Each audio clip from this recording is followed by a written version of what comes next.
That's you, Juna. All right, everybody. What is up with it? I am not a commentator, so I missed that cue. Thank you, Austin. Let me mute this Twitch chat. Okay.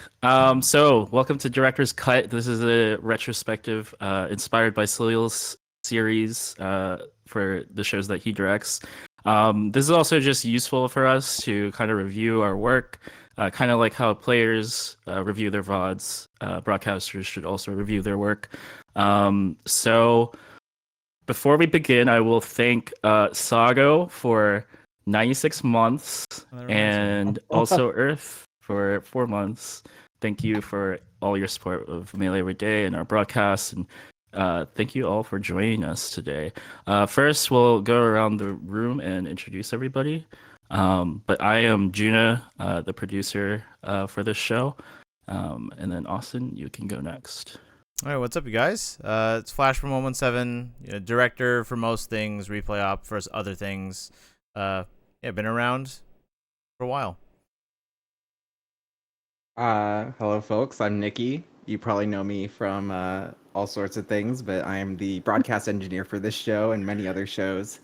And yeah, Midwest Melee. Been around for a bit now. What's up? I'm Ayub or Avian. I came up the show. I've done other things like stage manage. I do that a lot at the shows. Done some replay apping, stuff like that. And then let's go with I had Earth a K in. next. Oh, yeah. Well, I'll change the cams.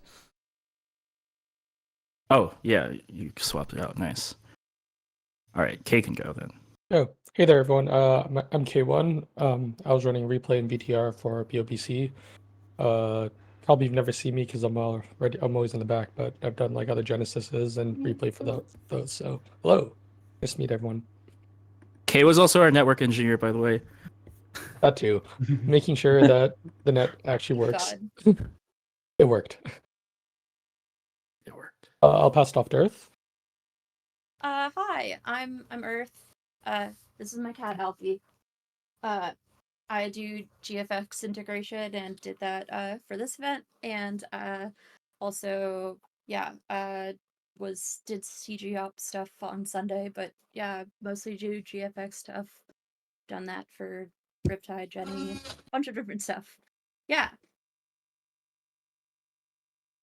Shouts to Level 1, our integration team. And then Nigo. Hey, what's up? I'm Jared, or Nigo. Apologies in advance if I sound kind of weird. I'm like in a weird place right now, not far away from my house. But I got brought in to the Battle of BC team via Juna to be the finals producer. My background is I've done a bunch of different producing for a certain company, and you know, it was really cool just to hang out with the Melee Every Day Battle of BC and Level 1 teams this time around. So thank you for having me on. Awesome. And I'm just going to mention this because Azu just subscribed for 98 months. Did you know Azu is the original Melee Everyday streamer, the very first person to run a broadcast on the Melee Everyday channel? So glad he could be joining us today. That's some deep lore right there. True legend. All right. I believe that's everyone that we have in the room currently. There may be other people joining us later, but let's kick it off with... We're going to start with Melee Top 8. Figure it's going to take a while to get through all of the Sunday shows, so we're just going to start with Melee Top 8. All right. Loud. Oh, wow. Yeah. So one challenge with going from Melee Top 24 to Melee Top 8, of course, is the stage transition. We have to consolidate the stage, which takes some time. Stage. Yeah, we can watch the entire intro because it's pretty sick. But yeah, Top 8 show for Melee begins with the intro video, into the host, into the walk-ins. Wish we had more precise nudge tools on. Oh, you know, use the YouTube one, yeah. Yeah.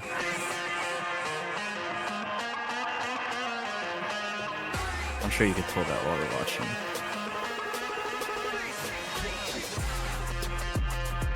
Shoutouts to Action Esports for putting this this intro video together over the first few days. Ashcon Esports. Yeah, not to be confused with Action. Like the first week or so, I thought it was Ashcon. Always amazed how fast you could turn these over too.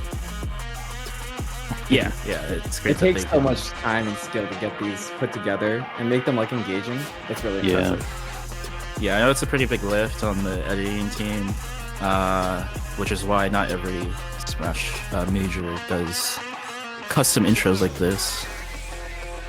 The countdown was inspired by the Genesis countdown intro, but this is also just a countdown that is used in a lot of esports opening shows to build hype. So I've always wondered that if they edit overnight or if they edit just really late into the night. Because like if top 7 or top 8 for our previous game finished at like 11 p.m., then when do you have to edit? Right. So I think, yeah, this Yeah, like Tekken. Tekken top 8 was the last one that they got, so I think it was overnight. Nikita went straight home and edited right after Tekken ended. Yeah, it was very quick turnover. Shouts to to them. Nikita. Wild. All right, so we have 23 Blur years, as our 23 host. years of Melee. Um, Everything is where It's it's been supposed a little to be. while. I don't We know if I've have had a Blur as beautiful, a host very before, Canadian actually. live audience. We I have can't think of a time. Not that I remember. we have the beautiful people in Twitch chat. Whether you've been doing this for as So, long as I have, or you're very leading new up to this, everything is where it's supposed to be. Nigo, Yes, that's right. the You finals can feel it in producer, the is air with briefing another Melee Blur topic. on kind of the blocking, how the walk-in is Friday, going to we start happen, with what order they're going to be 398. in. Behind me are all the I am members. also talking to the They're called. commentators, Now kind we of only have going over the 8 run of left. show with them so that they know what's But happening. your But opponents can take a briefing the lot from you, they talent can take away for your this bragging opening life, sequence is but they actually can't really take important. Your love for the game. Yeah, you got the Vancouver, IFB in I there. wanna hear it. Yeah, Who's ready for some so Melee? Blur has an IFB earpiece in to get cues from Austin. And then a big challenge do with this this once a show, year, Vancouver. with this One more walk-in, time, is with all actually your the heart. lighting and Who's the ready for some blocking and Melee? staging, which is like the positioning of the host and the cameras was pretty challenging. So shortly, and crowd, I want you to work. It with was me. worried I'm it about borders too to dark when I was lead shooting off this, but our top he eight looks competitors. okay. We're gonna walk Looks through okay with the here. commentator lights. I want you to pick a champion. You It guys is, are no yeah, longer in passable. bracket. You guys have Yeah, this it's thing. like made do And with when what we they had. come through, I want Yeah. all your heart and soul. This light, Give a big cheer the for lighting whoever you design wanna was win. not. If you don't want We them to didn't win, have crowd don't wash cheer. basically. Don't I think if we cheer. had some crowd Only wash pick or your some favorites, blinders, okay? it would go And pretty then, far. As they come through, help. they're gonna feel your energy. Getting they're the gonna be players. prepared, okay? Also, hi, I'm So Extreme Man. first I was up, the we have stage manager. Running a little late because Canadian- Costco or the things. Texas sensation, one of the Getting the best players stoppers organized in wasn't the too world. bad, but It is you know, Salt. once you kind of get the first player down, then they kind of get the hang of it pretty quick. Yeah. One thing I do want to work on next time is, since this was the first top 8, it did take a little bit of time before we could actually start the walk-ins with the players. Something I will at least work on is having a more accurate time window. That way the players don't have to like stand around and wait for such a long time. And we did tighten this up for Ultimate Top 8. But I know that was one Up piece of next, feedback I got from we Cody. have one of our favorites, but in losers now. Yeah, what JPEG Jake just Dorado said now of moved to the SoCal. player cards, It is because they aren't the FlyQuest. same overlay J-Mook. cards as the for the commentators, because they have seed and country on them. They're like literally we were pulling that change in like less than 20 minutes before this, of having to have a whole new back end side of this for the showing individuals in sequence versus a bunch of people at once.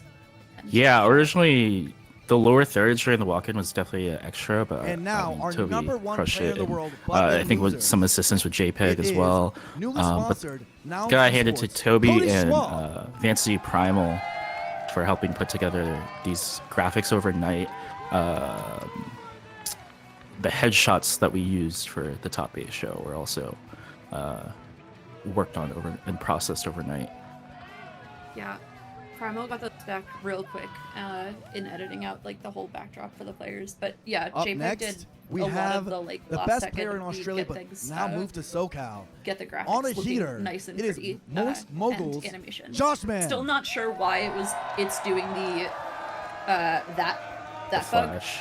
The Flash. But- So if I were to guess, it's because I have to clear these graphics manually by making them hidden, and when they're not active, they're cached. So when I put them back up, they're reading the cache of what they were before I hid them last for like a split second, Wow. and then they will Add it again? refresh with the updated goat? data. The go.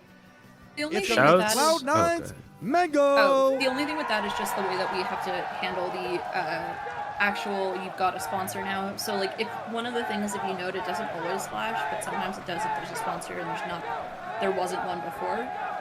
So my guess is that it also has something to do with like just the fact of if someone has a name that is Up a next, million, the greatest like, Japanese player characters to long, ever we have do to resize that very and quickly. the best Yoshi to ever do it. So- Red Bull. Data loading it shit, out. you know. I want to just shout out both Dylan Tizar and Nabibi, who was doing cam utility.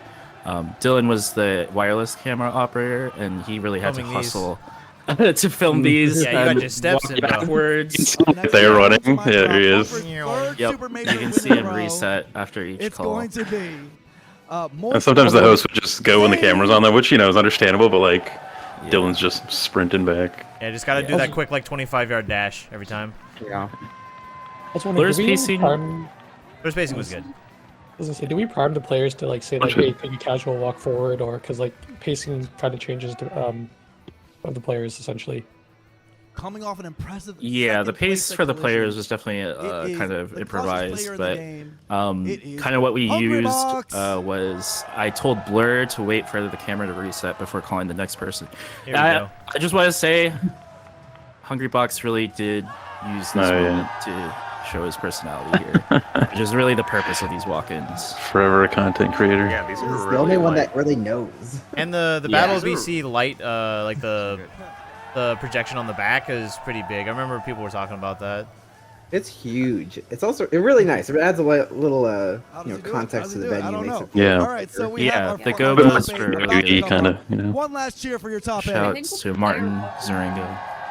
Yeah, with the players walking in, it could be something where it's like just. I know that there used to Now, be Walt, like, Radar, players take it picking away. music of walk-in, so then you would have the like at least the beat of. said Ladies music. and gentlemen, welcome to Battle of Yeah, it's like the CEO method. BC6. Yeah. How you doing today? Yeah, that's definitely the next level. Having music for each person. Guys, we have I an tried to tell players unbelievable to- Melee Yeah, top it's 8 good. ready for you today in beautiful Vancouver. Sorry, Canada. I tried to I'm tell turned players down to the like volume, of hype course, up a little joined bit, by but Radar. no one was My big really question for you guys doing today it. is, I was are like, you go interact with the crowd. These But Yeah, this was Yeah. kind of expected. I think the players Yeah, need to be it's got a- conditioned we've got over such a good several lineup ahead of us. shows, And you several want to point out, that was the most walk-ins, and content-filled they'll actually opener finally by get it. Xbox I've It was ever seen. unbelievable. He Truly, might win the tournament. truly VOD a could be a bit special moment, quieter. and we've Okay. got so many Thanks, more Jake. special moments coming up.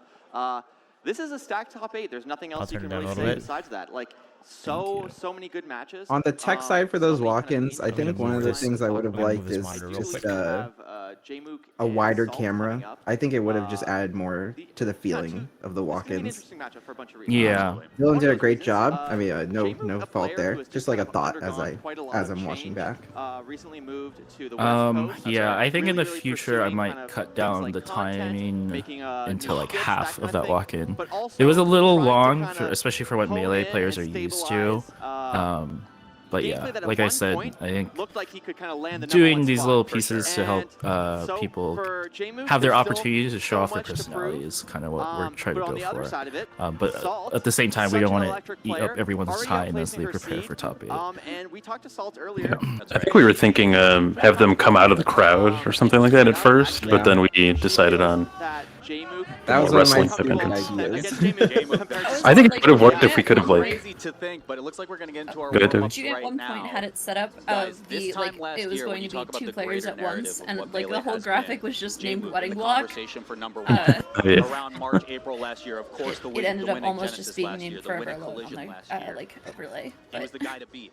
He's had a little bit of a. You know, that's kind of an but interesting he's bragging idea, now like as of more late. wedding style, About because usually, like, himself and you know, bragging, I the think Salt bride on comes the other down with side of the her table husband here or her has father. for I sure proven know herself what in happens. spades, right? This Doing is her like second doubles, top but eight the players for showing the in a each row. match come She's down the one that together. was on the cups, known as Yeah. the queen of Yeah. Maybe do regionals. some next more time we have to interesting make like, them lock interactions. arms. because that's what Yeah.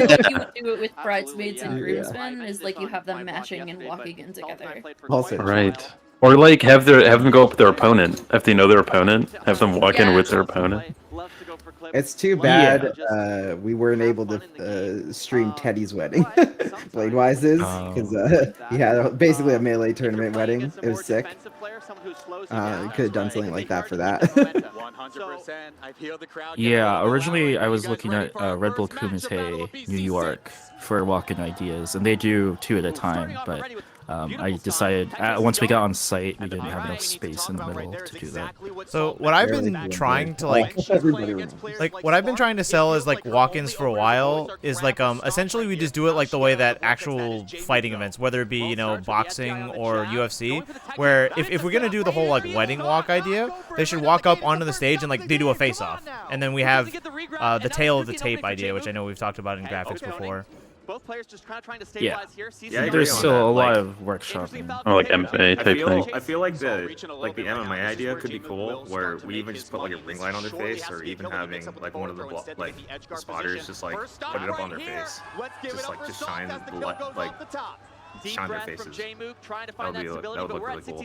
Yeah, like if we want to get really cheesy with it, we could probably like have like the top 8 intro video for each game would be, if you've ever watched a UFC event, it always starts with like these like black and white videos of the fighters talking about like, you know, like, oh, I'm gonna destroy this guy, he ain't nothing, just in front of like a black background, and they'll just talk about each other, and then eventually it cuts to like their highlights from their career as they're about to go in and fight, and you get like the matchups and everything. That'd be a little derivative. We could probably put our own twist on it, but it would be pretty hype. At some point there, you end up with the like, is this a salty sweet intro? Or yeah, there you go. I think Yeah, like one of the top 8. one of the things that would be kind of cool is just the like making sure that when we've got like the players that are either going up on stage, figuring out the best way of getting a shot where we're not in the way of the crowd seeing what's going on stage, and like the shot is still showing like the actual action on stage. So like you've got like everybody is actually seeing the player's face versus seeing the player's face through a screen. So kind of like back of house shot. Yeah, tying up the live experience is definitely something we would like to continue to work on. Especially since Genesis.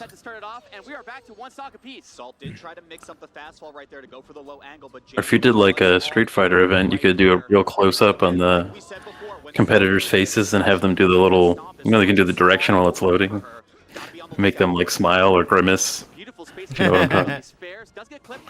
Oh, that would be really Little- funny, actually. Yeah, you would like you would have like different shots of them, like maybe like in the photo booth they would take different like expressions from each of them, like 4 different expressions, and then have them like we would toggle Like them. oscillate between them, yeah.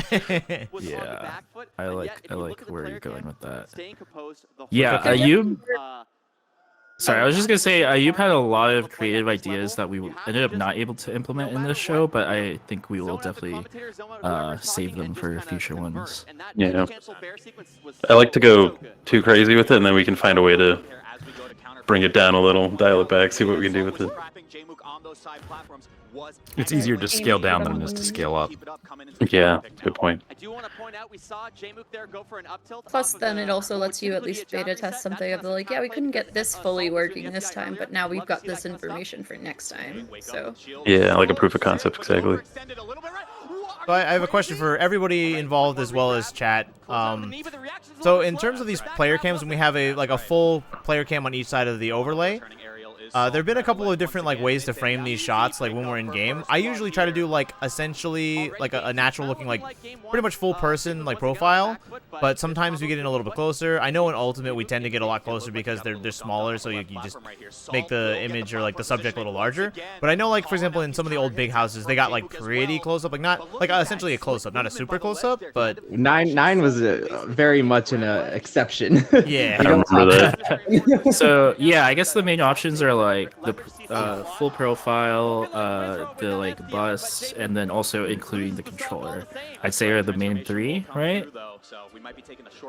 I especially like to see the controller, you know. Yeah. Yeah, I know a lot of people like to see the controller, especially with how much space we have to work with for melee overlays. Yeah, and also like it just also depends on the size of. So this would be like a potential discussion you have with your graphics team. How large you want the cutouts for like the player for the player shots to be, because sometimes they're like in a regular size, they're taller or they're wider, so you kind of work out with a little more. I like this size, if not maybe a little bit shorter, just because like J-Mook has a lot of headroom over him, and he's not a short person. So of course it also depends on the framing of the camera, but it's always something to consider. He does sit back a decent bit from the camera, Yeah. from the That is true. TV, so it's a bit harder. I think this was but also from my because we had camera- just changed stage. Yeah, and notably, So- P1 side always had like a slight more distance than P2 side because of just the way that the stage was set up, if I recall correctly.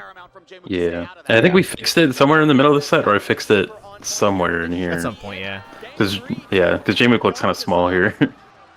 I think Yeah. also it's just the thing of like the question of whether or not a player is going like this when they're playing, or whether or not they're like They're locked in. this over like their controller, because Right. it's kind of the thing of like, are you going to end up with the awkward shot of someone's controller and just like their like torso, or are you going to end up with the like awkwardly zoomed in like slack face shot? But yeah, Kevin Dhir mentioned in some conversation that we've had in pre-playing that he does like to be able to see the controllers. So I am glad that we were able to fulfill that with these ISOs.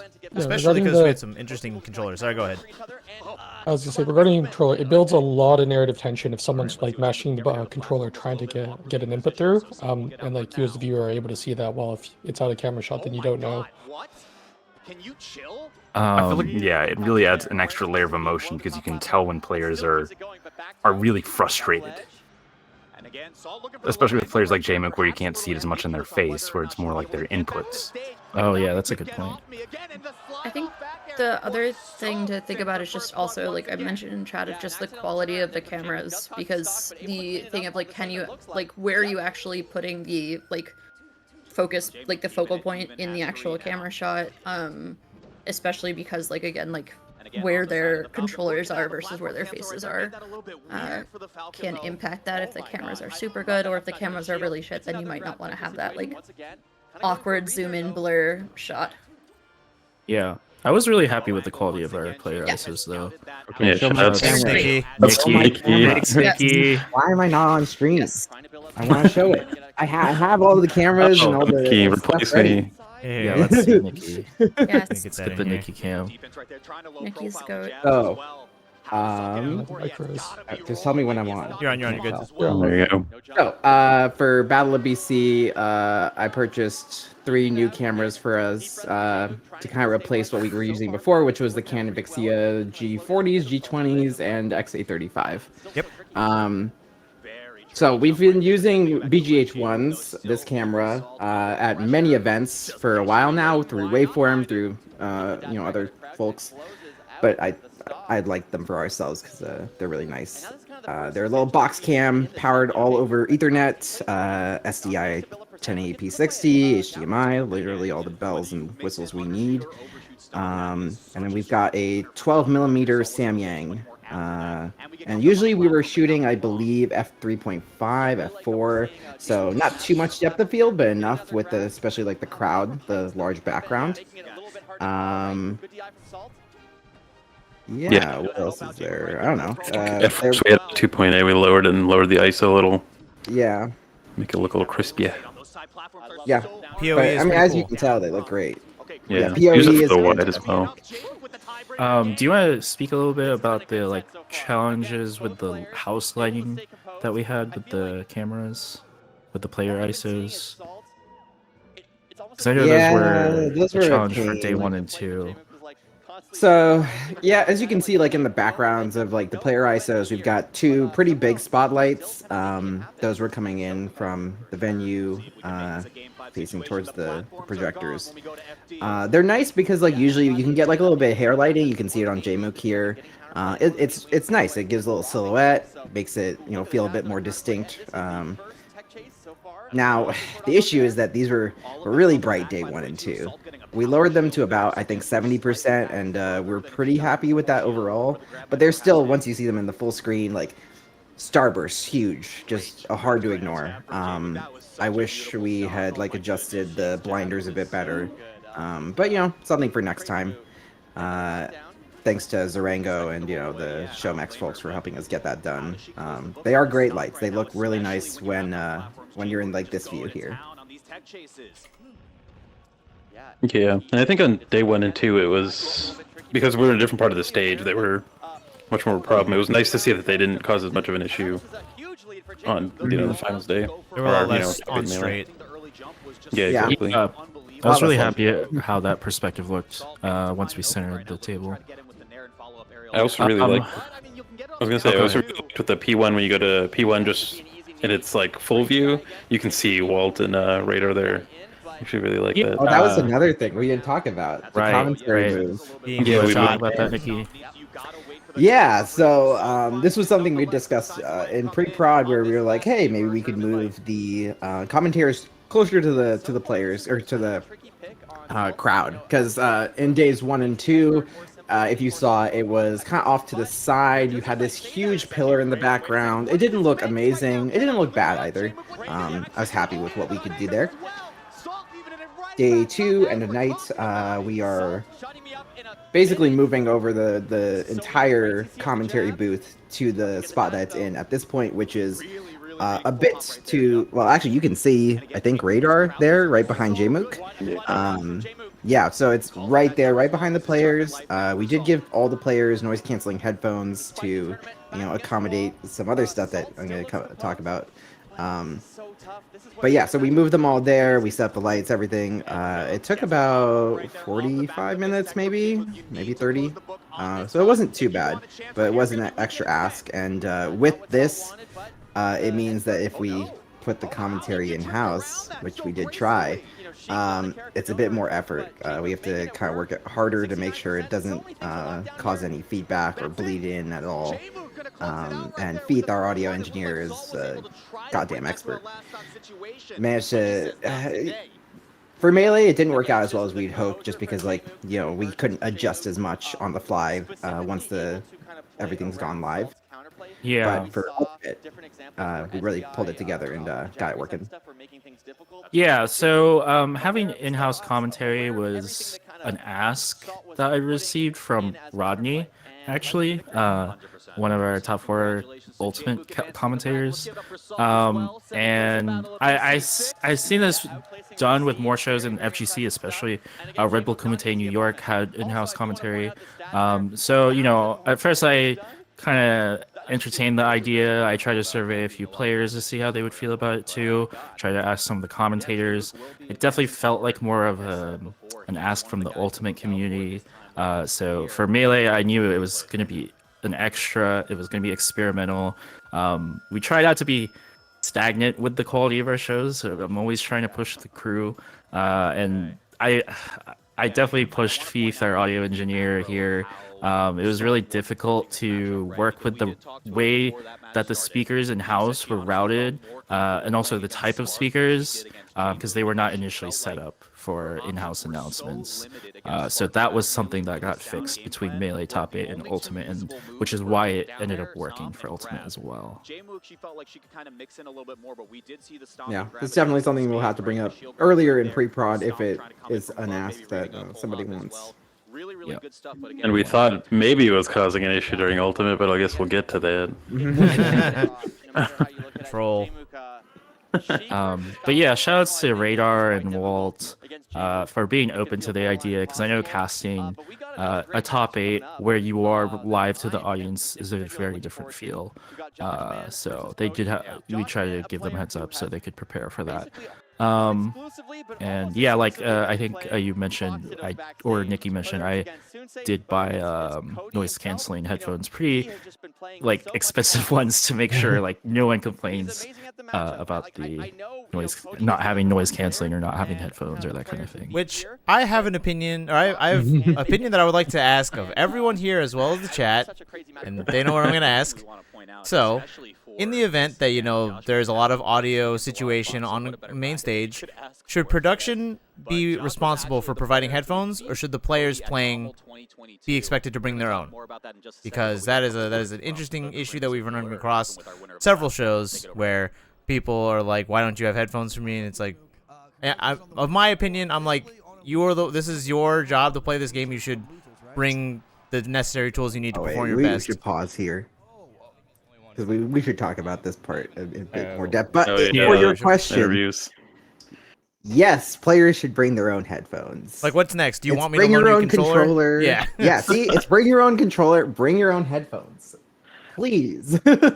I think though, if we're doing things like in-house, if we're trying to do something like in-house commentary, and that's something that they don't have control over, That's it's more not that understandable. not that we owe them like headphones, but it's more understandable that we can be like, okay, there's some kind of a solution. But if there's no in-house, it's just game audio, then yeah, you should have your own headphones. Now, Leffen walks up to me and asks for headphones. I'm giving him headphones, but I'm gonna be unhappy that he didn't bring his headphones. Hey, he took feats this weekend. I think it's yeah. also just like the question of like whether or not is there an audio sponsor that's going to be making everyone use the same headphones anyways. So like that's true. people might And they just- never That's true. require us to always have those headphones on stream. Yeah. Oh, interesting. The monitors for the FGC ones did not have speakers, so you have to give them headphones. Yes, yeah, monitors not having speakers, that's pretty normal and something we do have to account for. But that's not Melee. Melee, we have TVs with speakers, so Yeah. yeah. I'm of the For, mindset like- that we go on. Oh, just like for rivals, like Danger, like for the back of the monitors, we just had a headphone splitter like there for then the different players to be able to plug in their own headsets. Of y'all got your own things that way. Though I guess then you run into the problem of like, do people like have wired headphones anymore too? Right. Yeah, I was gonna say, and I'm that of the actually could mindset be a that thing. if we can accommodate for it, we should provide them. Especially if we plan to do some stuff with like in-house commentary and stuff. But they, it's always hard because like, what players are always going to bring that with them to every show? Yeah, Can I think this someone take ask the 10 of them happens. from my garage. This ask happens regardless of if there's in-house commentary or not. Eventually, but yeah. For this specific case, because I knew we were planning to do in-house commentary, I went ahead and bit the bullet and bought these headphones because it was something I wanted to try too. So that's how we ended up with those.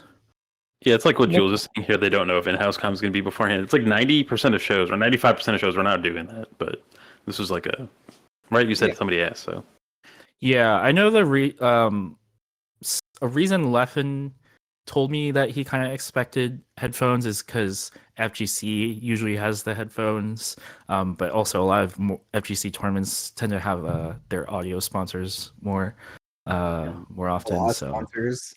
yeah, he's getting indoctrinated. But we're working on it, and I have headphones now for the stage, so there we go. If possible, You it's like, if Leffen and Cody. Sorry. if we're able to be flexible, and if players bring their own headphones or earphones that they want to use, for us to have like a mixed sample on stage that they can just plug into, that'd be great too. We do. That's Yeah, all. we do that. We always have that, I believe. We have 4 mix amps that we bring to every event. 2 that are dedicated to players, 1 for commentary, 1 backup.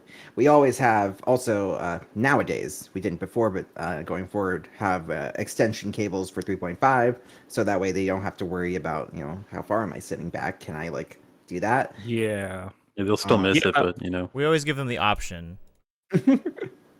Yeah, I would think we say accommodate pretty well. That's my point. right. Yeah. Shall we continue? Yeah, let's talk about the Yeah, interview. because we have I'm gonna back it up a little bit. This is our first interview. If you want to talk about how this went, like all the stuff that went in prompting, probably. Yeah. So sideline interviews, they're relatively new to Smash. There's something we introduced at Genesis 10, kind of Salil's idea to have that. We want to help establish the storylines and also be able to have the players show their personalities more, especially with we don't have summits anymore, so there's less opportunity for players to show off their personalities. So I really wanted to make an effort to have these for Battle of BC and kind of start to make this a standard when possible. It is quite a lift because it requires a producer for the briefing and queuing. It requires a separate camera operator to capture this. It requires the replay operator, tape operator to capture the recording as well. And then, there's a lot of moving parts. Probably also explain that these are not actually live, by the way, technically. Well, We don't have to R with that one. We don't have to share all the secret sauce, but well, you said recording, so yeah, no, I'm joking. But yeah, Nigo, if you want to talk about like briefing and queuing for the interviews a bit. Yeah. So basically, I was in charge of just briefing our two hosts, Blur and Goose, and they did a wonderful job, both of them. And basically, I was just there to just like be there to like hold their hand and be like, all right, so this is what we're gonna do next. We have this many interviews for this block. And what you're going to do is you're going to just talk to this person for, well, we started off to like 1 to 2 minutes, but then we shortened it to like 30 to 45 seconds.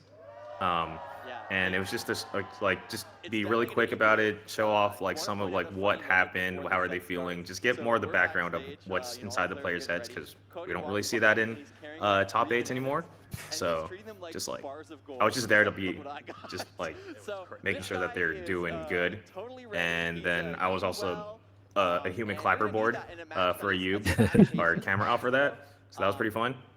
Yeah. And just I was just the glue for all of that, so Juno can be the oversight for everything else. And board part. Yeah. Okay. I was gonna say I super appreciate that because like when running VTR and replay simultaneously, you have like 8 things you're doing at once, and oftentimes I don't actually get to watch the interview and be like, okay, scrub back to when they started talking. So having a huge visual cue like that, on top of running the replay reel, that because we're recording that during the replay reel, so I need to ingest the camera and the audio of that, while also making sure communicating to our director Austin, replay reels, but end, etc. So it's a lot of moving parts, but that helped out a lot. And on that one, was that the one that we had to salvage from halfway through? I forget. Yeah, so this is the one that like the whole process was like kind of more of a work in progress, and this is the one where we kind of realized like, oh shoot, I need to be on top of like letting everyone know that we're doing this and just reminding everyone of what's going on, because I think we ended up scrapping the end of this interview because I think like something with VMix happened. So Cody was like a little bit pissed about it, but also I mean he's just Cody, so I was like, I'm sorry. It was a good interview, this one, but yeah. Yeah. This is not helping the current discourse about Cody. I'm sorry. But I'm joking. But it just made me realize that to make all this work, everyone needs to be in lockstep while we're doing other things, because this is happening when we're running replays. Commentators are talking over it, so there's a lot more happening in the background that you guys don't really see on the stream while we're getting like the next part of the pipeline going. Yeah. So that was like a learning experience for me for this part of the show. Yeah, there's a lot of potential points of failure in that signal flow where the audio gets broken at, and so we kind of troubleshoot it as we go. And again, our audio engineer, Feith, incredible. Executive made the decision to we can still salvage this. Just go to the part where like the audio issues end, because like we fixed it midway through that interview, and so we just rolled it from that point.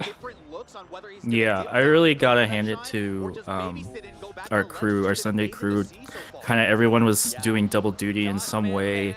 Like Kay was doing not only the replays, VTR, the tape, but also managing the replays and making sure those are captured, and also making sure the audio is getting captured.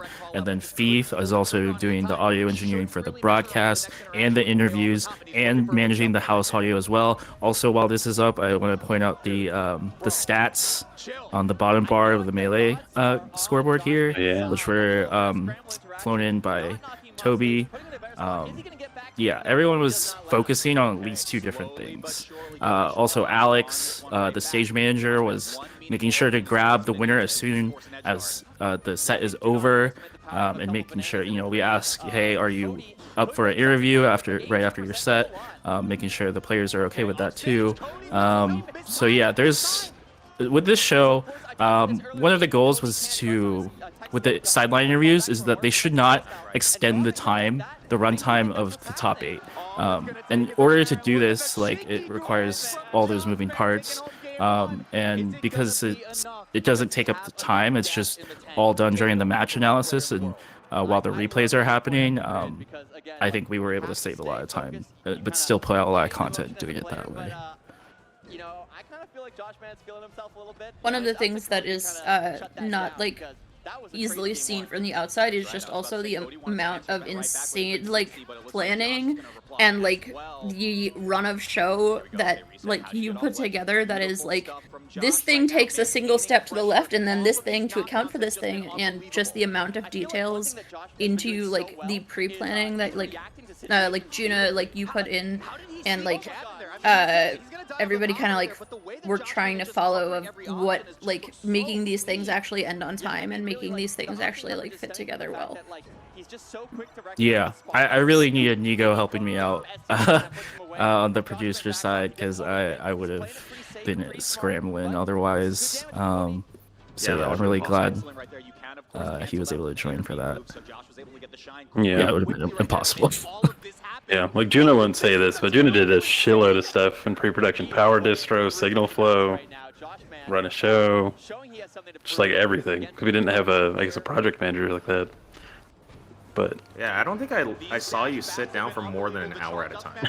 So you were just zipping along, and you were getting asked a million things the entire weekend, and so whatever we can do to just make sure we're doing our job, so you can focus on whatever else someone else needs to like get done. Yeah, I appreciate you saying that. Especially because I was going to be like not moving. The intention was for me to not have to move around so much, but I did end up having to go up a lot. Sorry, what were you saying, Toby? Oh, just that y'all only saw at least like day of and like the couple of days before and after the event, whereas I was just doomed with BOBC meetings 24/7, and the like, okay, are we watching this together or are you on your phone and not responsive, or how much love does this Google Drive spreadsheet like get versus like these chats? Have you fed him? Like, balancing BattleVC and my personal life was definitely something I need. That was definitely a learning experience. Kay, I think you had something to say. I was gonna say, I'd assume that like being a producer or that involved on a show like this, especially on when it's live, is like you're like a single parent of a family of 20. You need to make sure everyone gets fed on top of all your things that you need to do. So it's like, oh hey, wait, didn't I just feed my children 5 hours ago? Right, it's 5 hours ago. Okay. So Lil gave me this wisdom not too long ago, but feeding the crew on a show is the hardest part of the show.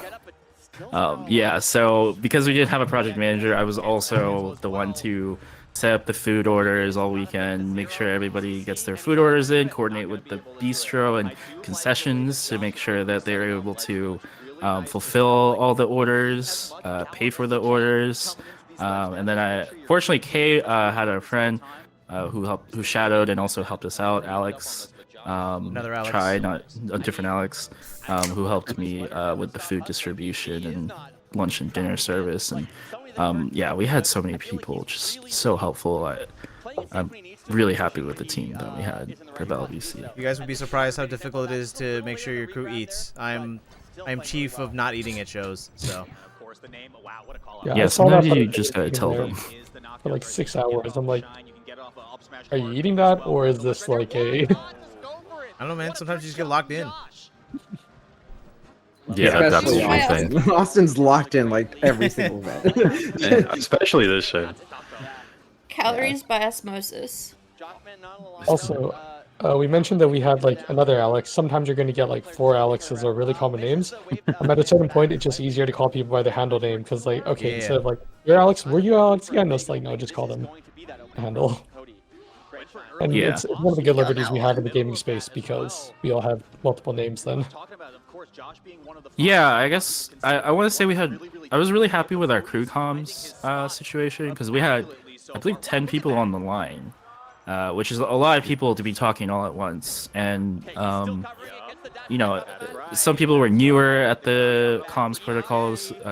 Some people were more experienced, but like everyone kind of got used to it after a bit. And I just want to say everyone did a good job, like making sure they copied the response, making sure they had good etiquette when calling for specific people, when they need a specific request, or also just making sure everyone shuts up while we're on last stock is also really important.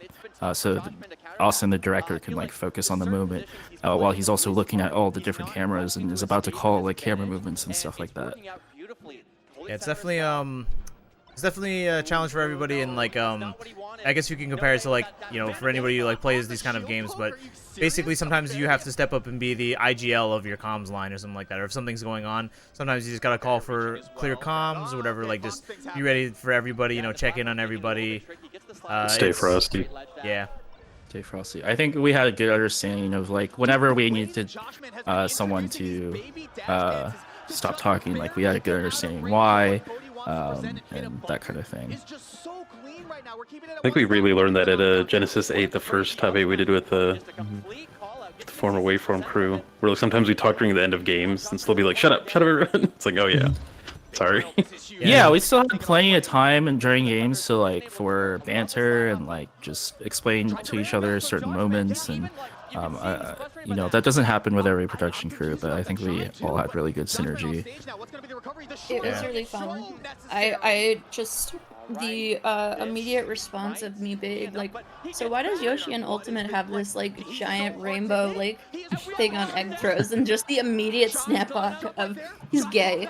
I was like, yes, yes, I'm here for gay Yoshi. This is my new OTP, or wait, whatever, one true pairing. Headcanon, I believe. Thank you. I'm like, I went one-time password. This is a relevant moment. There we go. People have been memeing this caption for a moment. He's just like, All right, so all right, Nikki, here you go. You're on camera. For this. On camera. You want to break down? Okay. So as the broadcast engineer, usually I don't have to do shit. But you know, there's always some fire that comes up, and this is one of those fires. Everything goes out right after Cody pops off. I run up and I'm like, oh fuck. See, there I am, red shirt, same shirt. And I'm like trying to debug it, going around checking the TVs. Everything seems right. What happened was there's a couple things. Okay, we're gonna go back to actually the movement to the center of the stages in the transition from top 24 to top 8. It's always a tough thing to do, to like transition your whole stage into a new layout, ensure everything's working fine, and then like get the show back on the road within 30-ish minutes. It's a tough ask. And in this case, well, there's always something that can go wrong. In this case, the thing that went wrong is that the power for the laptop powering our shuttle just wasn't plugged in. And when it jostled the connection between the computer and the shuttle stopped responding, and then the computer just basically didn't have any power to power the shuttle, and that's why every time I plugged it back in, restarted the Wii, tried to get it going, it didn't work. So what I ended up doing was saying, fuck all this, I'm just gonna go 480i the entire way. Oh man, I forgot to mention this. Yeah, so we do 480p out of the console into a distribution amp, into a shuttle, and into a retro tank. The retro tank goes back out to us because it gets scaled up to 1080, which we can do over SDI. And that's what we show to the people usually. And then the shuttle does a 480p to 480i conversion that, you know, lets us actually show the video on TVs, most TVs. Not that one. Not that one. That one's a 480p one. So I swapped everything all down to 480i the entire way through. Took longer than I wanted, but yeah, that's just what happened. I really like getting 480p melee because, like, ever since I started streaming, that has been my little thing. I had always 480p no matter what TVs I was using. and I made it look good. But I think the best takeaway from this is just have a PVM, please. Have a PVM, yeah. You know, if you could like go back to 2016 and not convince that one dude that put it on eBay for like $500, the world would be such a great place. Please. But yeah, as Nikki mentioned, like these are the challenges of having to shift from top 24 to top 8 and moving the stage. Like things, there's more variables introduced, and then we're also rushing at the same time. There's a lot of logistical challenges that come up when we have to do top 24 and top 8 at the same day. Whereas if it's a separate day like Genesis, we're able to troubleshoot, we're able to rehearse it as it will be when it's live. But yeah, that's just how live shows go, live road shows especially. These kind of challenges are just bound to happen. And you kind of have to just be okay with that as a roadshow live broadcaster. In like every facet. Yeah. So I don't want to overlook the little lower third of a Cody, killer of CRTs. Thank you, Toby. My bad. I didn't know that was live in that scene that Austin had. So I was just testing to see what it looked like, typically. And when I triggered it to go live, I didn't think it was in that scene, and then it was the oh no. I think it was funnier that it came up like that because the answer talked about it. Yeah. It ended up working out. I usually like to do things like that, but I usually will do things like that if I'm TDing and it's like it's on my like my heart, not on someone else's. Because I'll always do Mimi L3s, but But that's kind of the challenge when you have a crew of 10, like getting everyone on sync or even just everyone briefed on the same information. It's definitely one of the challenges when you start breaking away from the one-man show format that's really common with Smash. Oh yeah, This was a we're good talking about replay. the replay too. It's like having a replay operator. It's not only like useful to get the moment of that, but also to actually see what happened. Because I think on the production line we were actually assuming that Cody like slammed the table first, and then when you look at the replay, it's like no, he just slammed his leg really hard, and it's like okay. Which is where the laptop was, literally like inches from his feet. That's why it all blew up. It's not Cody's fault. It's not Cody's fault. It's my fault. if only there was the foot cam there. Yeah, that was one nice thing about our replay system is that we're able to take in multiple feeds and show parts, show camera angles that were not shown in the live broadcast. Yeah, we were saying though that it is very lucky that it did die when it did, as opposed to imagine if it died 5 seconds earlier on the last stock and the last hit. That would have been a nightmare. That would have been Mango versus some Fox Mango SFAT at SmashCon, I think. I'm thinking that doubles set at Sandstorm. Or no, Westball's Armada at Sandstorm. Yeah, like there's that one. I just remember I remember we were there for that SmashCon where it was like I think SFAT was like recovering for his final stock, and then just as he firefoxes, the TV just turns off, and then just both turn each other like what? That was rough. Yeah. Oh, go ahead. I think one of the good things about this space, at least like players they don't love it when it happens, but accept that it does happen rather than like if it's like regular sports and if something really weird happens, then players are just like this shouldn't happen at all. But like this is video games, things like this will happen. Okay, how do the TOs deal with it? Yeah, the Smash players are in general pretty chill about it for the most part. I mean, when I was telling them on stage, hey, it'll just be a few more minutes, we're just finishing up this last little bit, and everyone was super happy about it. They were like, yeah, okay, whatever, it's fine, it's Smash. Everyone kind of understands. It's a little bit jank. Yeah, I gotta say, Cody and Josh Mann had a good attitude and sportsmanlike about it. Didn't really whine about it.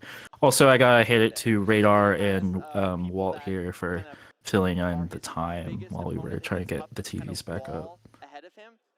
I know that's always the challenge for commentators is trying to stall when you need to, but I think they did a great job here. Man, this took a while. Yeah, it really unfortunately did. It was a lot of stuff to unplug and replug and like think about it in my head, like where are the signals going? What am I doing? And then at the end, you were just like, screw it, and just cut all of it and went around it. Which sometimes that still took a lot of time too. That's the whole issue. Like just undoing half of the cable runs and rerouting everything it was a lot for hopefully doing it as quickly as possible. That's such a challenge with troubleshooting, is tracking down the actual source of the issue, having to go through all the lines and figure out what exactly it is. And gotta hit it to Nikki. I know this is a really stressful situation, but Nikki's always on top of, or like, he always puts his full effort. Yeah. Unfortunately, this kind of thing is usually just remedied pretty much only by just having more people. So if I were to compare that to when we did the changeover from Rivals to Melee for Genesis, I remember Ayub and I, we were told, like, can you guys, like, turn this over real fast because we were running a little bit behind. And Ayub and I, we hauled ass, we, like, moved everything. We were missing some BNC converters, which was really scary for a moment, but thankfully because the stuff that we gave over was not used, so I knew where to find it, and that was tough. Because I remember, because Nikki, you were back at the convention center, right? So yeah, it was tough. But yeah, unfortunately, you called me. Yeah, you called me, and I was like, "Where are they?" I'm like, "I don't know." The TV, we're like, they're on the TV. Yeah, just, unfortunately, like, a lot of these things are usually just remedied by having more hands to help, because eventually there's a point where, like, just having more mind to it might not even, like, just help the physical act of unplug and replug everything. Like, even if, like, you can know where to go all you want, but, like, you're gonna have to, move on your feet and your hands. So yeah, literally on my hands and knees, like, unplugging shit, ripping it all out. I had a thought. Yeah. Again, Cody and Joshman were such great sports, especially Joshman, because I know this was like an important topic. So, a good question actually would be, how do we avoid this going forward? One thing I need to buy it and then test it. But we're going to be dropping the shuttle from our equipment, which, sad, rip. I love that thing to death. It literally got me through so many shows, got me to where I am, really. It is the most Melee piece of, like, broadcast tech I can imagine. I was previously not a believer of the shuttle, but Nikki converted me. It's real. It's super real. I got one too at home too. I love it. But going forward, we're going to be having 2 retro tanks per stream. And basically, one retro tank will do the conversion to 480i rather than the shuttle. It's something in one of the newer firmwares, I think. Supposedly, it works really good. I'm going to do my usual lag tests and stuff, validate that, and then, add it to our kit. Yeah. I'm also just grateful to have Nikki as an engineer because of all the testing he does before the show and how involved he is in the pre-production. It's really helpful because I am not the most technical person, and Nikki has always, like, kind of guided me there. Both Nikki and Austin helped me create the signal flow for the show, which was my first signal flow, so I really needed help. They did a great job. I'll say that. Thank you. And one thing to really note about just general broadcast and tech stuff is, like, every minute matters in the sense that, let's say, for example, if this wasn't the last top 8, there's still another top 8 that happens through the day. If you spend 10 minutes here trying to troubleshoot a problem, that's going to push back the other top 8 10 minutes later as well, and, like, that adds up over time. Like, broadcast engineers who are able to really work fast, identify the problem, solve the issue are are really hard to find, and Nikki just pulled it off super well. Yeah, there seems to be a shortage of good broadcast engineers in the West Coast, actually. Nikki also just has a level of kindness in terms of sharing that information, where it's not something where it's like, oh yes, I know the secrets of all of this stuff and I'm secretly a wizard, but actually they're like, oh no, this is how this thing actually works, it's not magic, I'm going to actually explain how this thing works and share this knowledge on, rather than, like, hoarding it like a knowledge gremlin. It's also I don't have to do any work and somehow still get paid. Just to fly me out to your tournament, please. To Nicolette's question about, do I have a scope? I don't have a scope. I have a time sleuth, which is very good. Recommended by Shank. I like it a lot. It's, you know, pretty compact. I have it all like in this little bag here. And I did this as validation before top 8 to make sure, you know, the whole conversion aspect is, you know, still 0 lag, which it is. Feel good about that because I always worry. Yeah, so I threw this on, did the tests, and I will be continuing to use this. It's what you do right after that intangibility that can be so valuable. 100%. Precision on the sleuth is point. I think it's 4 zeros, 4 decimal places. I have to double check that. I took a picture. Yeah, that seems right. I think that was 4 zeros. Yeah, I think you were looking at it too. I have a picture on my phone which will confirm. Definitely the edge guards from Joshman have been super on point, but they've also been super like Come on, Photos app. We haven't seen these kind of like typical back air Come on. reset, you know, Oh my gosh. I'll find it. I'll message you. and that's beautiful to see. I gotta point out the smile. But as Earth said, like, you know, passing on the knowledge is like really important because like sometimes you do end up working with people who don't pass that on, and like there may be different motivations, whether it's like, you know, to keep getting gig work because you have a specific role that needs to be filled and you're kind of creating that artificial like scarcity. But, you know, passing that on just helps people. Passing that on, you get a lot more respect on the people you work with. It's like, okay, let's bring that person on because like they're good and they're teaching our people too. So a lot of benefits from just sharing knowledge. Yeah, I'm really happy that everyone on the crew kind of has that philosophy, is willing to help others who want to learn. And for me personally, whenever I'm brought into a show, I really like to try to work with the local crews, work with what they have and try to help them learn where they might have weaknesses, support them with any gear they might be missing, that kind of thing. Like, I definitely am mindful of like how we affect the local scene and the local broadcast crews. Yeah, that's. We're not in the business It of also is gatekeeping. the thing of Yeah, exactly. No, God, no. My DMs are always open if anybody has questions. On As Discord, well. not Twitter. Don't go to Twitter. Don't. I think it's the thing of like I don't know even who has that one set of like yellow headphones from Luis that have just been like That was with passed me. down generation by generation. That was Yeah. with me currently. Like we just saw. Yeah. Again, another time where it's just good that nobody has had lives with just those headsets alone. There was the pop off that broke the world. Dear grateful we have this kind of community of broadcast folks. Yeah, it's actually really special about the Smash community. That everyone, well, most people are pretty open about that, because we're all kind of helping each other out. A lot of us come from like not being well compensated or paid, or like very like, you know, under the standard of what traditional broadcast conditions are, and so we're all kind of in the trenches together, and we've helped build each other up and taught each other better practices over time, and this has been something that's been happening over multiple years. A lot of people have shared their knowledge with me as well, and yeah, we just keep that ball rolling. Yeah, like I would say, unfortunately, it has a little bit to do with like the history of how we are in Smash, right? It's something I actually borrowed from something that Jackzilla once said, where it's like Melee, at least specifically, but Smash in general is founded a lot on like heroism, somebody stepping up to fill a situation, you know, whether it be something like Apex, people stepped up to fill that situation, you know, whether, you know, be Evo 2013, you know, where people stepped up to make a big noise so we could actually have our tournament streamed, right? That is like kind of like a really interesting part about like Smash that's pretty unique, and while it's like it makes for a really good story and it like kind of like makes legends, right?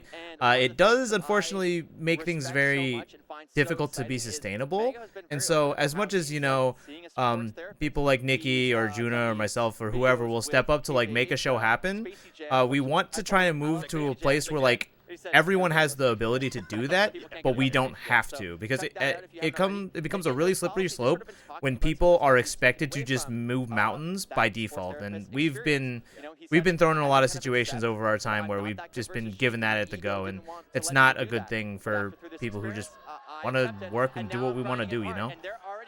I want to give a really specific analogy to that as well. In terms of like the expectation, you know, to move mountains and how that creep up happens. It's like a real life example, especially in games, just like how Fortnite kind of normalized everything being Fortnite, as in like, oh, it's a live op game. Events happen every 1 month. Very high quality product with high quality events, and then other games who are trying to compete in that space, like we just don't have the manpower to do that. And then you have consumers who are like, oh well, why would I play your game now? I'll just go play Fortnite then. So it's really helpful to not monopolize it and then raise the bar super high to the point that like no one else can work in the space. And we really want to avoid this kind of situation where, especially back in the day, where unfortunately people did kind of fight over scraps. Like, we were smaller than we were now, especially when I started playing. We're in like, Death of Melee, late in like the Brawl to Melee Dark Age and stuff like that. Like, yeah, if you're fighting over, like these kind of shows, it's like, I mean, yeah, I guess, but it's not worth it. It's not worth like bringing this like the magnifying glass even like smaller down on people. It's and thankfully I'm glad that like the ecosystem with like shows and like the way that we're doing things, and even just like in broader esports in general, not specific to Smash, like we can start allowing to foster more talent, like people who want to work and like just don't gatekeep people and just keep spreading it around. Yeah, that's definitely been one of my goals recently, especially this year, is kind of help build up some crews for their first majors, some crews that we've been working with over the years or months, try to get them on a level where they're ready to do a major for their region. We've been lucky to meet like a handful of people from different regions who are hungry for it, who are wanting to learn. Those kind of people I'm always glad to talk to. I'm sure other people on the crew are also glad to talk to and share their knowledge, share knowledge with them. But yeah, and also Super Knack, Nate, there's a guy who knows about moving mountains. But yeah, I want to say like, even though we had a large crew, yeah, everyone on this crew at some point had to move mountains in some sense, either on this show or other shows. Yeah, definitely don't take that effort for granted. And the other thing I wanted to note was one of my goals with this show, overarching goals, was to kind of push the standard of a Smash show up. Beyond I know we're used to a certain standard with Smash, but I think it's time for us to move past that.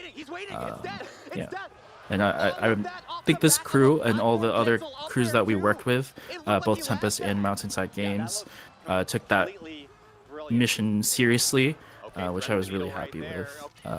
All the teams really put in a lot of effort. I never felt like I had to pull teeth to get people to do things. People were just ready to step up. Like really good hustle from everybody. I always feel like one of the hardest things to be able to convince Smashers that, hey, we could do more than this. It's like you don't have to go the esports direction. Like you could still have incredibly well-produced events, but it'd be really fun. Like what was the event that happens at a water park again? Super Smash Con, was it? Riptide. Oh, Riptide Riptide / Super Smash or Super Smash and what, Splash. Smash and Splash. That's the one. I've already blocked that. Super Smash and Splash. Yeesh. And it's like you could still have well-produced event that isn't just like serious esports. I'm crossing my arms, I'm doing all my player intros like that. But it's a lot more creative work to think about. Okay, what works well for the community, but also raises the bar up. Yeah. I think the thing is also it's the question of where Smashers even see Smash falling into the gamer ecosystem of esports. Like, I say this from the like. This shall be where I'm going for my PhD area of interest. So the small tangent there of just the fact of like where Smashers don't have that kind of same like money draw that a lot of the other like games do that have like big esports-esque communities, but Smash has kind of like thrived off the fact that it's not like that, like by the fact that it's a community-based thing where it's a lot of things where you've got people who are locals or people who are invested in it because they're invested in not even so much the community or the ecosystem of getting like to be the best in the game, but because they're there with their friends. So it's kind of the thing of how can you as a stream both generate revenue so that you can keep having these events, which like streams are sponsors are a really big part of that, but also keep the unique community vibe that Smash has and has thrived with, that has kept it alive in ways that other competitive games have come and gone. Yeah, Smash is in a really unique position where you get to really decide on what you want in the event. While there's a lot of live op games who do events as well, and like generally the developers are really hands-on with the game and also with the broadcast product, which fundamentally changes what the event is. You might end up with a super corporate event, while Smash is, you can still keep that grassroots feeling without it being shoddy, hacked together on the production side. It depends on how much involvement the upper people in development and the company who owns the IP want to really get involved in. As we've seen, it's hard balance, but Smash Melee has been in a really unique position. Yeah, I know this was also something I specifically talked with Kevin Dhir about, was finding that balance of like resourcefulness and scrappiness, and like while still presenting like a premium looking product. And so that was kind of in the back of my mind for the show as well. Also, on a side note about sponsors, I think we as a scene in general, we need to work on our business development. A lot of majors don't have like a separate person for their business development or their sales, which of course comes with just like limited staff or bandwidth or budget. But it is something I've noticed across the majority of majors I've worked on for the past couple of years, that's an area that we are weak at as a community. I mean, I think also Smash kind of prides itself in not seeming like it's super corporate-y, so it gets kind of to the question of like, you do need money to run these events.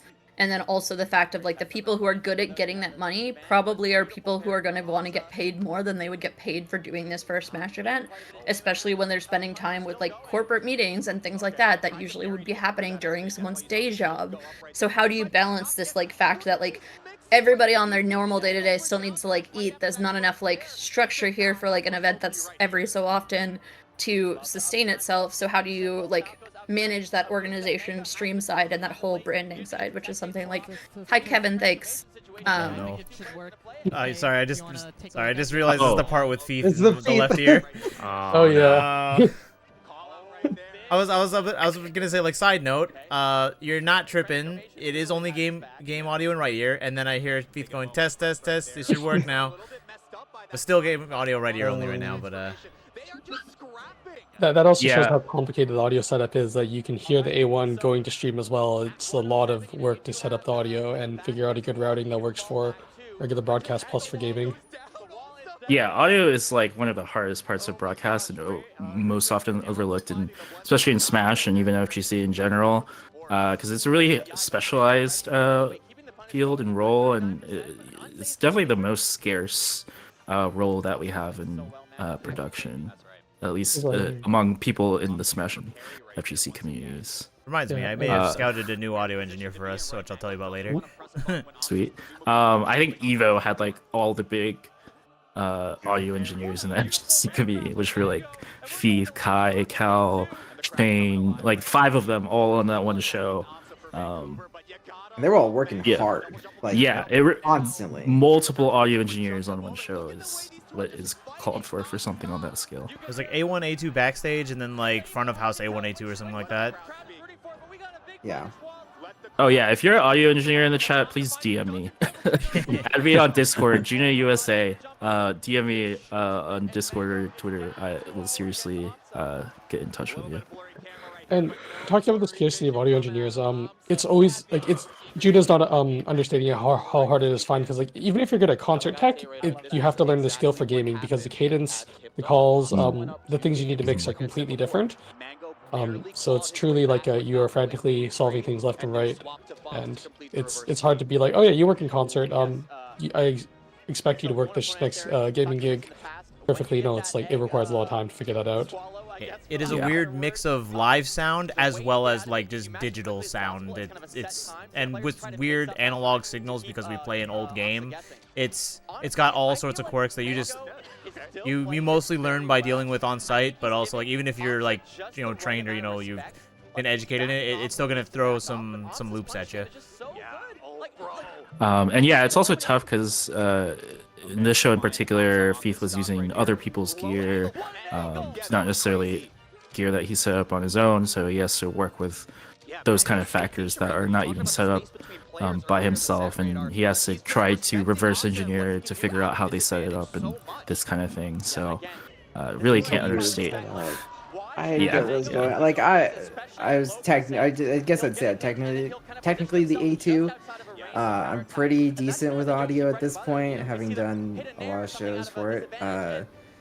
I don't know what they did. It wouldn't connect to our DL32 for some reason, which is a stage box. It was giving like they had the mix buses basically all used up for some reason. A couple of the Omnis as well.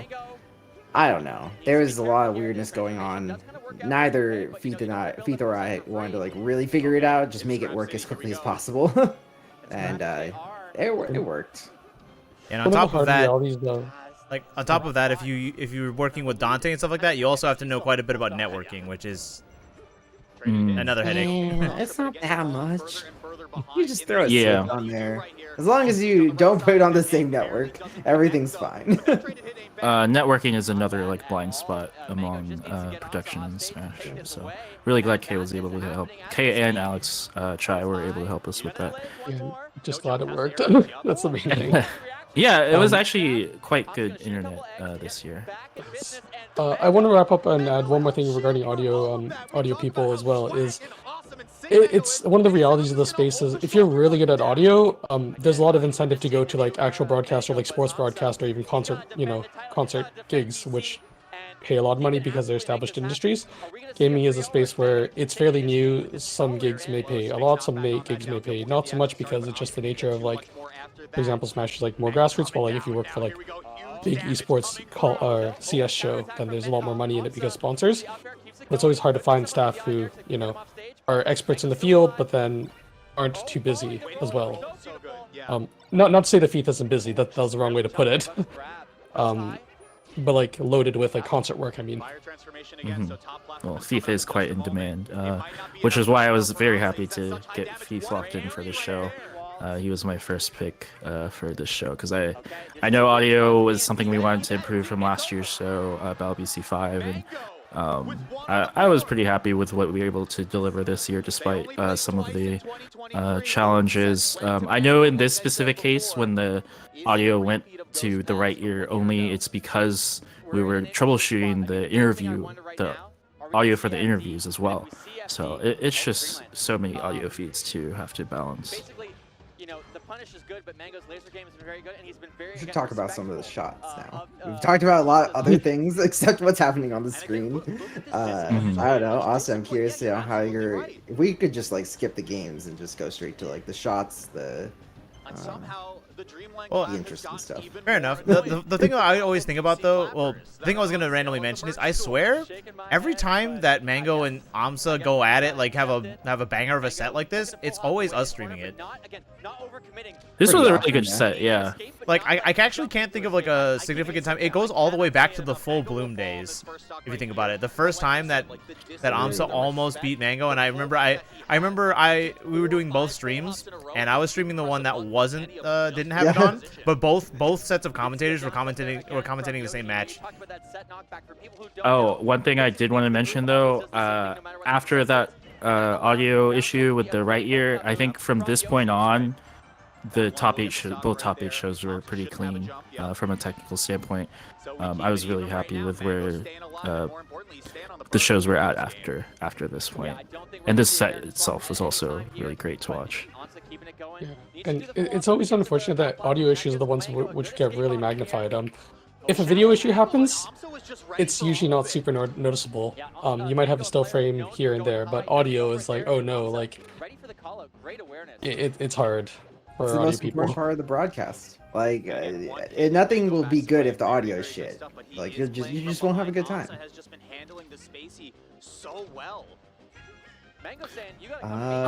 Use digital. Do we touch the digital sound processor? No, there's no DSP in the line that I can think of, at least. Yeah. Like we just routing audio over Dante, going between M32 and a couple computers. Okay, Amsa has full resources though, so how does he mix this one up? Wow! All right, do we wanna skip around anything or whatever? And Or? Amsa hasn't shown that as a recovery at all. He's been Yeah, going high let's most take a of look these at games. any of the pop-offs. I want to Again, like just talk wanna about the point out shots. I how think that's kind of disciplined Mango interesting. has been Sure, I'm at down with that. Yeah. He is Quick, I'm not gonna switch to forcing the anything. YouTube. Again, fading back on the down air. Yeah, Doesn't wanna make it kinda easier to overextend, scrub. doesn't need to get Sound is just like the first thing you experience when you're watching a stream is the sound, and it's also the thing that's like visually grading is not really a thing that we see very often, like unless like the quality drops super hard. Not But really gonna see a lot of other foxes auditorially grading, auditory grade, I don't know, There are some but drops. it's gonna Orally? you're, orally, yeah, orally grading, sure, I'll take that. It's so noticeable. It's right there in your ear. You're gonna makes you feel uncomfortable. You also want to call out. Yeah. I'm one of those people who ends up listening to a lot more streams than watching them because I'm running around. I have a newborn and dogs and stuff, so I kind of it's one of the things that's more noticeable for me as well. Auditory is kind of the key for a good event to be looking good. Yeah, that audio just gets caught a lot faster, is usually complained about more. It's hard to hide that.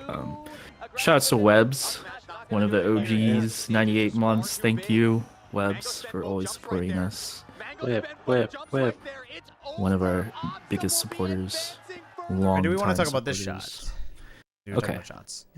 Yeah, let's talk about shots. So Yeah, is this the first time we've like I guess talked about even the stage as well? Like you know, how the players are sitting, the two TVs, V shape. yeah, I guess yeah, do we want to talk about the layout, Mr. Floor Plan? Oh, okay. Yeah, the V shape is kind of been the default for us since I want to say Genesis 8 or something like that, maybe even earlier than that. We just find it once you have enough resources, once you have enough cameras, once you're able to do 2 TVs, and you have enough lights for both players, it is a little bit more of a lift, but I think it does allow for cleaner shots. It's better use of the space. Each player gets their own TV in their space, enough space to pop off as well. And then there's also space in the middle for any trophies and stuff like that. But yeah, it requires 2 tablecloths. It requires just more stuff in general. And yeah, but it has been a layout that we've been using for a long time now. Yeah, so also to talk about specifically with the shot in this situation, so you can see it's like the V from the front of the stage. Normally this is a hard shot to get because wrapping like a cable like around the front of the stage can be really difficult, but we had Taizé with the wireless cam, so we were able to actually take the shot. But if you notice, it always stays a little low because unfortunately we didn't have the ability to do like a different feed on the projectors as opposed to what the stream was seeing. So it's always going to be exactly the same, and if you shoot up a little bit too much, you'll start getting like the infinite like loop, like, you know, mirrors within mirrors situation going on into the recursion. Yeah, the recursion. So, but I think if I'm right, it plays out decently. A little bit. Both players really. This is actually where like the height actually works pretty well, where like the difference of height of the stage, you know. Yes, he's down in the losers, but he is far from out. And Amsa, he's defending his second home. If you go kind of oblique, it's fine, but So many Amsa fans, they want to see him do well. The height of the stage is something I'm going to be starting to look at more for tournaments as well. Just making it more intentional. Yeah, that's true. Yeah, I think I'm going to be pushing majors to be doing 2 foot high stages, 2 feet high. I think 3 is the limit. For sure. 3 is like the limit. Yeah, Big House 11 had Way too 4 high. feet, and that felt way too high. And it was actually just harder to work with on the production side. And also the AVL side, just harder to set up the projectors. Yeah. Yeah, and because of that 3 foot height, like we had like the lights kind of covering the stock icons days 1 and 2, which I know people weren't too happy about, but I will blast these players with light. Just makes everything look better. Stop complaining. That's one of those things that we have to condition players on over time, and that they have been conditioned over time. They have gotten more used to it over time. So it does. Yeah, because even with the simplest cameras, if you have enough light, it looks fine. It looks good. But Yeah. I don't know, man. This is looking rough. Now Mango is introduced as another player to look out for in losers, and he's got to play Cody. Sweet replays from K1. He's got to play Cody. So historically, Let me get the Oh stats. yes, I think this There we go. stats. Toby Yeah. and the level 1 team did a great job with these stats. And also again using the headshots for these. And we had both pre-match and post-match statistics that were able to be used on this show. Because again, I was stressing the storylines and like just more information for viewers for this show, and I'm really glad they were able to accomplish this. Yeah, we did this kind of stage stuff for BBC last year, but not nearly like as well. And then a lot more thought on which stats to be showing where, as well as trying to catch some of the other bugs on certain things there. But the pre-match statistics that show like the head-to-heads and the same kind of ones that are shown at the bottom of the games for Melee singles were definitely like more fun to pull together, and also the fun of like, okay, pull this whole database like together from very inconsistent sources, but then some awesome ones that were really great. So shout out to Bracket Buddy on giving us a nice little historical sets endpoint to be able to build a local database off of. Did Jay help you with some info or? So Never mind. JPEG did a bunch of the graphic stuff, the back end stuff is like a lot more the like my side of other folks' stuff. Yeah, I've got so many plushies. Sorry, I got distracted by chat. But we saw signs of this ask of having the pre-match and post-match scenes was definitely an extra effort was put into making these possible, and I'm definitely grateful to Toby and her team and the level 1 team, and also Paul Vancity Primal for being able to make those happen. Okay, yeah, that actually pretty much. I don't think he'll beat me ever. Shouts to Peter from Action Esports, by the way, who was the photographer that actually took the headshots of the players and got them delivered overnight as well. That was a lot of hustle too. Just it takes so much coordination, so many different departments to make these things happen. If anywhere want to skip around to or anything? That dominating record that We're probably waiting for an interview right now, actually. Yeah, I guess I'll just note that we did eventually end up turning off the in-house commentary for Melee, which it wasn't really Melee who was asking for this anyway, so I think they are more used to not having it for their top 8s. But, you know, I was a little sad about that. It did cause feedback, and we were still trying to troubleshoot it. But I started to realize that I was putting too much stress on Thief and other folks, and I needed to just let them get back to an equilibrium where we have still a good, solid base product. So I did have to make the call to just cut the commentary in-house for this top 8. Because we needed that break, the turnover time in between top 8 Melee and ult to fix the speaker system, just because of how tangled it was in the routing. Oh, I love that we had this interview with Amza. Shouts to Blur for the interviews. I know this is a new workflow for a lot of hosts. We are asking more of the hosts at the events that we work at, so you know, it requires more briefing. It requires them to be paying attention and prepare questions. So it is more work on the hosting side as well. And something they also all had to work on was just controlling having the mic next to the person's mouth while they're talking. That's something not all of them are used to. And also facing the camera, which was something Toby helped point out with some of the hosts, is they should open their body to the camera, which Blur actually did a pretty good job with. You gotta do the 3/4 view of like being able to show like on this side where you're looking at the person, but you're also being able to focus on the camera and making sure you are using, even if it's your not dominant hand, don't be reaching across yourself. But also, it's kind of just the generic 3/4 prom girl pose of the like, kind of that look. Yeah, that is Yeah. how I marked it on the floor. Thank you Like very I much. that Oh, yeah, yeah. that's a standard. You know, I was like, We okay, all- this direction is exactly where I want you to put your feet on the outsides of this, and it would give that 3/4. Yeah, we had floor markings for positions and where camera should be, where the light should be. All that was blocked out and pre-planned.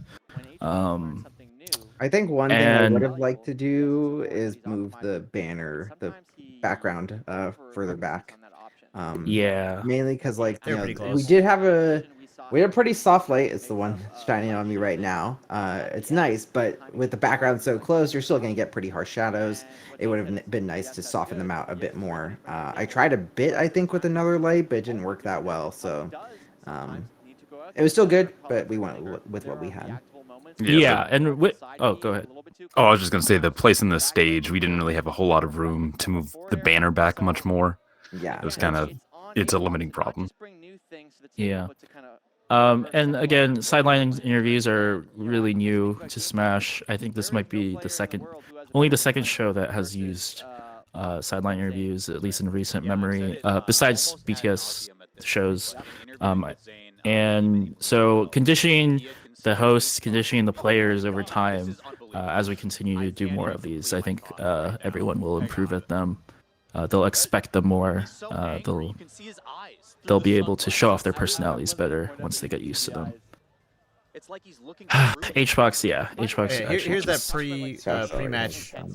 Yeah, scene, yeah. By the way, It's a good pre-match scene. Like you literally like, yeah, I'm gonna win. So actually, this is pretty relevant to what I was talking about. This is essentially is like one of the closer things we've gotten to like the whole tail of the tape thing that I was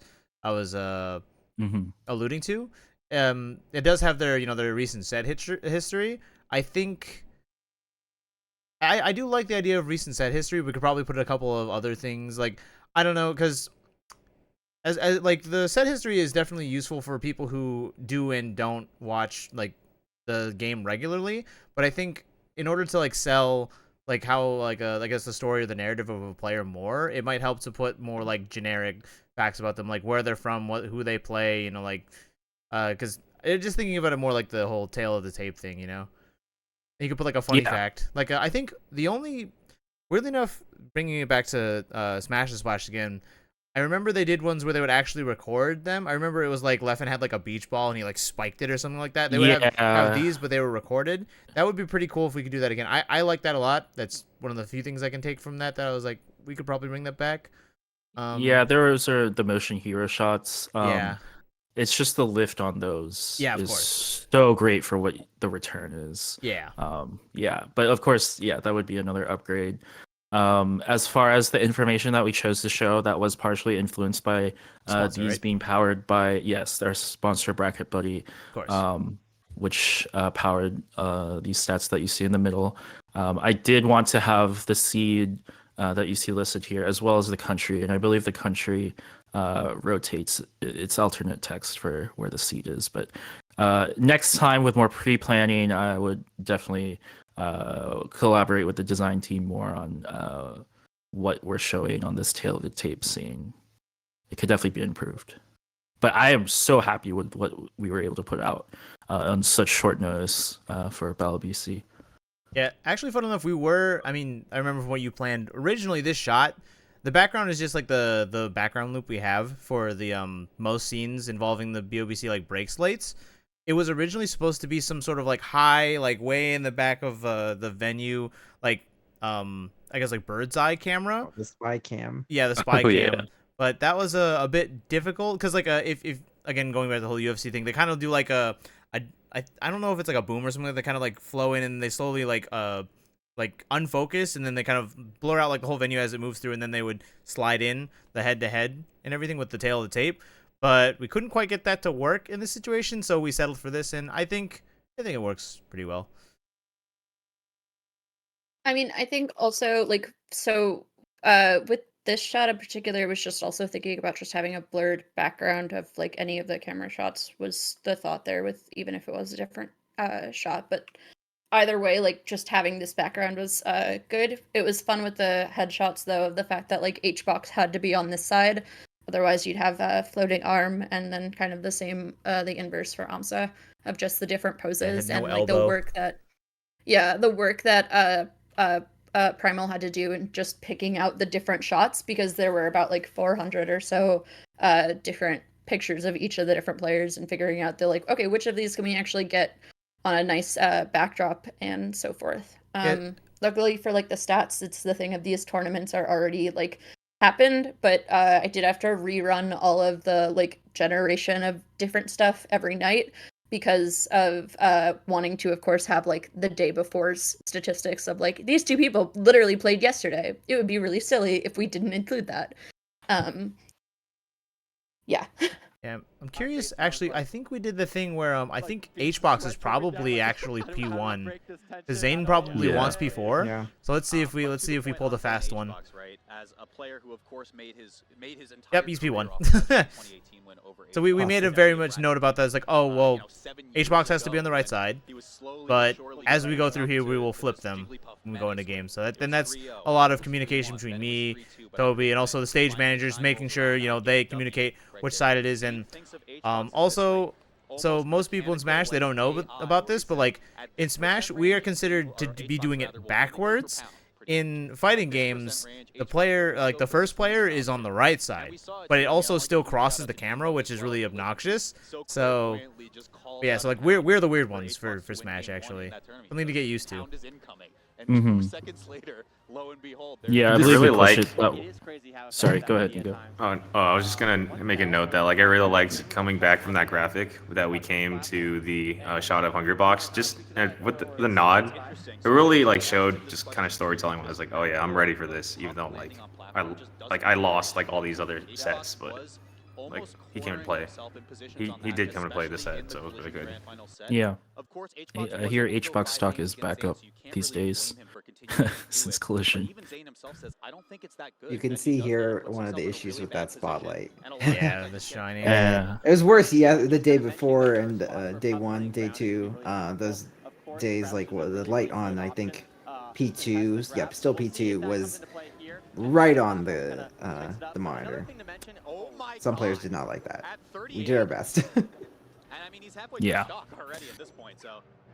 Another weakness that I think Zane is good at exploiting from HBox is I think we're good to skip the game. I don't know what happens after this game. It was a mix-up. Doesn't go for the rest there. Yep. We'll see where we go to after this. Not going to give it to him, and he's zoning him beautifully right now. He said it the last night. HBox has talked about this matchup. I remember, yeah, Zane just like moves on him. Yeah. Oh. How much were you utilizing the camera ops between games?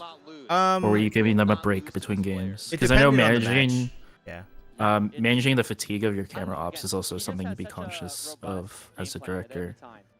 Yeah, it generally depended on like how they were feeling, where they were at the time. Because sometimes, interestingly enough, sometimes matches could end really fast. Like sometimes Ayub or Dylan would be just like sitting somewhere or whatever, and then it's like it seems like, oh yeah, it's like 3 stocks like a piece, it should be fine. And then all of a sudden somebody like gets early percent killed into SD, and you're like, oh, this might end, and they're like, oh, I gotta run back to my spot. So generally, the nice part about having multiple cameras is you can kind of cut around, let people get in the spots. So like, at least there we will always have something to cut to. Which is nice. But yeah, like definitely, it also depends on like the intensity of the people and the players and stuff like that. If it just seems like, okay, that was game 1, we're just still kind of like, they're kind of just, de-rusting or whatever, and they haven't played in a while. But then definitely as the set goes on, especially if it's like a pivotal, like, okay, whoever wins like game 3, counter pick advantage or something like that, that could be an interesting moment to see like who's sweating and stuff like that. So we might have Ayub or Dylan like kind of get up real close, or like make sure the way that we had it for this show was we had Dylan usually focusing on P2 stage right side, and Ayub, because of like the wired setup, we'd stay player 1 stage left side, and really kind of get as close as we needed to kind of like see where their head state was at and kind of tell the story. Yeah. And it's important to note too for Ayub, he also had to be mindful of preparing for the interview right after the set as well. And then yeah, Dylan mentioned like having to he was also leading the Tempest crew and having to make sure that they're striking their gear all while this is happening as well. Okay. Yeah, I was gonna say, and one thing in terms of like managing camera person fatigue is in regular sports broadcasts you're gonna get like the run like it's a set time. Like let's say a game is like an hour. In games, it's like, well, oh, you just got through force docked immediately, and now you have to go stand up again. So it's a lot of being on your feet. Especially when you're wielding something like the monopod that Eve was using. Luckily, it's not as heavy as a tripod, but it was something. Yeah. But both camera ops were definitely hauling ass. Hey, speaking of which, I got me. I've got all the toys. Oh, there it is. The monopod. Okay, I'm not gonna hit the fan. Yeah. This is pretty nice. I mean, it's got basically a tripod mount at the floor. It stands upright, without any hands. Pretty cool. For the most part. For the most part. And then it also has like this cool thing where if I move one piece of it, I can get like full leverage, which is nice. I like it. I got this at one time with the I basically did a zoom in by just leaning it forward, and then I angled up the head. It was pretty good. I'm just so grateful that Nikki keeps up with all the latest and greatest tech and equipment, because yeah, that's just so much. After a certain point, like after some time, a couple years ago, it was just too much for me to keep up with all the broadcast tech. That is the first time I ever saw that thing? It was like 2011. It's been around for a long time. This is a monopod shot right there. Oh, okay. Yeah. One of my friends was using it to take photos at a robotics competition, and it's like, oh, that's nice. Yeah, look, we have Nikki, our angel investor here.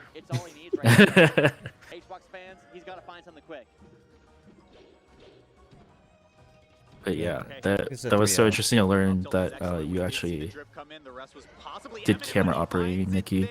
We're definitely good to have you camera operate at the show. Yeah, a long time ago, I used to cam op for robotics competitions, FRC if anybody was a part of it. I did Steadicam, handheld, the works. Rollerblade shots. Lots of rollerblade shots. Oh, dude. I don't have my rollerblades in my room. Got everything else. They're in your trunk. You don't want them to know you can do that. You can do everything, because at some point they're going to be, Nikki, do the everything. Thanks. We've seen HBox, be a top force for so long, so he's far from out. We have crazy. I guess I should there a second ago, but one thing we couldn't get working this event was a separate feed for the projectors from the house. The recursion deal. Yeah, it's where we get that recursion when the camera's facing the projector. It's something we know how to fix. We just didn't have the equipment this time. All because I didn't follow through on paying PA $1,000 for his Kumo. Just keep throwing money. Well, we were out of outputs, so that was more of the issue. But I would have been able to fix it if I had another Kumo. I have a way. But like this thing is the computer at it. Yes. Okay. Well, yeah. Then in that case, yes. It always one of the main solutions in life is throw more computers at the problem.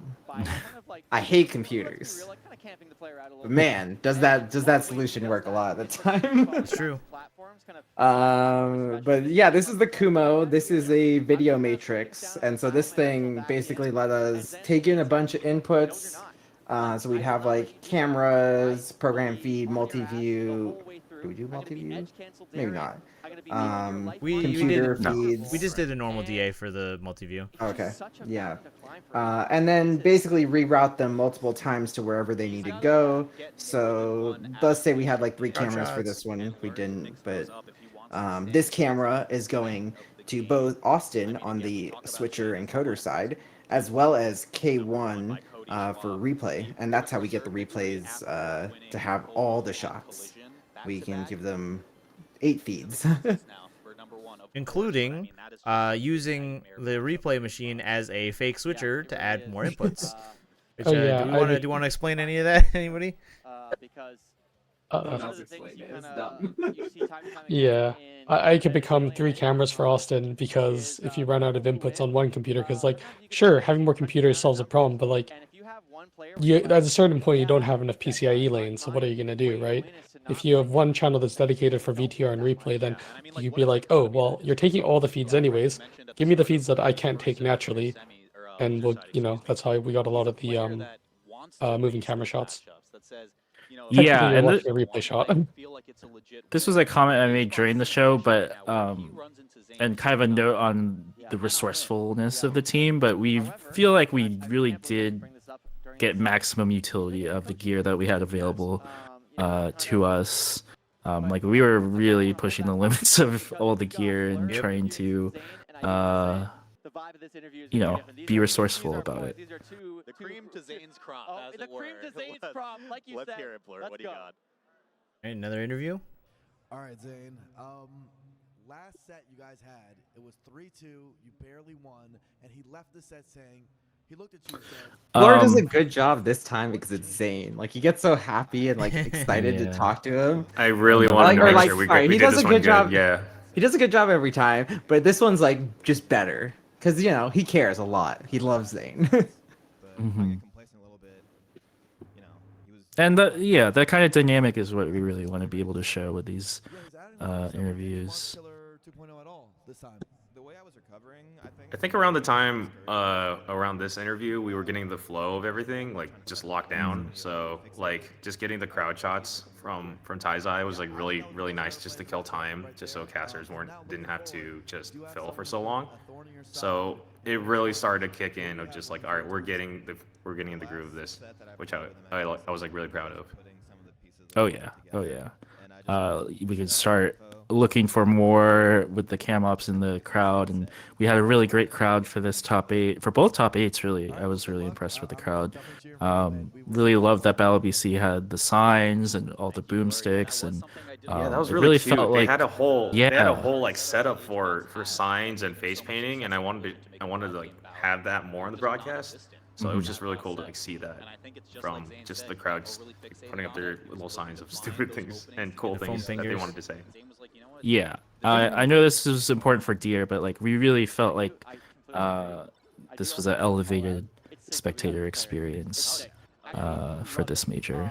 Obviously Battle BC not the first to do it. We saw this at Genesis as well, but I love how like Deer is always like dead center of this shot, and Deer is like almost never like Deer's always on the phone like 90% of the time.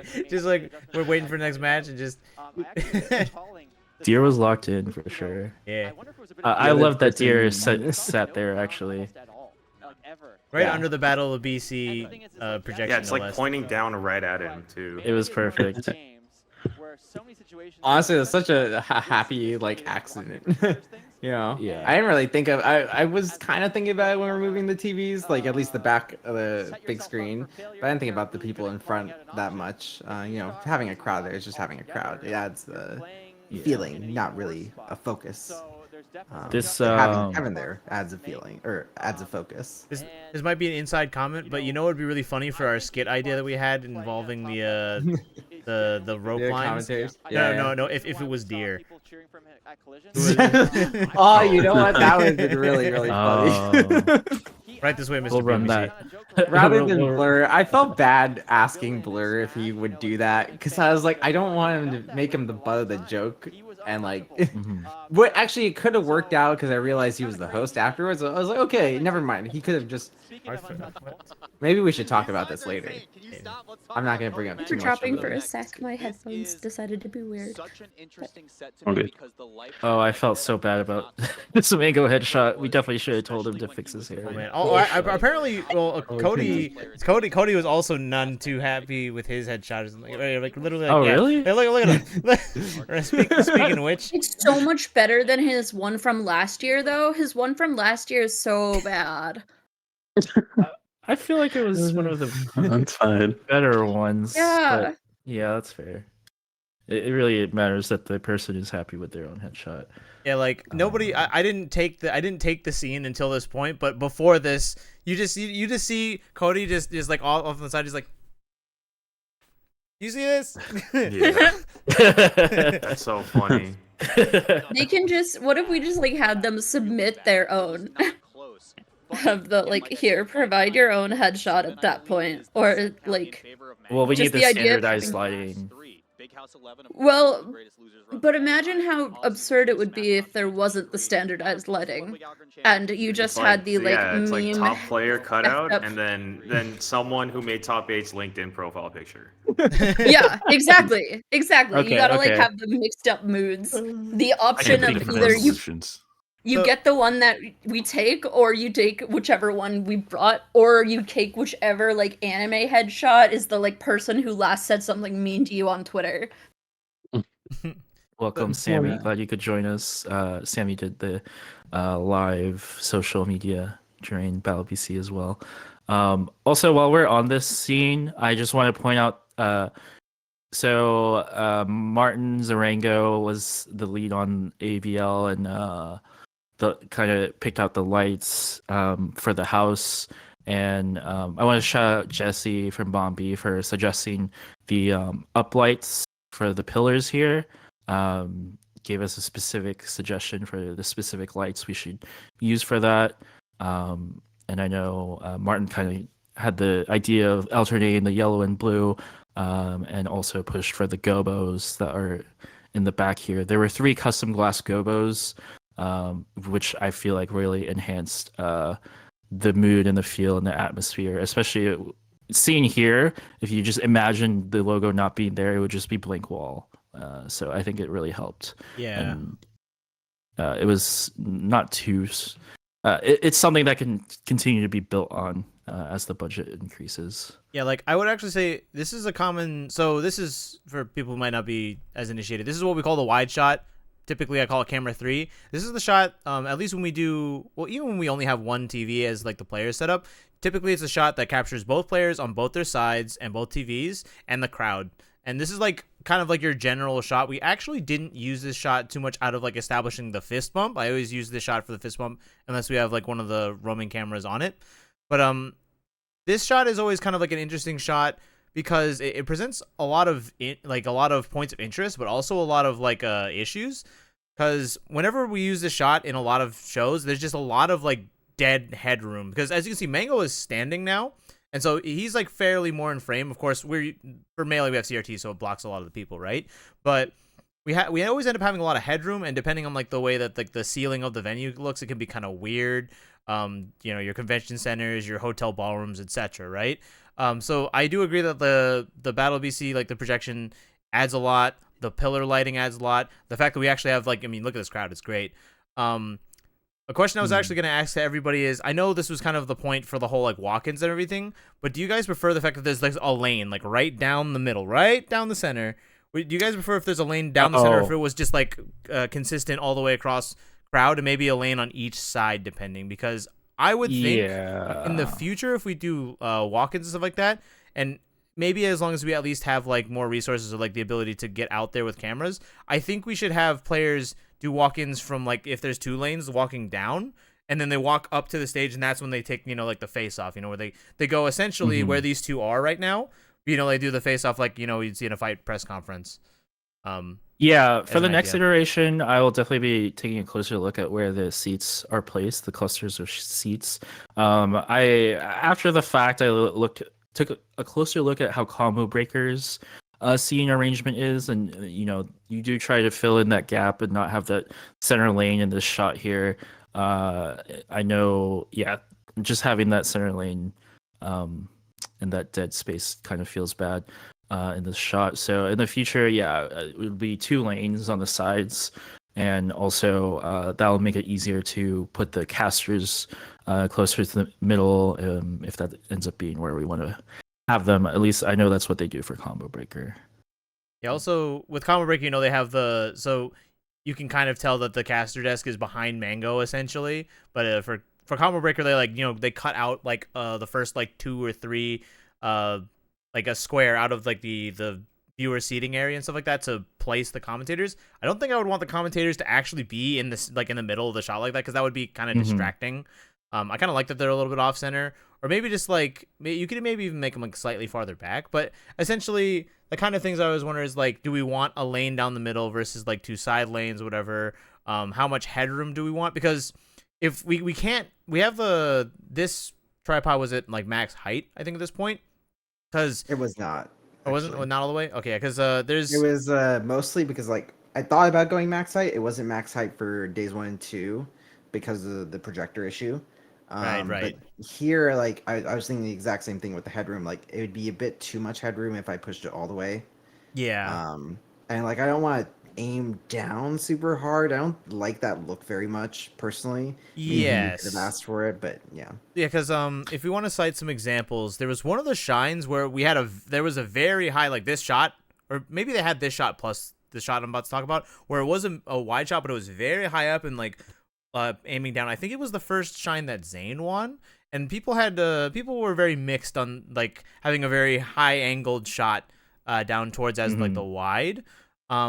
And if you go, the issue is if you lower the tripod and tilt upwards, you can get a lot more hiding behind the TVs, especially it also affects how wide you can space the players apart, and where you place the Wii, or if there's a Red Bull fridge or something like that, it can be very difficult, which Red Bull fridges, especially if Red Bull is a sponsor for your event, they're gonna want to make sure it's in the shot. They're very particular about it. And then the only other thing is, if you kind of could tilt down more at this current height, there's a whole nest of cables down there that we don't want to talk about. I think Juna, did you share that tweet about the Mario Kart land with the massive rat's nest that they had? Oh yeah. Yeah, we're trying to avoid talking. We're showing that. Yeah. One thing with that is just the fact of whether or not the table claws actually will go across both sides. So if it actually would cover up the underside of that table is what we had discussed while we were all on comms there. But getting back to the aisle conversation is, I think there's also just a question of again, where are you prioritizing the in-person viewer experience versus the stream the stream experience of if this was all one line and there wasn't a line down the middle. Imagine if you were a person in the middle of that section and had to pee. Just the thing of how do people actually get around the venue itself, or where are you putting the commentators? Are they blocking the players from actually being able to be seen by the people who are there in person to be part of that community? Or are we using the crowd as a prop, or are we using the crowd as understanding the crowd as a value to the event itself? Tends to be a little bit of both. Yeah, but I think the thing is, it's always a trade-off there of what you're thinking about, and trying to make sure that you are always keeping that in mind as well. Also, not to mention just the fact of is this a fire hazard? Right. Yeah, that was another important part of or I guess limitation. As part of the floor plan, we did have to have fire lanes of a certain width, and we were limited to a certain amount of rows with the chairs as well. So these are just limitations that people don't necessarily think about, but we do have to accommodate on the floor plan. Yeah, I'm also just remembering that probably also the reason why the center lane exists is because unlike in a lot of main show top 8 show tournaments, there is no projector directly behind the camera in the shot that's actually on the sides. So the middle lane is actually aligned to the gap between the 2 major projectors, and so each side of the half mid lane is probably watching the other main projector. Also, I don't know why this just reminded me of when what was it? I think Dylan, when you were running back to get the following shot from one of the Ultimate players walk-ins, and somebody walk in front of you or something like that as you were trying to get to your spot. Oh yeah. Yeah, I If remember anybody needs seeing to know, that. don't do that. I remember seeing that in the preview. Yeah, that's why Dylan needed to have the cam utility Nabibi Spotter. there to help.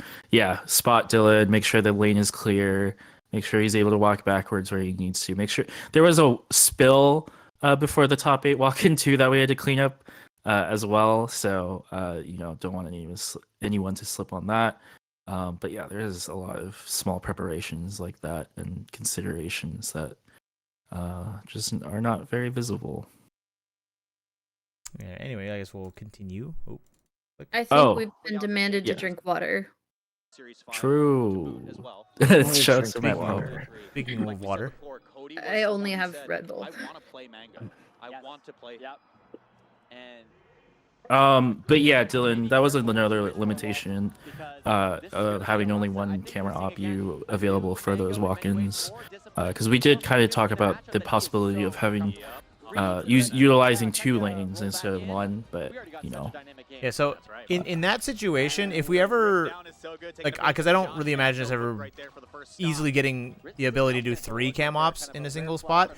What I think we would probably do is we'd probably repurpose either P1, camera 1, camera 2, or the player cameras, or the wide, just for the host for when we do the top 8 intros, and then after we're done, we'll move it back. Because that shot should be pretty static on the host anyway. Also, it'd probably let us get a bit of a better shot of the host, because top-down view Yeah, that was kind of iffy. yeah. Not like my favorite. It was workable. I think Blur and Goose did a good job making it feel good. Yeah. So, yeah. It was like you were looking up at a giant. Yeah. I mean, yeah, they are looking at a giant. Towering over them.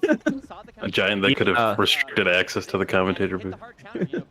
that blocking was definitely something we had to all figure out kind of last minute, because the original blocking that I had in mind, it wasn't compatible with the limitations of our gear, so yeah, we had to adjust to make up for that, and I think these guys did pretty good at finding a solution. One thing I want to talk about is I was talking to both these guys backstage, and Cody was talking about kind of the challenges of having people cheer against you. Yeah. And Mango said, You want to skip past this game, I guess? Let's skip past it.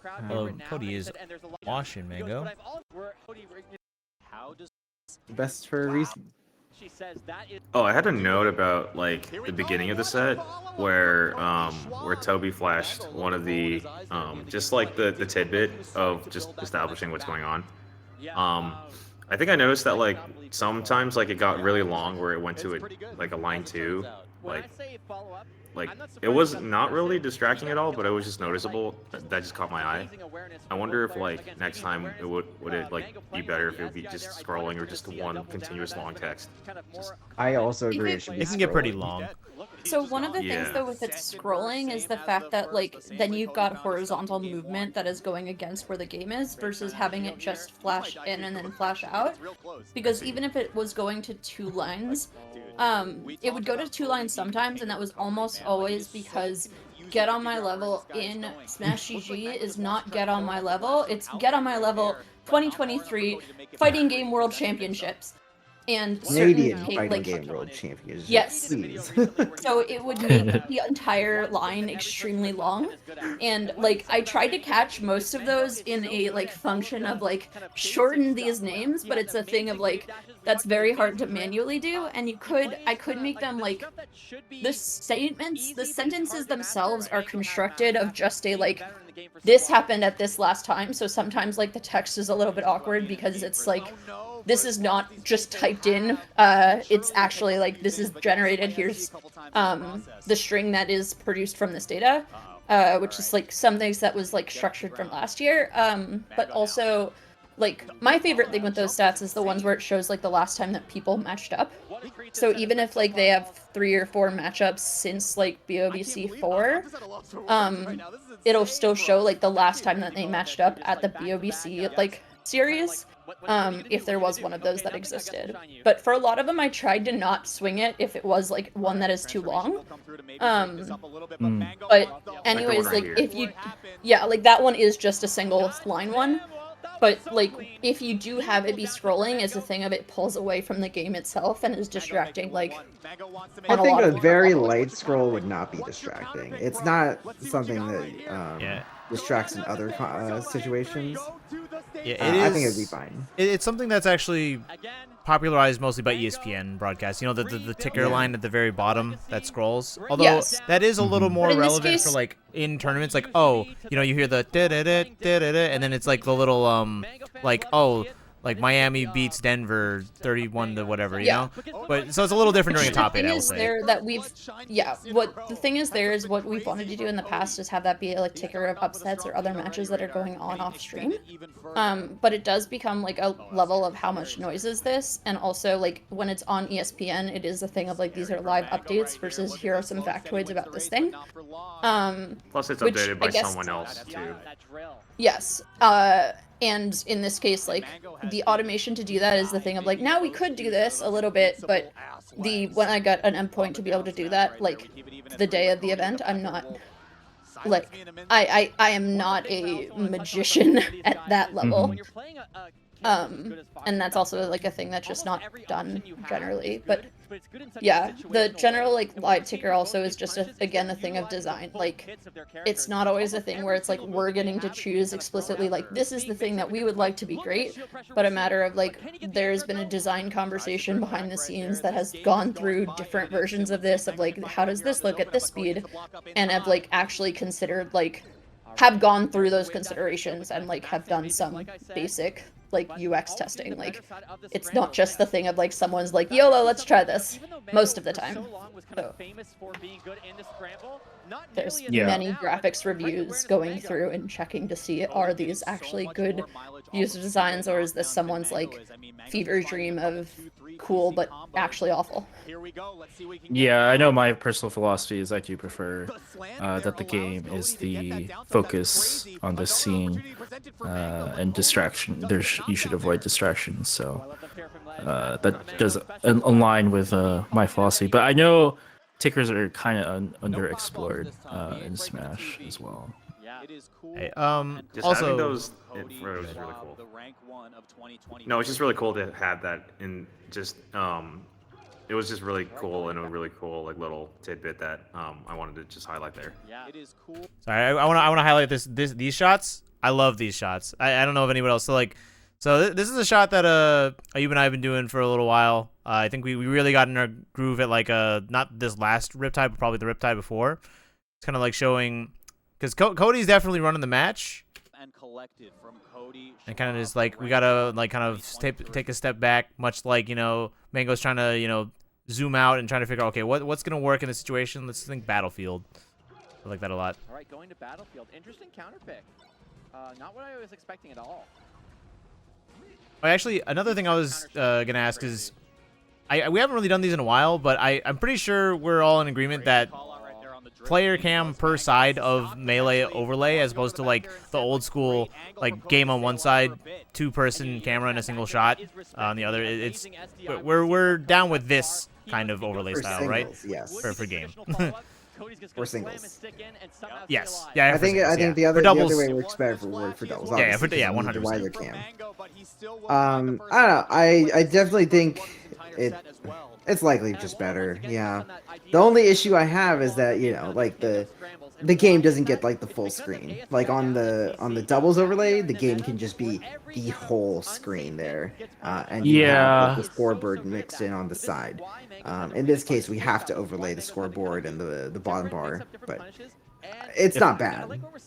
If I had one like design nitpick, I would definitely want to make the game bigger and take up as much space as possible. But It's true. Yeah, there's definitely different philosophies on that. Yeah, because I guess the alternate to this would be like make the game full bottom to top like height, and then you're able to put like information for player names, character, game count, etc. under the player portraits, which also would help mitigate the fact that, like I said, in my opinion, the cutouts are a little bit too tall because they leave a lot of headroom. So that's what I would try to test out. if you made it bigger like that, then you would be making the player cams also less wide, so you'd be getting an even like longer shot of the players at that point. And also then it Well, gets the to assumption there is question that you also shrink the player cams. Yeah. Like well, then if vertically. you're shrinking the player cams, then how much extra white space do you end up on the sides, and where do you then put a lot of the like sponsor obligations, or how do those sizes work? Like I agree with you on Wait, a lot I'm of like where that should. Wait, If you're wait. making If you make if you're the making the players, game bigger and you're making Yeah. the players smaller, you still have more space vertically than you would have horizontally, which means that like that Novus logo would get shrunk down because it wouldn't be able to fit in okay. as much horizontal space. So you have these logos that are based on how like the actual sponsors are providing these assets and how they only want their things to be used. Like that Stay Vancouver Hotels would be very, very hard to read even more. And having to explicitly like chat with our like sponsors on how they want that presented, and being able to provide them like this is what this will look like, or following whatever their brand guidelines are, is a little bit difficult sometimes. Yeah. Logo marks. I can't believe if they can't provide a vertical one. It's kind of a struggle. But otherwise, if like the logos are fine, everything like can fit. I think just making the players a bit shorter, making it a bit thinner, and like putting like their round info and all that stuff in the sidebars would allow us to get like the whole screen be melee, have a full screen melee. You know, again. But yeah, damn, I totally forgot about the horizontal logo marks. Those are annoying. Mm-hmm. The level of tiny details of things that are moderately annoying that always end up being a small case are extremely high and result in the thing of like, this is an extremely there's a reason behind this decision, and it will take me like 6 Twitter threads to explain this reason, so please shut the heck up on Twitter about why this thing looks this way, because I promise you there's a reason behind it. So always like, that's just kind of a thing with design generally, and I mean with stream generally, of the like thing of like, oh, you've got this camera here, it's because you don't want to have like, I don't know, the Genesis like Splatoon bathroom shot. Like there's reasons behind these things that are like not the like easy consumed thing. And chat will be grumpy regardless. That's why we don't care about chat. Yeah, but that's why you have a good team of people who are all like looking over graphics and looking over like what people are doing, so you can say like, oh yeah, this thing would be better, or like this thing would not be better, and trying to get those things like thought of ahead of time. Which reminds me, I want to shout out Ambler, our lead chat moderator for this weekend. They were also extra eyes on the stream quality for all the 5 streams that we had. It's impossible for me to monitor all 5 streams all at once, so having those extra eyes was definitely much appreciated, as well as, of course, moderating the chat and coordinating the moderators for each channel. Definitely a big help. Yes, that's true. Yeah. Again, I guess we can skip to. He's got such a solid. Good. One where I just can't get over how this like it's chaotic, man. It's so chaotic. Esports versus next? Xbox. The lifetime head-to-head really tell the whole story. J-Mook, I mean, we skip to like grand finals, because I mean, apart, maybe like some of the sequences we could go over. I don't know. I want to see some of the non-gameplay like camera shots. Yeah, I'm trying to see where we cut after this. The last 2 times that these guys played, J-Mook also won those. We're probably setting something up. And Fate 3. Yeah, big shout out to production for giving us some of those pieces of data for the viewers. Always useful to contextualize the brackets, even if we're saying it. You know, the visual is always really nice. So big shout outs to the production team. Oh, that was one comment Toby and I had for you, Austin. We both wanted you to use the bracket scene more, because as Ludwig was like watching this, we noticed him referring to the Start GG bracket himself. Or the bracket seed, as in the bracket scene. Oh, the scene. Oh yeah. That is true. That's for many reasons. I didn't really have a place to like fit it in, unfortunately. But yeah, I wanted to use it, but I couldn't find a non-intrusive way to go about it. But I did want. Yeah. It is hard to figure out how to, you gotta cue the casters as well. So I totally get that too. Really good at leveraging what makes this matchup difficult. We got I wasn't gonna say back shit. to candidate. Juno tattles. I wanted mean- to use it more. I just kept like it just kept like slipping my mind, and then like the problem is like when you get in the habit of not using it, it's hard to like add it in. The other Yeah. thing too is players they want to go. They don't want to wait around. So like, I feel like when we were making the players wait around a little too long. Yeah, we were they juggling so kinda- many things. It was difficult to add in Yeah. something. I was like, this could probably be Oh, left out. yeah, I would the definitely thing of, not like- play the bracket if it's gonna add time. It's Yeah. purely if there's fill. It'd be Can we kind of go like back the to thing of pre-match? if you cut the post match statistics slide and then put in the bracket for like part of that time. It could be like a spot where you'd be able to have that transition between set to set. Yeah, one key philosophy with all the different scenes that we had was you don't add to the total runtime of the top 8. It's only to fill in space where there's nothing else to show. Even the interviews should not add time, runtime. I think he always kind of stays composed. I think a classic place to put it in would be like an establisher for like going into after the caster swap. So like when we go into like our top 4, we could use that to like intro the rest of top 8. Yeah. I think a lot of like FGC shows that was done in the past. Yep. I think that might have been what was on the run of show too. But when you're in the heat of the moment, like it's those kind of things, like they don't them missing doesn't hurt the show. So it's only just a minor improvement. It also is data that like the user can get on their own versus the post match stats where they can't get that on their own. So Exactly. Like I definitely agree with prioritizing using the pre-match and post-match over the bracket. Let's take this one all the way home. He is sitting up straight, Walt. I mean, HBox is not, so. Okay, we're gonna go back to the very start of this set real quick. Yeah. I thought this was just like a really cool shot, and I think it's something we could refine. But at the start of the set, Yubs is kind of focused on HBox to start. And then, well, yeah, he brings we were it doing up. the hungry feed. We were the trying hungry to do the hungry feed. It's a tough one. You're never gonna get that magic. But this idea of this whip shot, I like a lot. I think it's something we could kind of like refine a bit more. But really good idea from Yubs. Would we like to show the source material that we were basing this off of? It is also BOBC. I'll look for the clip real quick. Yeah. It's somewhere in there. Yeah, I actually utilized more of these whip shots at BBC 4, and it was easier to do. This one, it was kind of like an improv thing where I was like trying to do it really fast, but then it ended up going a little bit too slow. Yeah. But yeah, Dylan was also my like camera utility at BOBC 4, and he came up with a lot of great shots. Get blown up. Yep. And this is a matchup Yeah, where Battle it's BC4 rarely had happen a if lot you of good get clips lazy too. on the side of Sheik. HBox is just gonna kill you for it. So let's get into this first. It does have your most popular clip, I think, right, Yubs? The walk into the sun. For Oh yeah, Leffen. we're leffing into the light. Yeah, the walk I guess off. so. Yeah, the walk off 4-stock. God, such a sick shot. I still like my hungry feet one more, to be honest. It's because it looks like fighting game intro. It does, That yeah. is Ryu's, like, you know, when he steps, his feet. Yeah, right. But like the stomp, and then he gets down. He's like, whoa.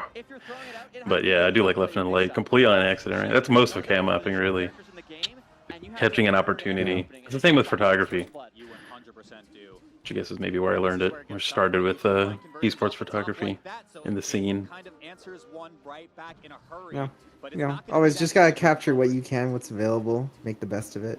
Yeah, exactly. I think you definitely did that. God, Yeah, he's getting away with it.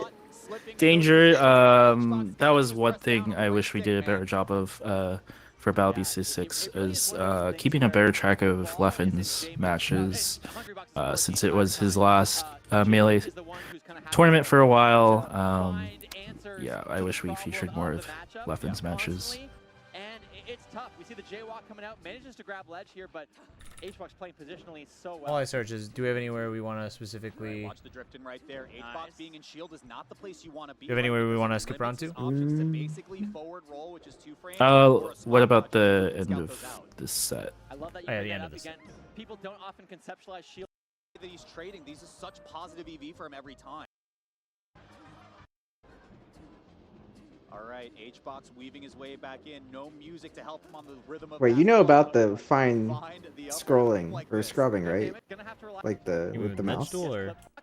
No, like if you grab the handle Oh yeah, if you and grab, then yeah, lift you it up. lift it up. Yeah, I forget okay. that exists. It is a hidden feature, you know. I do it Bad on accident. discoverability. Usually on my iPhone or something. Yeah, because like it's just that little text at the top. Speaking of scream it. speaking of favorite camera shots, since we were talking about the ones from Battle BC4, Ayub and Dylan in the chat, do you guys have favorite camera shots from Battle BC6 that you For want to point out? me, it would probably be where we had the trophy on the console or near the console, and we were able to. I could do like a rack focus on the trophy and then the competitor that was behind it. I think I did it for AMSA in top 8 here, and then I did it for some old player. So I just like redid that same shot. Gotcha. Yeah, I remember seeing the one for ult.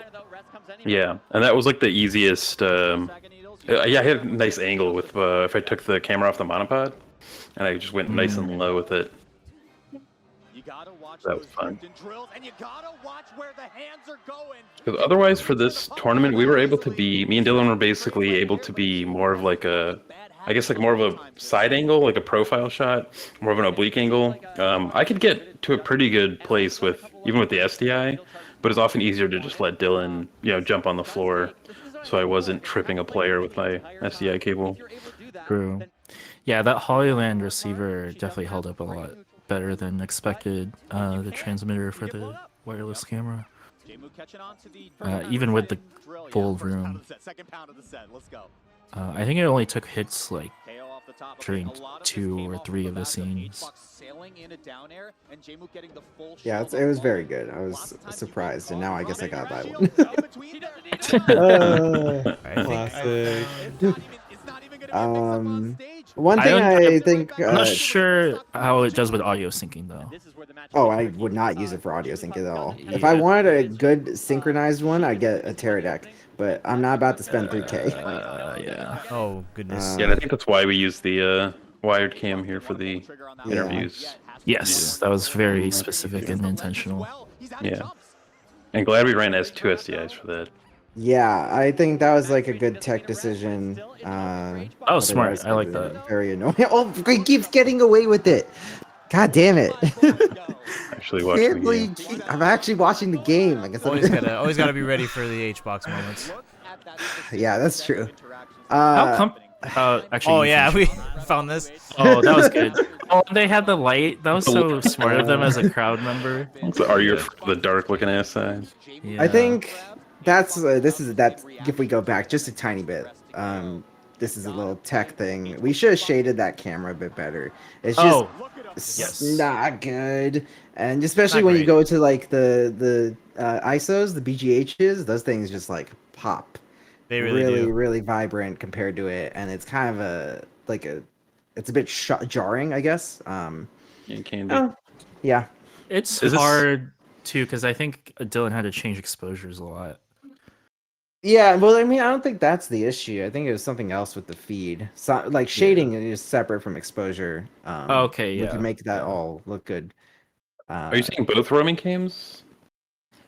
I actually don't know. Oh, this is yours, yeah. Yeah, because we did change it a bit. I remember. This one could be better as well.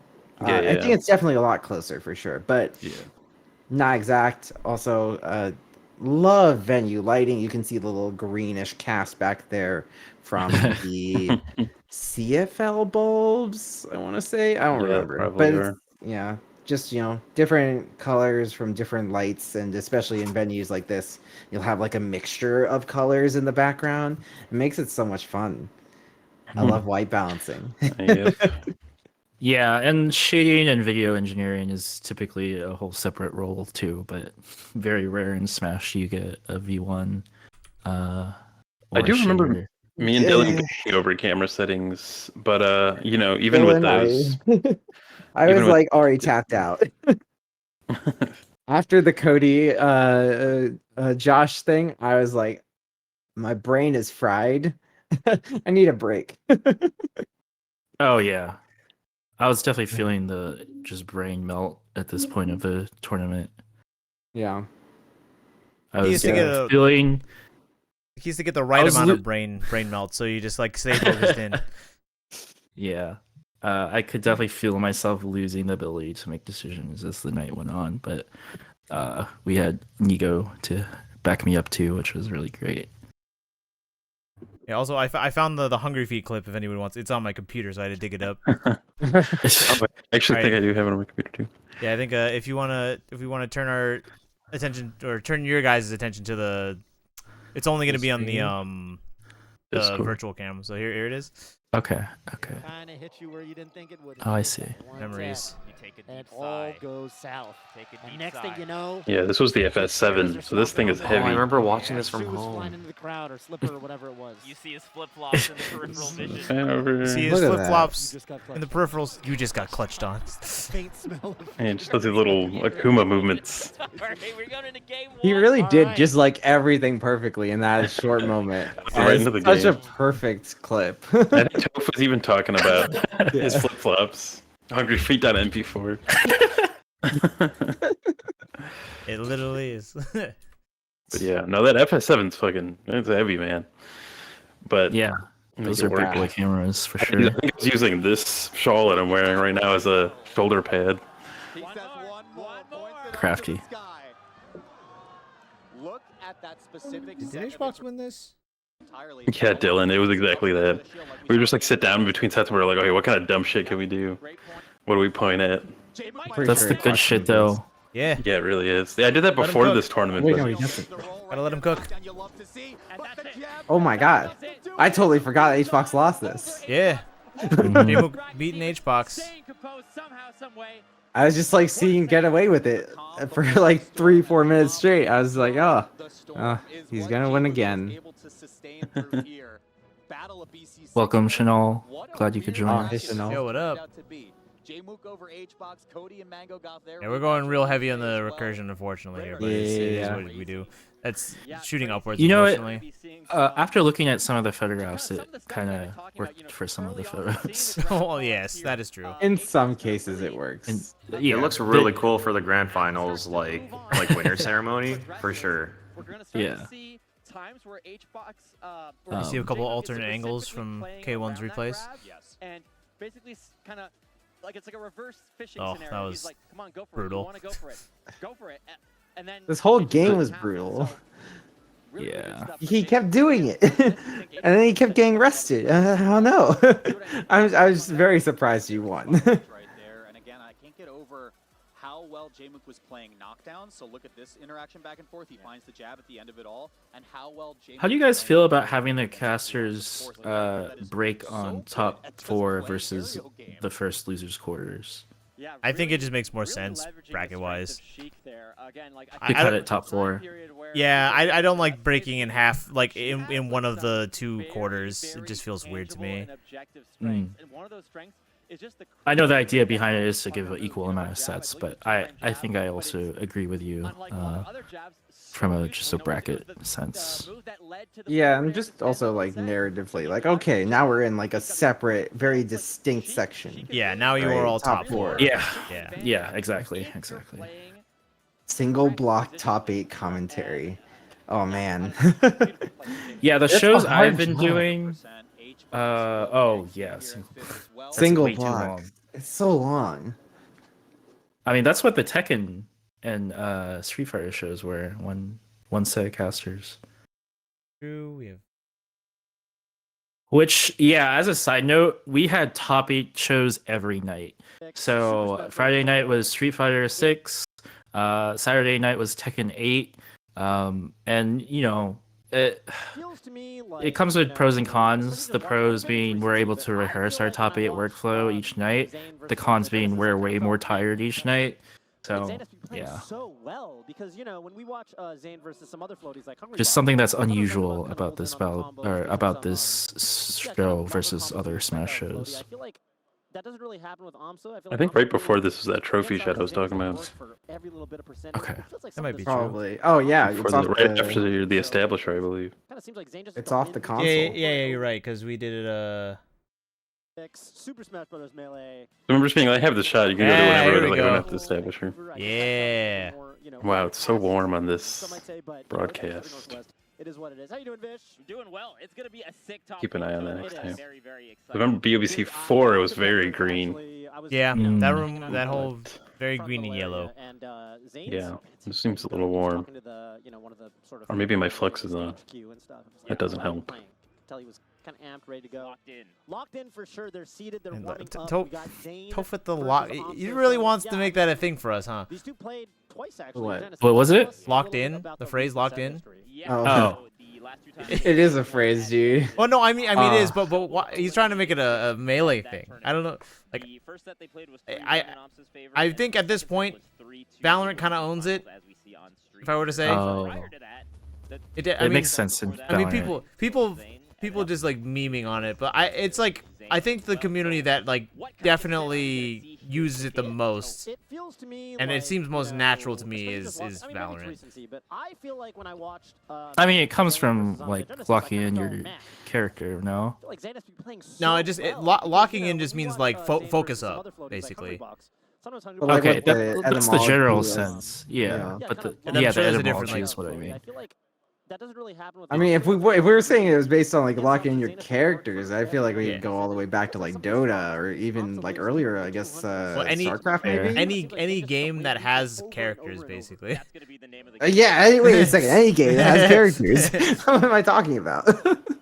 I just love. Have you guys seen the memes of like the one from like Parasite, where it's it's like I think I tweeted that out where it's like we're all chatting on the line and then when it's last stock last hit and then I lock in. That's definitely me. Like we'll be talking about like this should be a good matchup for AMSA, and like you can play real. Oh wait, last stock last hit, quick comms, lock in. Wow, that worked out. It's funny because it wasn't a tipper, but it was enough because AMSA kind of got broken out of the armor, wasn't ready for the Valor air other upgrade. games, it's telling people to. It's, I just hear it mostly like you don't hear it like from people in game. You hear people talking about the game, but like people say it all the time, and like shooters, particularly Valorant, mostly in my experience. But like I don't know, it's just funny how it's like the reason why I'm making a joke of it specifically for Toph is because at Genesis, he like I think on his first block he was just like, I believe that 2024 will be the year of locking in, Vish. Like, oh, what do you like locking in? It's when you focus, when you're focused and you're like ice cold in your veins. You're locked in. And I'm just like, this man's explaining how to lock in. Like, what is lock in? Oh, let me get the Merriam-Webster dictionary out real quick. Locking in, verb. The crowd is actually getting loud for AMSA. Oh, no jump! You can go back to the VODs. That was like the very first commentary block that we had at Genesis, and that was very funny for me. Yeah, I did not remember that. So I remember it very clearly because I was just like, what? Like what? We were really trying to make locking in, and ever since that Genesis, I guess it was welcoming in the new year 2024, the year of Melee locking in. I don't know. I remember it very distinctly because it was just so out of place. Well, I guess I'll give Toph credit for trying to create more storylines. Or, Is that what we're calling it? Some narrative. It's hard, dude. It's hard to do it like Scar does it. As I've rewatched some top 8s, I've come to realize and respect how good Scar is at storytelling. He's got the WWE like announcer deal going on, Yeah. He really is Absolute incredible. cinema. Yeah. All I'm just saying is everybody who's watching and everybody in this call, when next time Toph is on, just listen for him to at least say lock in like at some point. It's like, oh, you know what? He's locking in. But it's so funny because he just says it so like very particularly. I don't know. It just makes me laugh every time I hear it. Exactly, Vish. Okay, I'm super hungry, so I'm gonna go bounce and eat some food. But this has been really fun, and I might come back later, but I might not. So thanks all. This was fun. The show was fun. Bye. Thank Gina, you, do want me Toby. to eat some Take it food? easy. Bye. Yeah, they knew the distances to nail what I would say maybe 6 to 7 tippers. I'm also gonna hop Shouts to- off. Okay. Yeah, it's really late. Yeah, in It is- France It's time. pretty. It's France. it's approaching 5 a.m. and I need to Oh get my some sleep. god. Goodness. Yeah. Thanks so much for making time, Jared. No problem. Yeah. Thanks for having me. Oh, man. Have a good night, y'all. I mean, whatever time it is anymore. Take it easy. Peace out. Take it easy. Definitely supported the local scene. Yes. I really like the way that But yeah, we'll get through the rest of this top 8, and then we'll take a break before Ultimate top 8. How And much then- more do we want to get through on this? Let's. You really cannot. It kind of depends on if there's specific things that you want to talk about. But honestly, like I said, after Mango and Amza, I feel like, at least from my perspective, the show went very smoothly. Yeah. Like I for mean, the I'm rest trying of to the think of night, really. standout moments, but Yeah. So dark out there. Yeah, we needed some crowd watch for sure. Something we just have to have in for consideration. money when we're- issue. Yeah. Yeah. Money and just like having consideration for it and just getting the means. We need a lighting operator Mhm. proper to be able to do crowd wash because you I can't miss just PA. put yeah, you can't put lights on the crowd the entire time. Yeah. Which means I would have to start also making lighting calls most likely. So that's another thing to add to the comms list. Yeah, GGAA. The main issues were struggling with the in-house commentary, the mic from production during Amza Mingo, and then the TV thing. And I think those were the three like glaring issues. After that, it was a pretty clean show. it was really smooth sailing, honestly, after that. Yeah, and the top 8 Ultimate show was like nearly flawless. Like I'm pretty sure I'm not exaggerating on that. Oh, Alex. Hello, Alex. Right, Alex Chai? I think. Oh, Chai, welcome. We were just talking you up, helping us with the food and the networking. Oh. Yeah, because they said Feeth Mike incident in the thing, and I'm like, how did they know about it? Nice Yeah, trivia Chanel, shot. I like the commentaries on the ground. I think it's cool. I think it adds a lot of flavor to that video feed as well, rather than just the usual step and repeat background or some random ass pillar. Oh yeah, I'll take crowd over step and repeat any day. One alternative stage layout I did think about was keeping the, and it might have helped with our transition time, but keeping the melee players where it was, and then just putting the casters on the side, other side? where Ultimate Main was. Yeah, it's more similar to main stage style. Yeah. I'll be back. I gotta do something. Yeah. I can't pause myself. Pause me. Okay, I will take you off. Just switch cameras there. If Marth misses it, Nice. he might live for another 150%. Yeah. Dreamland Game 5, I gotta say, I don't know. In a way, I'm almost a little surprised. You this can stage hear them didn't come out clapping. earlier, But yeah, this. Fortunately. Yeah, I think I will definitely push for comms in the crowd moving forward. It's kind of a gear issue, floor plan issue, audio engineer issue. It has quite a few prerequisites depending on the venue. Because in-house commentary is typically an arena show type of deal, but you know, we'll try to make it work for other Smash shows. Did we also like? I'm still in favor of not commentators in house, but like a host or hosts in house, like we did at Evo. Oh yeah, I like that too, but that is a big budget issue. I mean, I don't think it would be that. I mean, because we already had the hosts, like, you know, that would go to house when we do the intros. So I would just say just like leave them on in house and just, you know, keep them. Yeah, just keep them in house and don't like have them go to stream like almost at all unless we need them back for like the top 8 or the grand finals re-intro. You know. Yeah, kind of like what we did with Genesis Ultimate Top 8. Mm-hmm. Rod had the Yeah. mic in house. Yeah. Right. Yeah, this is definitely something I'm still workshopping. I am glad that we were able to experiment with it with Battle BC as well as Genesis 10. Yeah. With the commute. Yeah, which is Ultimate Top 8 though, I think needs the in-house commentary. I think it might be because of the energy of the game, to be honest, but it really, like amplified the Ultimate Top 8 experience, at least for this show, in my opinion. You know what's so Melee is so These cameras are so good. Yeah.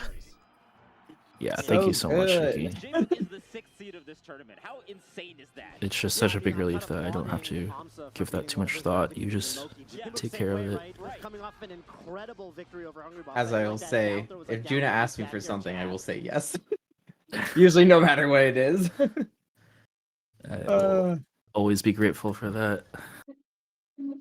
But yeah, you know, this was Nikki's last show for a bit, taking a break, a hiatus from production, as far as I know.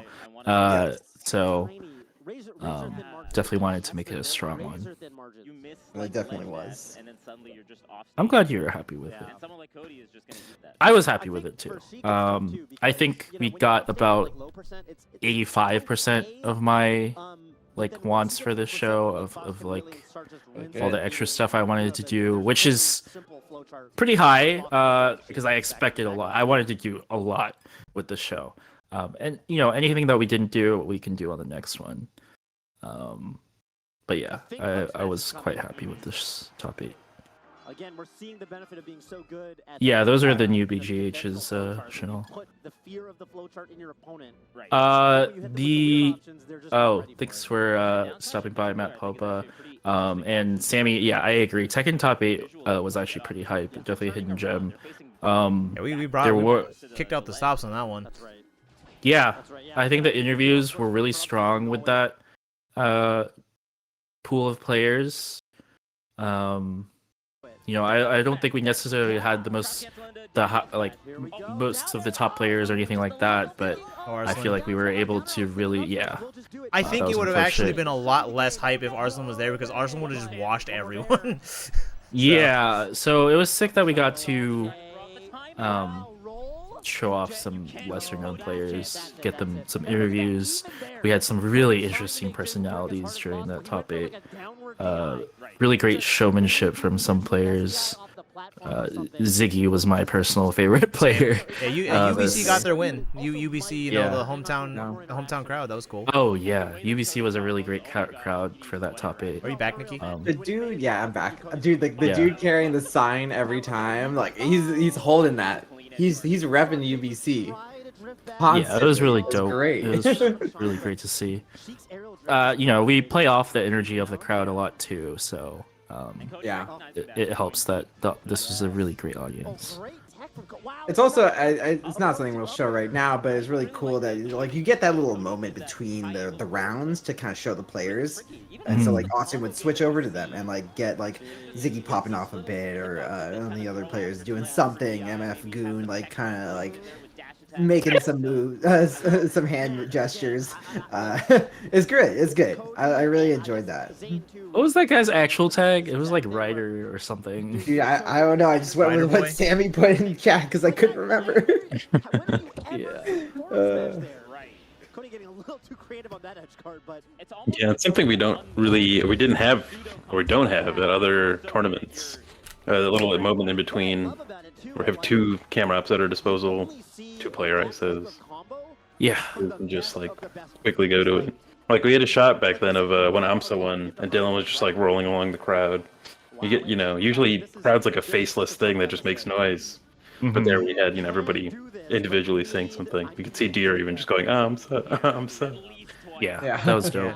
I think nice. Definitely during the top 8 for Tekken, I remember we had the shot where Dylan was in the crowd and like essentially when the person who won Tekken 8 like won, like the whole UBC folks like rushed the stage, and then Dylan also rushed the stage like with them. I mean, J-Mook Oh yeah. Yeah. I remember that shot now. That was a really cool shot. That was a really cool shot.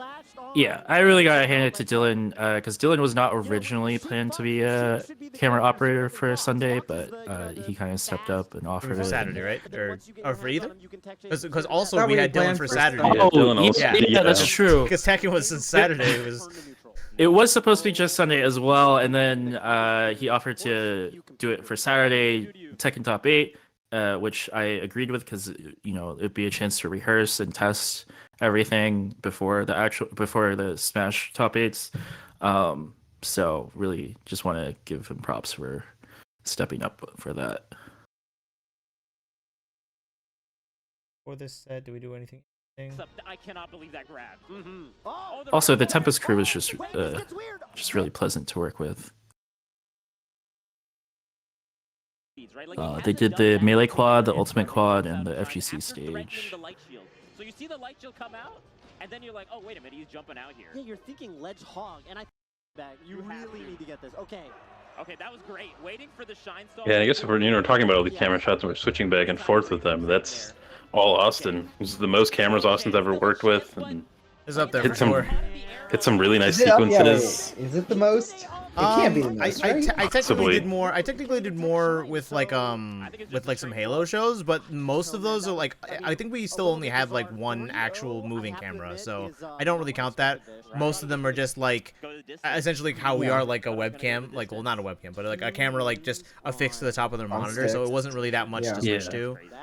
But, Okay, like coordinating with two camera ops. yeah, like we're not like Yeah. cameras that I actually had to like pay mind to and like call for and everything. Like this is as either the most or at least like close to it.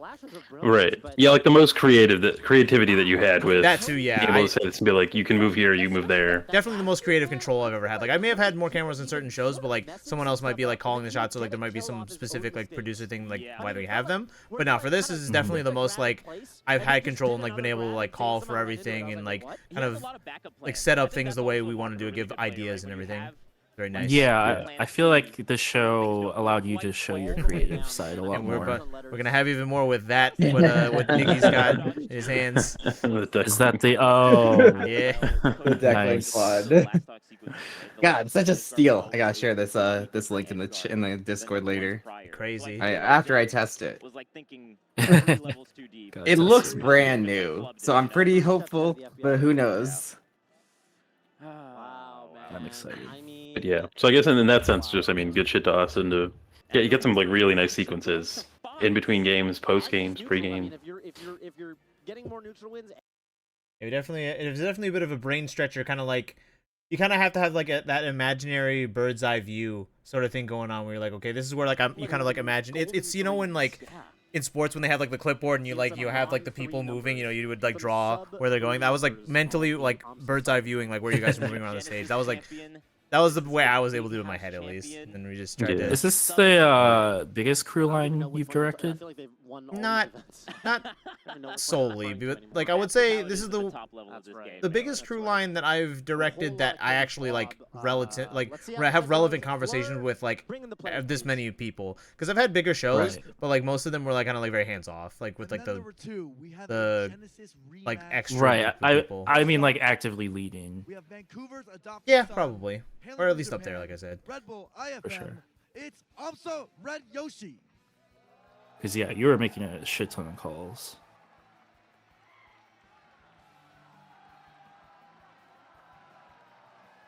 I like this behind. Oh yeah. Yeah, the fall behind. Actually, I kind of got the inspiration for this by, funnily enough, if you've ever seen like the sizzle that they do for that they had for promoting Waveform, they have a shot of Mango walking up on the stage on Shine, and I just like thought about that. I was like, yeah, we could do that. Yeah, that's good. It was really the only option we had though, because otherwise we'd be shooting at the projectors, and also it's like fairly dark in that corner. If we could have, I would have liked for the other player to walk on from the opposite side of the stage. We could have followed them all the way on from that side. It would have been a little better. Also would have been walking towards, I guess, like from a farther distance towards like the center of the stage, and also Blur. But we didn't really think of it at the time, so. I don't know why why the camera went to blur, like for that 1 second before you realized the camera was on him, and he was just looking right at the camera. That was so. You can see Blur is just listening to the conversation. He's staring at it. He's like, bro. It's a good thing. Yes, it's a good thing. Yeah, wireless does that You a can lot. see, you can see me laughing as I And then they were playing the interview. go off I didn't know camera. the interviews were pre-recorded. Really, and I was like, if you're here, who's that? Right. And he was saying it's like the There's two blurs. Bunshin no Jutsu. Ooh, the shadow clone. That's right. Oh, Well, maybe. Amsa versus Code. I mean, dude, if it's gonna be. I will see through any this grand tournament, finals. I feel like Amsa's in a great spot Because it was right now. it was a bit of a Playing well spanking. against Fox, Yeah, there was a funny moment I mean, for the you always feel a little bit more comfortable. handshake where it looked like Amza wasn't gonna Necessarily do a good if handshake Cody, resets the before bracket they for Amsa. started. I feel like He Cody like went to did sip super well some with Red momentum. Bull instead. I still feel like there is a psychological element where when you have an extra set to play with, you do feel. I think it was an ultimate of like 2 players did not do a fist bump. Yeah. I think your point earlier, though, you want to close it out. You want to close wanna it out. close it You out. 'cause want to we- close we've it out. Yeah, seen- front. we've seen Yeah, so this is the alternate. I almost always use the wide cam for the fist bump to get the. Oh. Yeah, I almost always take the wide shot from the front of them for the fist bump. But in that situation, Dylan was able to get out in front. We were able to take it from a different angle to kind of symbolize that this is not any set where I just catch the fist bump from the wide. This is like, okay, this is the finale. We're going. I like that. It's a very good reason to change the angle. Yeah, like there's a thing, like I guess in my experience in my time, I've learned to do a lot of broadcasts. Like, I really don't. We want to stride the line of being very consistent and like solid, whilst also not being formulaic, because there's a certain spectrum of direction style where it's like you do everything like freeform, artistic, and fun, but the problem is like if you do that too much, it seems like you're disorganized. There's not a lot of continuity with it. But if you do it too consistently, it feels very sterile. And I know Salil has a certain opinion about certain broadcast crews and directors who do things really sterilely, or really like their clients really love it because they give them the same exact like package, same product perfectly every single time, recreatable with minimal mistakes, even minimal possible mistakes, right? But as Salil would describe, that's super cringe because like it's like you're like basically automating everything and it's really boring. So like they're on this end of the spectrum, whereas Salil is on the far other end of the spectrum where he's like, I want to do everything manually, no automation. I'm going to do everything with my own 2 hands and all 10 of my fingers, and whatever I gotta do, 10 toes too if you need to, right? Like I've seen people use foot pedals for certain shows to do certain things, so it's a whole thing. Whereas I would like to think, because I've worked with both Salil and the other crew and like just in between, I'd like to think I try to keep it somewhere in the middle, because there's a lot of things that I want to call and make work with, whether I'm working with Ayub and with Dylan, or like our physical like moving parts, but also like make things as clean and consistent as possible, like as well. So you kind of I like marrying both, like use the automation to make the physical movement look that much cleaner, and it's an interesting balancing it. No, I think that was a really smart decision to use a different angle for the handshake, and yeah, that gets into like filmmaking decision, like that level of decision making. So that's a very nice thing to hear, that these are things that you're considering. Yeah, like I mean, here's a classic one. I mean, if we're gonna go really into film theory, I was gonna mention this earlier. If HBox is playing up the heel and he's like, he's doing his mad dog thing, shoot him at a low angle shot, especially if you got a 2 or 3 foot riser up, and he's just like, he's mad dogging across the stage or mad dogging at the crowd. Like a lot of his most like iconic moments are when he's like, highlights over his hair, giving a hair light, and just like with like the sunglasses on or his controller, he's just doing this. Like that's the HBox, he's towering over everybody. He's like this wall, he's like this wall, this almost like final boss for a lot of people, and I think that sells it very well when you have a shot like that for him. Yeah, exactly. And try to go for something like that when a player wins dominantly, and then I think a commentator said like, why'd they do a Dutch angle? It's like, that was not a Dutch angle. Oh yeah, I can't remember who says like, why are we doing a Dutch angle? It's like, that is not a Dutch angle, that is a low angle shot. Go back to film school. But yeah, often try to just come off the monopod and use a low angle shot if a player was like 3-0ing somebody. The classic transition right there. But yeah, that level of that level of consideration and decision making is definitely part of what makes you a great technical director, Austin. And I really want to have one of those episodes where I think it's like Nemo or something like that. The very famous like Evo GG where he just stands up and he's like, just like shake my hand. I want one of those situations where like I think Itazan was just like had his hands and he just like, haha, I win.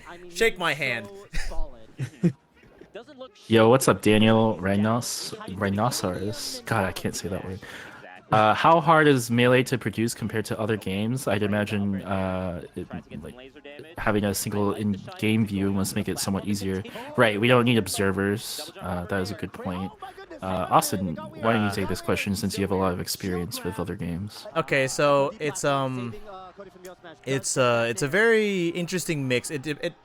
Difficulty is subjective. It like depends on what you find easier or harder.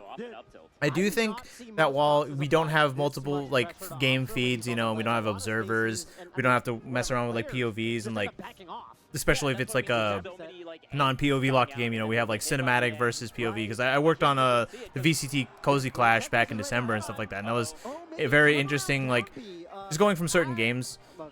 I think whilst like you're in game, it can be a lot more hands-off and like more like relaxing. You kind of like take a moment to think about what's coming next. When things are actually happening, it's a lot more involved, and also like the engineering aspect of Melee, because it's such a, you know, we have just so many interesting things that we've done to make this game just as good as we can in the current form. It definitely it can definitely present its different challenges. I think like peak like high difficulty moments for Melee, like that are not in game, or probably higher, because everything's just so much more involved because the game just is older and it doesn't have like easy quality of life things. But when it comes to like doing stuff in Valorant is my main frame of reference, but also like Halo and stuff like that, observing, that wouldn't actually be something that I necessarily do, because we usually have an in-game director and an observing director, like two or three observers and stuff like that in the different feeds. Also, the replay has to take in all those feeds. That can be more complicated in the moment when you're watching the game, but they don't have to worry about anything other than the game, whereas like we have to worry with like graphics updates and like if like the replays went through and stuff like that, and like capturing specific moments and more camera feeds. So it's a mix. Yeah, I think just capturing retro games in general can be quite challenging as well. But yeah, not having to require observers is a big difference. I know observing is pretty sacred on the games that need it, such as Valorant and League of Legends. I think in terms of like skill, like skill ceiling, shooters observing is probably the highest, because not only do you have to like be ready and like, you know all your like, if you know I just have this stream deck for us switching, you know, today right now. You can't read it, but whereas like knowing, you don't just have to know like where all your buttons are and like be ready to like basically touch type and not look, but also you have to kind of make a judgment call of like, okay, if two players are about to take a fight and engagement, especially if it's in a low time to kill game like Valorant, you have to just kind of make a judgment call of who you think is going to get the kill and take their, you have to recognize they're about to take a fight, analyze the two in your head and make a judgment call of who's going to win the fight, and remember which button on your board is their POV and take that POV very quickly.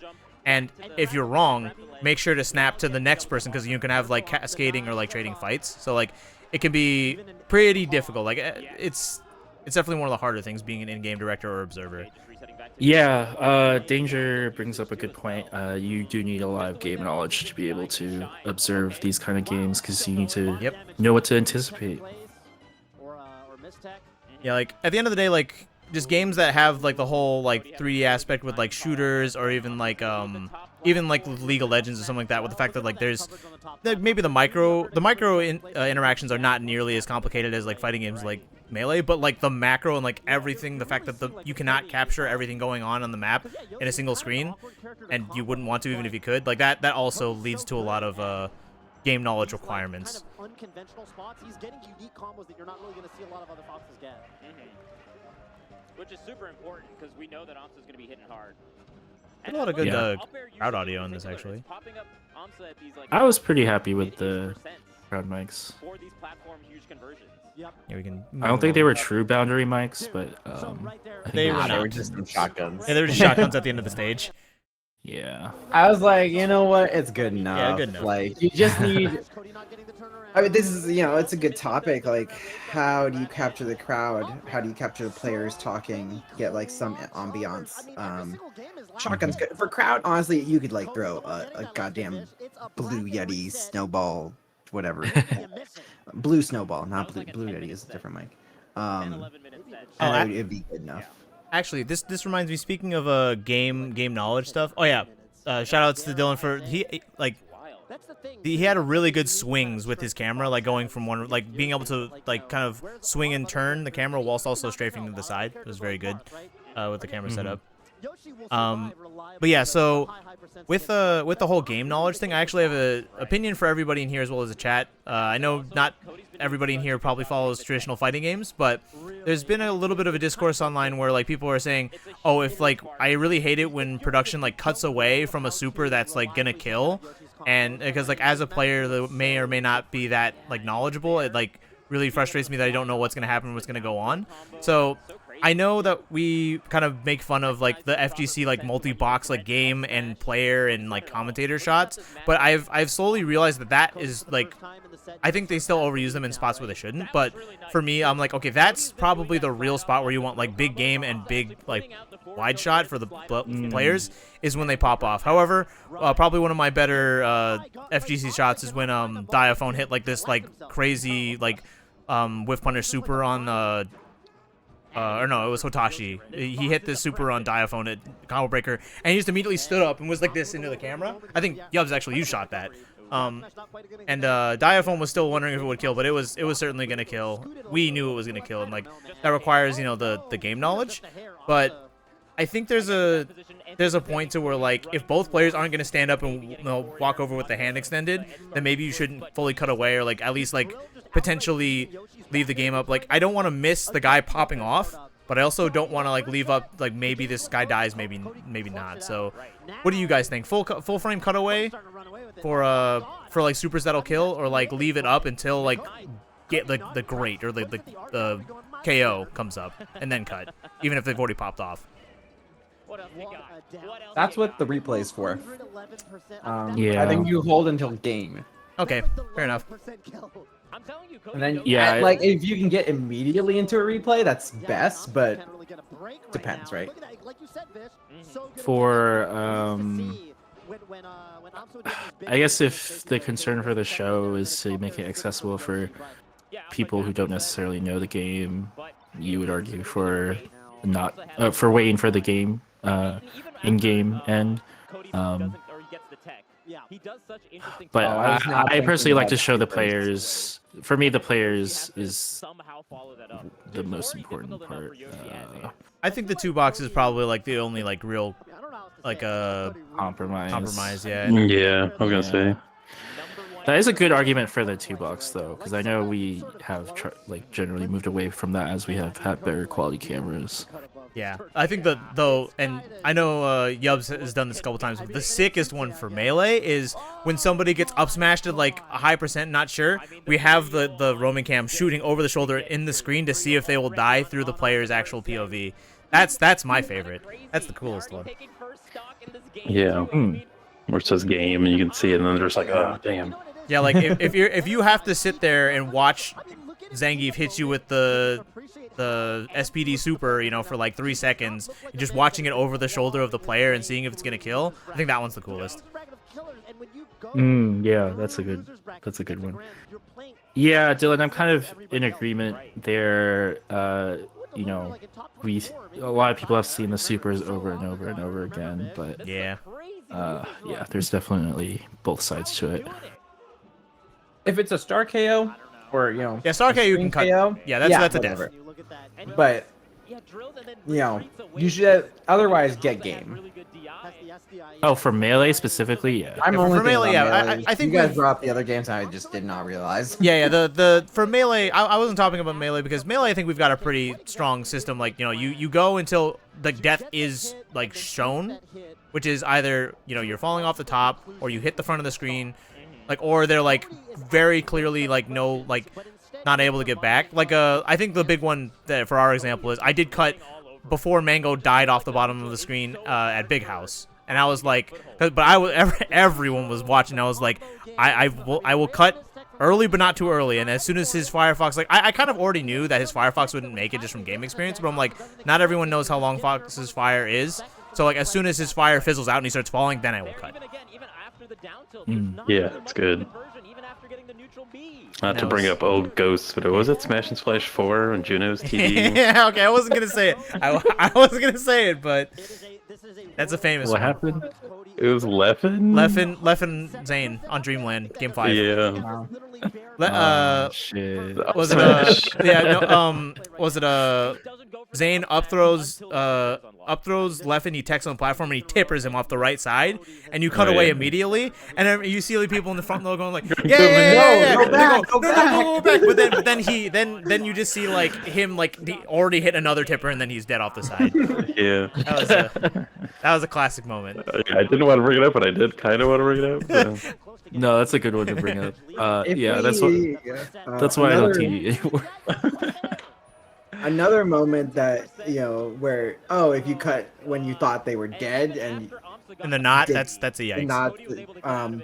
No. Yeah. If you there's a moment I'm thinking of where if you had cut when you thought they were dead, you would have been wrong about the outcome, and it would have kind of ruined a tiny bit. Oh boy, wait until we get to versus Ultimate. Oh yeah, that was a good one, yeah. That one, that's like, it's like, oh, you were for sure. Yeah, Dark Atma's dead, right? But no. That's not what happened. Are you talking about Lucky versus Dark Atma? Yeah. Yeah, Lucky versus Dark Atma, where Lucky runs off at the end of the game. That was tragic. Yeah, because Dark Atma's Peach floating her way slowly down. If you had cut when you're like, oh yeah, she's dead, obviously it's over, you would have been wrong.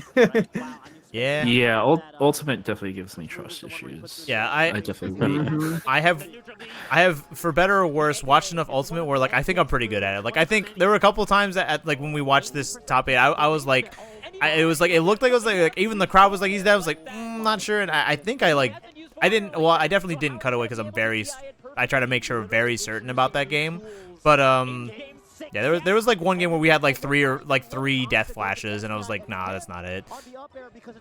Also, because weird things give death flashes in that game. I don't get it. Yeah, I mean, even the crowd gets confused by it. They see the thing, and then it doesn't kill them. They're like, whoa. They're like the in-game crowd in Super Smash Bros. 64, where they gasp at everything. The one that also people find very annoying is the slow-mo in Tekken. You know, when you just see like, it's always funny when they get the slow-mo where two people are swinging and they somehow both whiff. Like that almost never happens, but I've seen it a couple times where like one of them's throwing like a high and the other one's throwing like a crouching mid, but they both like whiff for some reason. Right, this was a pretty clean capture of the Grand Finals pop-off. I want to just talk about the list of names that fell to this perfect Super Smash Brothers Melee. It's so dark in there. It is very dark in there. Yeah, so in the list of names, let's go. In top 8. Let's start outside of top 8.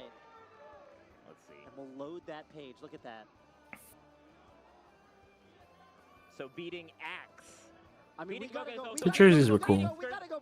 They were nice. I mean, it looked high quality. I didn't get to feel it, but yeah. Hey, that's what matters. Pretty unique. It's just an art piece, right? You know? Mm-hmm. Yeah, I don't think they were able to keep those. I can't remember. Oh. I could be wrong. So.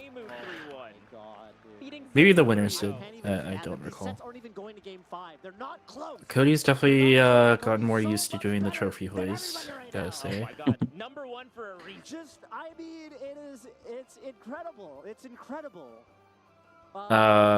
Trying to figure out, at least for the host, when to get in here and ask the questions was definitely a challenge. Because you want to give the winner their moment, some space, hand out the trophies and the medals. Tweet something, I guess. Yep. Yeah, I think. What is bro tweeting? Maybe talking to his partner, but Blur walking on. Where's Blur? Yeah, so Blur, yeah.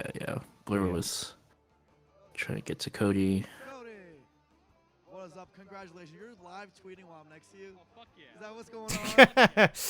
All right, so I have to know this because now 2 of your best tournament wins of all time. Have Thoughts come on from loser What interviews? gave you the stamina and the energy to keep going? They are definitely not the standard in Smash exit interviews.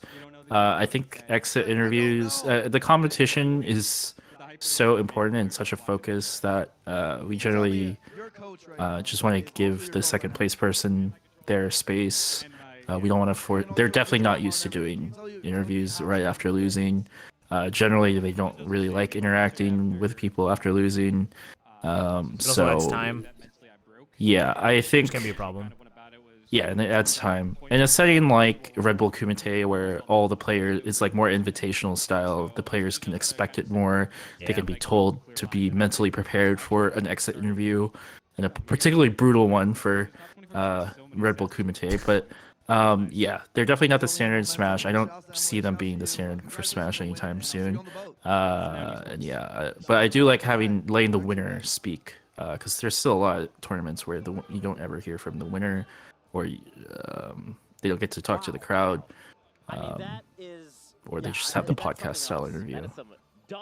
Can we get Waff and Phil to be the Battle Kings for a Melee Invitational sometime? Oh, that would be hype. Just get on every player, just straight bust ass. That would be so good.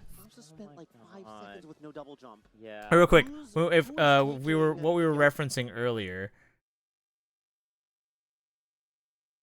You found it. Oh man! No. Look at baby Zayn. No. It's 3. Smash Bros. is 3. Holy moly! Oh, that's Yeah. The fact that you got back in time for the tipper is amazing. Yeah.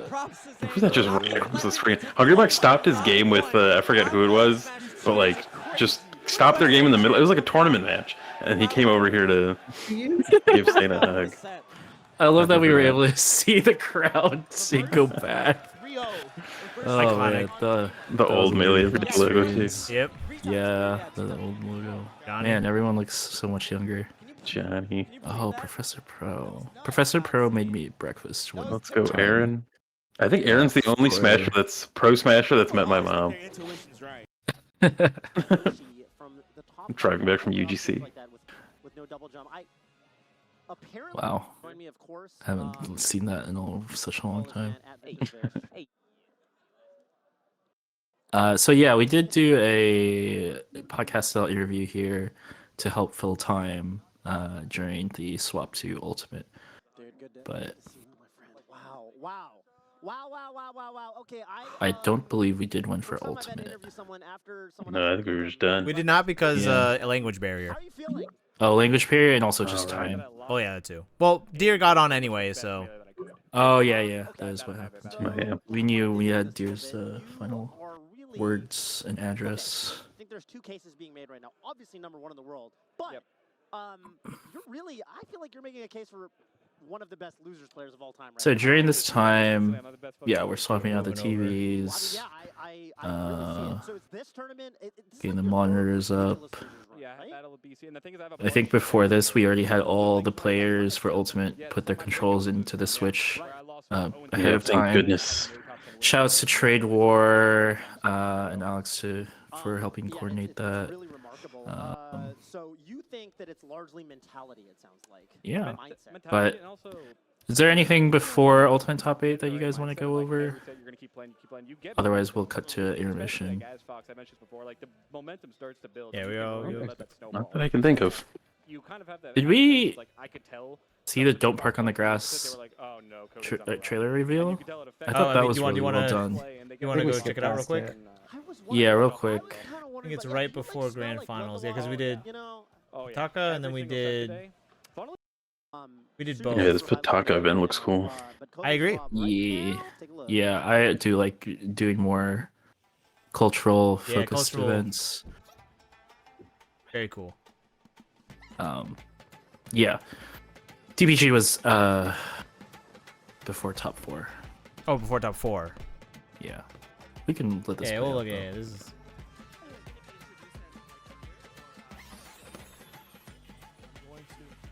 It is unfortunate that it is fighting in a tough time slot. I will say. Mm-hmm. Mm-hmm. I still want to go, but man, October is looking tough already. Busy time. Figure it out. I have a couple ideas. The classic Austin's birthday weekend is always. Dude, I'm never allowed to have my birthday at home, dude. It was LSI, it was Big House, man. Yeah, Sammy Deer was definitely super pumped about this one. Yeah, Curry Yeah, and fighting games, sign me up, bro. I'm definitely looking forward to that one. We basically had that in this tournament. That is actually kind of true. Every Yeah, day. butter chicken and fighting games. Oh, yeah, I literally ate butter chicken every day at the LBC 6. It was so good. Yeah, much better than any convention food had the right to be. Oh yeah, by far. The first set they played was 3. 20 Galint. You know, it was before because I remember Radar reacted to this. Here we go. Yeah, I think we did a good job with this reveal. Fief, I got the crowd mic audio reaction here, which was nice. The trailer is just also really well done. It's a strong trailer for sure. I just love it. Where did they get Aiden to just do this floating head deal? I believe he actually drove into Portland for 1 or 2 days just to do this. I'm sure he was in the area for other reasons too, but he did make a quick stop for that. Something important is going to happen there. Enjoy your lunch. Thank you for joining us. I need to know what's calling to me.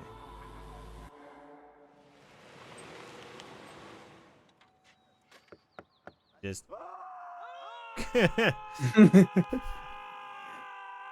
I'm sorry. I didn't mean to scare you. Also, just leveraging Aiden's like star power now is just a smart marketing move. Even though Aiden is like very embedded in the DPG lore. That was a very good name drop. Just very because this is Don't Park on the Grass. Yeah, it was good. Loved hearing the crowd during as soon as it gets on the logo screen. Yeah, that was good. Like, you don't know how happy this makes me. This is something where like we had this series that Ian's definitely 3 a hours away from Vancouver, integral part of legendary Pacific series, Northwest Don't Park on scene. the Grass, and then kind of it disappeared. We got Aiden there, mouthing Don't Park on the Grass. All right. Let's. I think I would want to leave a part up while we take like a 10-minute break. Which way are we going? I might have to dip soon. Yeah. This is going. It went a lot longer than we expected in the first place. We went into more detail than I expected. I was expecting this to be a long ass thing. There's 2 top 8s and they're long. I think there's gonna be less to talk about on Ultimate Top 8 though, because it was just a really clean show. It's just gonna be more of what we did well during Melee Top 8. In really good interviews, got to feature talent that you don't usually see at majors. Translators. We had a translator, which was extremely fortunate and lucky. Yeah. Japan also just rocked the tournament. It was dope. Yeah. No ads. Ads within ads. We have these. $500 ticket? Like for charity? Yeah, we could do this and then take a. I only have these. I have a BRB screen, so. Nice. That works too. Stream is stuttering super hard for Sammy. If we want to take a break, we can take a little break. Yeah, let's take a break. Yeah, Ravian, welcome. Yeah, we'll definitely highlight this. I was planning to upload it to YouTube. For sure. All right, quick break. Yeah, Yep, 10-minute intermission. All right, everybody. We'll be right back.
Welcome back to Director's Cut, everybody. I'm here with Juna USA, Metanym or Nikki, Ayub, aka Avian, and also we are joined by.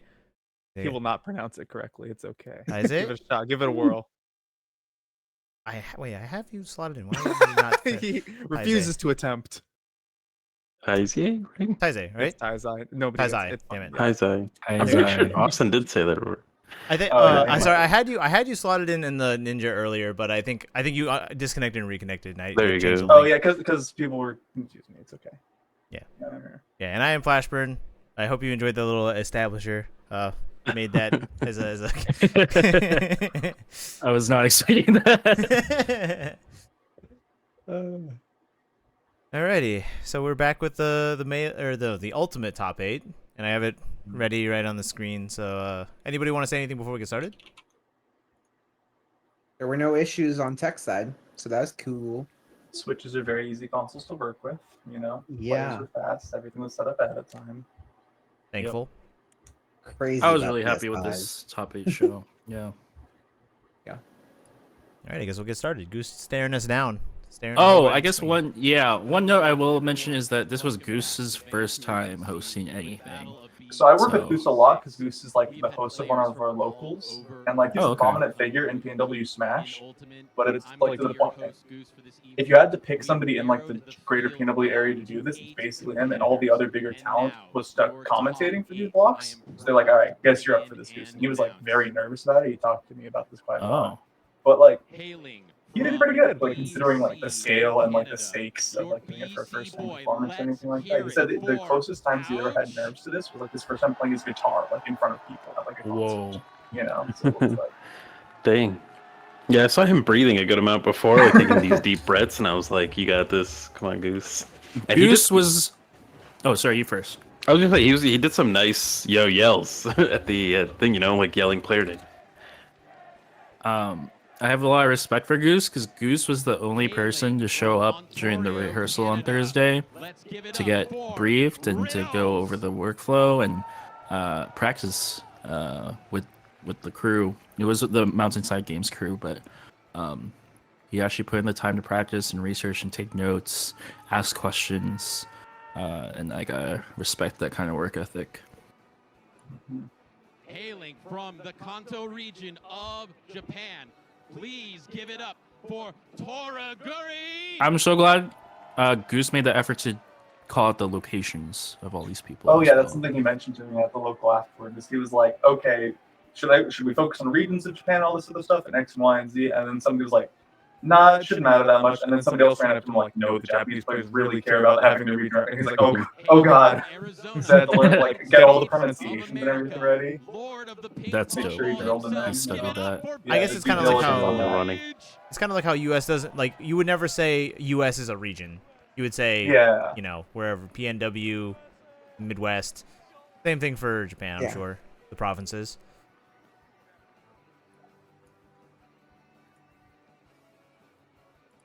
Get a glimpse of Dylan running here. Oh yeah. Go! Yeah. I think this was the one where you were like, somebody walked in front of you, you were like, "Don't." Literally, people were like in the walkway, and like the BB's literally like flat arm pushing people basically. And I'm like, no, just staring daggers. If looks should kill. You guys did a great job coordinating this. It was not an easy ask, but you guys definitely. It looks good. Mexico, give it up for Spargo! Goose definitely has got the voice to be a good MC. Yeah. I was impressed for sure. Yeah, he definitely put in the effort. Hailing from the Kaishu region of Japan, give it up for Hurt!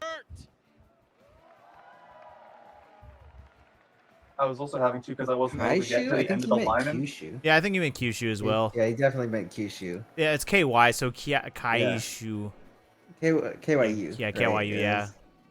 Another thing you can tell I'm doing with the camera there because I'm not able to get to the end of the line in time is I'm zooming in. I'm getting like 3/4 of the way, and then once they meet me, I'm zooming out, and then I'm starting to walk back. And you can kind of see that motion. Yeah. The camera. As it must That was be done. definitely a smart solution. Yeah. Yeah. That's one Definitely. of those like little things to make easier for you or anybody that does cam upping, right? Because Mhm. like you could see when you started to do it, it would shake a little bit, and like Yeah. obviously it's a bit of extra work. I could go over all sorts of possibilities, but I'm not going to do that here. But it's just something to keep in mind. I'd be for very next curious time. to hear them now. Another time, but Yeah.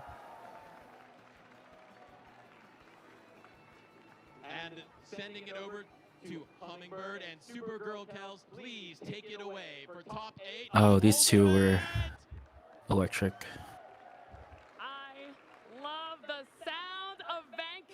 So we were able to get top 8 in-house commentary for Ultimate, and both sets of commentators really took advantage of that, I feel. Ultimate takes this a lot better than Melee, because I know, like, especially like Flash, when you were talking about this earlier, how like that's very much not the norm for Smash events. It's becoming far more the norm for ult-only events, which I think is fascinating. And I think it comes part of from that like sort of shared culture of newer games like Ult and FGC, kind of both doing that together. It's like a cultural holdup for Melee, and it's not like that's a bad thing or anything, but it's interesting to see that sort of difference. You know? Old habits die hard. Yeah. And sometimes they don't die for reasons, you know? Yeah. Yeah, technically no one asked for Melee top 8 in-house commentary. It was just something I wanted to try, but I am glad the commentators were willing to give it a shot. We are going to have the first two players that are already there on the scene. We are going to have Riddles against Ouch. I know that people are sitting in this crowd, Hummingbee, specifically. I think both of these commentators, after their blocks, said it was their best blocks. Or it was I think Supergirl Kels and Walt. I'm pretty sure they did. Kels Walt Lisa Radar and were I also think very Walt. hyped. Yeah, they seemed happy with their sets. I mean, if there was a time for Walton Radar to be on for a top 8, it would be in Vancouver. Yeah, Sammy Humming Bones was one of the people to kind of push for in-house commentary and mentioned it was like a standard in Europe. Obviously, one of the only remaining players of Wolf. Let's see how he can do against DLC Pass 2, against the man in the court himself, against Kazuya Mishima. Kazuya Mishima, and it might even not only be the Kazuya, right? We got the Terry. Terry too, you're right. And don't forget, there's some But he plays in I think this is the best crowd for Ultimate Top 8 in I've seen it in a bit. Oh, wow. I'm not sure how, or at least for shows that we've worked. Maybe in the more ultimate focused shows. Yeah. As a player adapting to this Wolf's play style, away in the hands of our friend Ouch. While meanwhile, you got to think of what stage am I going to play on? And The Canada team kill right here is unfortunate for our starter. Yeah. For later on, you know what? On the stage, Ouch is going to be playing. What causes this starburst? To show us exactly what we can do. It's just the camera, or just the light going straight into the camera, and like, I guess when you have it shooting straight into a lens with glass, it'll like kind of fan out like that. Partially, yes. It's the shape the of the iris. glass. That too, yeah. Yeah, also the shape of the glass. Like some, you'll get very different starburst effects with two different lenses. But also like the blinds, depending on how they're shaped, it'll affect that as well. I feel like I'm used. If this is 6 points, I guess it might be. Now I gotta look it up. Either 6 or 12 blade iris. Yeah, Sammy, it was fitting to have both trans and gender fluid flags on Trans Visibility Day as well. Time relevant. And there were other, I saw a French flag and a Japan flag in the crowd as well, if I recall. Yeah, and France, yeah. Yeah, there was a small French flag. Even though, well, I mean, Gluto was in the tournament but did not make top 8, so. Right, yeah. The lens is indeed a 6 blade iris, so that makes it all makes sense.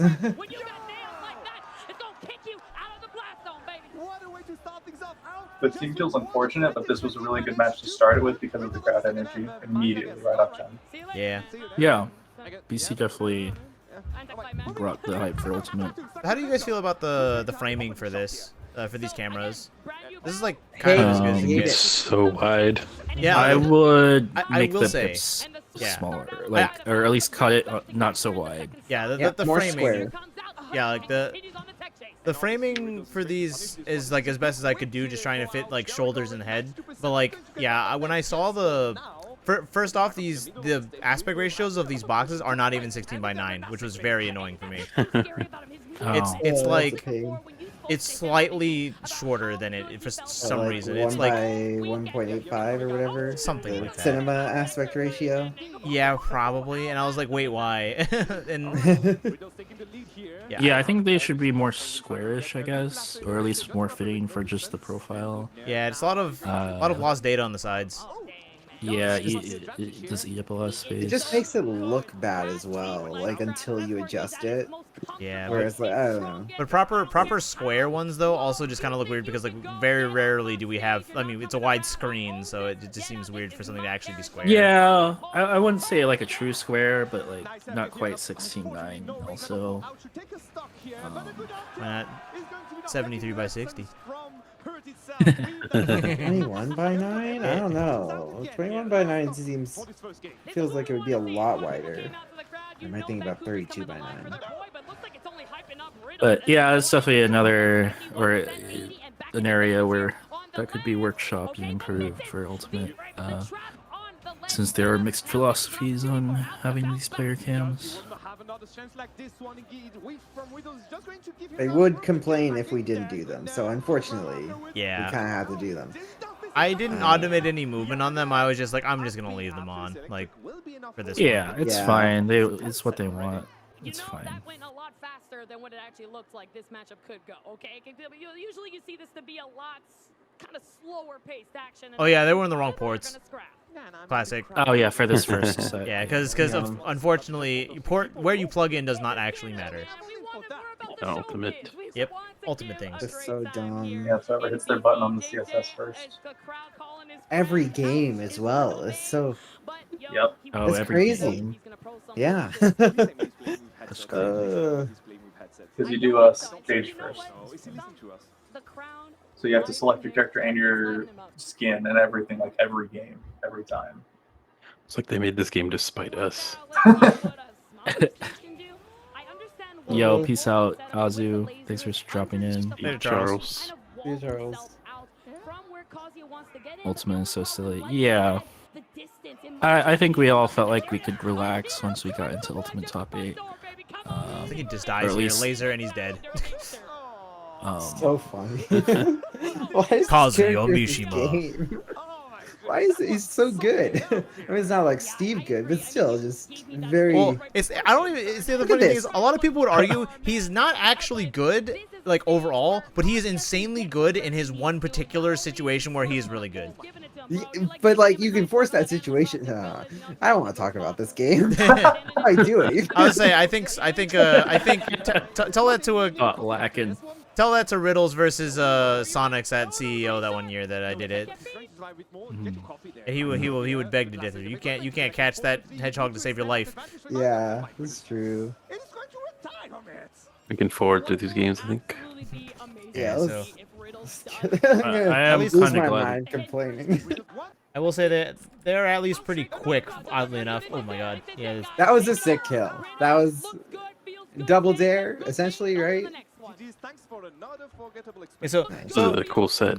So the thing with this shot right here, so a lot of the times instead of like doing, it seems kind of redundant for these kind of shots when I'm like, oh, let's essentially be like another like camera 2 like above it, but just have motion with it, like, because I think the camera 2 shot's good, but it is a bit too low and it doesn't have motion for like game ending moments, which is why like this is you, Dylan, I believe, where I was like, yeah, we can just get like right behind the right desk. Riddles was gonna win, so we're just like in here and you can just catch the fist bump from this angle instead of just the same as the wide. You know, I like this kind of thing a lot. It's essentially transferring like from a camera 2 angle to a camera 3 angle, like just from a pan and zoom, you know? Riddles came prepared. This man studied hard. That was a good shot. The way that he has played today with that movement you keep talking about is just And they're on trying to talk to each other a little ready more. for this set. Good friends at the end of the day. I think talking we it were out. loading it up. Now that we're not playing, let's go back to being buddies, okay? Let's grab a beer later. See you later, man. Neither of them are old enough to drink. Let's take a look at these highlights coming in on the side. We're starting out with the Right edge here. guard. So what a Did we have a part? Oh, I mean, is this? We messed up on one of the. regions of Okay, I guess we don't have the interview. I think the I queuing think I was skipped kind backwards. of. Did I? What the hell? Oh no, there it is. Yeah, I'm not sure we missed an interview at all in Ultimate. There is think a so. little funky queuing with the commentators, but yeah, that's not really. Hey there, everyone. I'm back here. I don't really blame anyone on that. Pretty convincing 3-0. Initial thoughts going on in this bracket after that kind of performance? I think I'm playing pretty good. I think I can take this tournament. I agree. And one thing I wanted to ask you about, third place in Street Fighter. I also saw at the pre-local, Street Fighter Grands, right into Old Grands, cleaning up in both. How do you maintain the ability to transition between those two kind of different games? That's tough. How do you do it? I play those two games every day of my life. That's why. I mean, I enjoy it. I love both games. I love Smash. I love Street Fighter 6 a lot. So, this is what I do. Any recommendation to players who are trying to moonlight in both games, play both, and have trouble maybe going back and forth between the two? I mean, like, it's honestly just a grind. It's just like, the more you play both of them. For the interviewer questions, Alex, is it something that they come up, that production comes up with, or the interviewer? In this case, it was the interviewer. Though I did provide like a list of questions to the hosts before the event, but who knows who actually read those or used those as reference. In most cases, the host had to watch the game and decide what they want to ask there. These water bottles are awesome. I think I liked Goose's line of questioning here, kind of playing off of Riddle's playing two different games and doing well at this tournament. It's going to be Bassmate, as we said, against Toriguri. Who? Jigglypuff, you. They never played. No. This is a good picture for they never played. GG? There it is. Yeah. I have a sense of deja vu about their accounts. These numbers. We've got the esport pose on the left and just 3-2 last time is normal, right? Check out my cute plushie. Check out my banjo. Years ago, but a lot has changed. I was in charge of This isn't the kid that dressed up in a costume, is it? Who was that? Oh wait, I guess most of you guys weren't here. There was one of the old players for the NA versus the World. They like, oh Rio, yeah, okay. Thanks, Jay. Yeah, dressed up as like a dead Diddy, kind of like Diddy. That's funny. Dylan, you were saying something? I was just saying, like, on the versus photo, the cropping for like Base Mage's curly hair, I'm amazed that they got it as good as they did. Throwing and green things, stuff like that. That was like a thing. So just quite impressed by that. Even little Mango's like cowlick thing. Yeah. I was like, how'd you guys get this? Let's see how we can do that with it. He could intent in that tournament. No jab lock. Once anything is possible, and you got DI too, so I feel like Base Mage is learning. It just This is also just interesting because like Banjo is super buns in this game, supposedly. Yeah, that's what I've heard. I mean, Puff is also apparently bad, but you know. Right. This is just game one. He does have time to So it was adapt and interesting learn. to see As you these say, two match you can already see him evolve. Time to go for the Wiggly Buff now. That's it. Yo, sometimes you want to. There you go. Ooh, poke. Watch out, these beats hurt. Okay. Ever see a Canadian goose? Love having the banjo plushie on there. It's very scary. Go home. Go home from me and my friends. Base Mage Okay? caught the You Sonic got Seed. I love the plushie, by the way. What a nice touch. Okay, I mean, staying with the personality. It does bring some luck, I think, in that situation. Oh yeah, I mean, buffed you. I've seen players kiss and have like. I mean, I think top 8 was definitely more exciting Well, you know, I think with that's Sonic's dropping. Such a personal relationship and connection to a character. I mean, especially Yeah, that when was an Banjo amazing came shot, out, I right? agree. All these other DLC I characters. say, I like this cross shot into zoom out. Characters that can do what Banjo does, but better. But It's a classic of ours. Yeah. I think we both had it on the opposite player, so that way Austin could take whichever one he wanted. Yeah, I like that we did that pretty often, that Austin would call out a specific call for one cam up, and then I would just do the mirror on the other side in case he wanted to do that. I like that flow. I need you to go over there a little Definitely a big advantage of having two handhelds. I think there's a small pop off here. Maybe a medium pop off. Smart. TG understands. Yeah. You told him he's calm and he's going to do it again and again. No, we need to wait for This is two the more base times. cake Banana shot. into fair. Love the work we've seen there from Bass. Not quite a pop off, but just like. That was a smooth for rise. I'm not even surprised either Dolly? because No. Base Mage looked so Jib. calm That's a game nice one. After jib. everything was happening, Oh yeah, he boom. really was Jib. calculating. Boom. He's God used damn to it. seeing Jigglypuff blow up at 0. This Just is like a now. I'm gonna refresh myself on the words. Yeah. Yeah, there's a like boom is a up down. yeah, pan is left right with like a there's pan, dolly, truck, boom, jib. Base Mage always pushing the character I think that jib is is if it's Well, going. jib is jib coming up and back? of the Well, character to put it against even the hardest of it's also situations, determined Yeah. for the equipment. Well, yeah, that's the idea. Because when you move, I know when you go forward like into something with like a camera on it, you usually have like you push like a truck to it, and then of course the dolly is like when you're rolling it side on like a track or something like that. Yeah. So film terminology, I think jib is like up and back, or like back, down, in. I think they use it for It's both. like at that diagonal. It's like boom It and might jib. be, yeah, it might be boom and jib actually. I feel like boom is straight up. I don't know why. Might be. I hella don't know these. I knew a lot of people in film school. There was that one diagram I saw that like has all of them, and then it says client A movement client guide, pan, and it's just all pans. pan. All right. Let's say Google. Originally, I wanted to do storyboarding for some of the segments, but I never got around to it. I ended up having to fix floor plan stuff. Yeah. Alright, so whenever I had time. Alright, so panning is rotating the camera on the x-axis. Tilt is rotating on the y-axis. Dolly is to move the camera forward or back. Truck is to roll it left or right. Wait, what? Pedestal? I guess it's just to like step up or down. Oh, okay. Boom and or jib, up and down. Okay. Okay, yeah. So, yeah, a dolly zoom. I was the phrase like it's not actually a zoom, so it's actually kind of an oxymoron. But yeah. Hey, moving your feet is zooming. I say this as somebody that mostly shoots on primes. Yeah, you guys want to skip ahead? Yeah, let's just skip. I don't care about these games. There's nothing interesting really happening except in the middles and at the ends. Yeah. Yeet. That's the 3-1, excuse me, victory here for our There's a good example of waiting for the game even though both players are already standing. Yeah. Moves forward. I hiccuped. I did the gaha in my throat. Do we wait for the game down? I like that recursion actually. Yeah, It that's works one of those fine. bits where it's better to just eat the recursion and like get the emotion in the moment than go like, no, it's bad for the shot, I can't. Yeah, I definitely agree with So that. you, so. Finishing 7th of this tournament. I am amazed by both players. I think that was a phenomenal set. I feel like if Gonna Base message Mage had PA, more see if time they're still to adjust willing to to sell that it. kind of play style, and from this Need specific another player, one anyways. maybe it would have been different, but just ran out of time. TG moved too quick, got the job done, moving on. Now it's time. Oh yeah, this was the first interview with the winner translator, who was Rayo M. Flip to the next camera.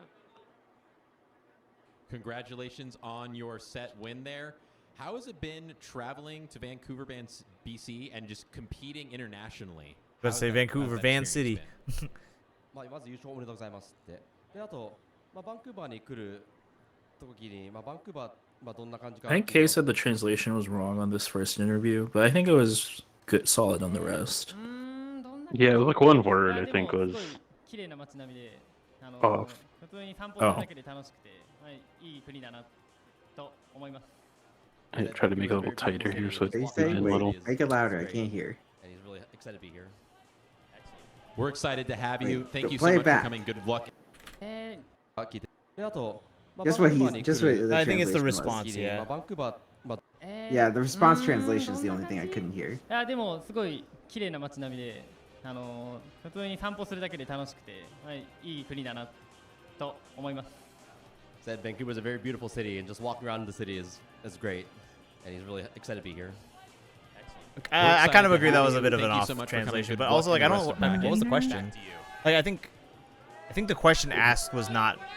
We're back, baby. Thank you so much Yeah, for coming. no, I love that we got I mean, a the little response word. translation Always was comes like first. good. I think the the only response thing was like I think so I the guess it question that was. was asked maybe was not correct. Because it was like, what is it like competing in Vancouver? Yeah, and I it think- says it's a nice place, you know. Like, Yeah, and the translator might have said something like, the "What is tran- it?"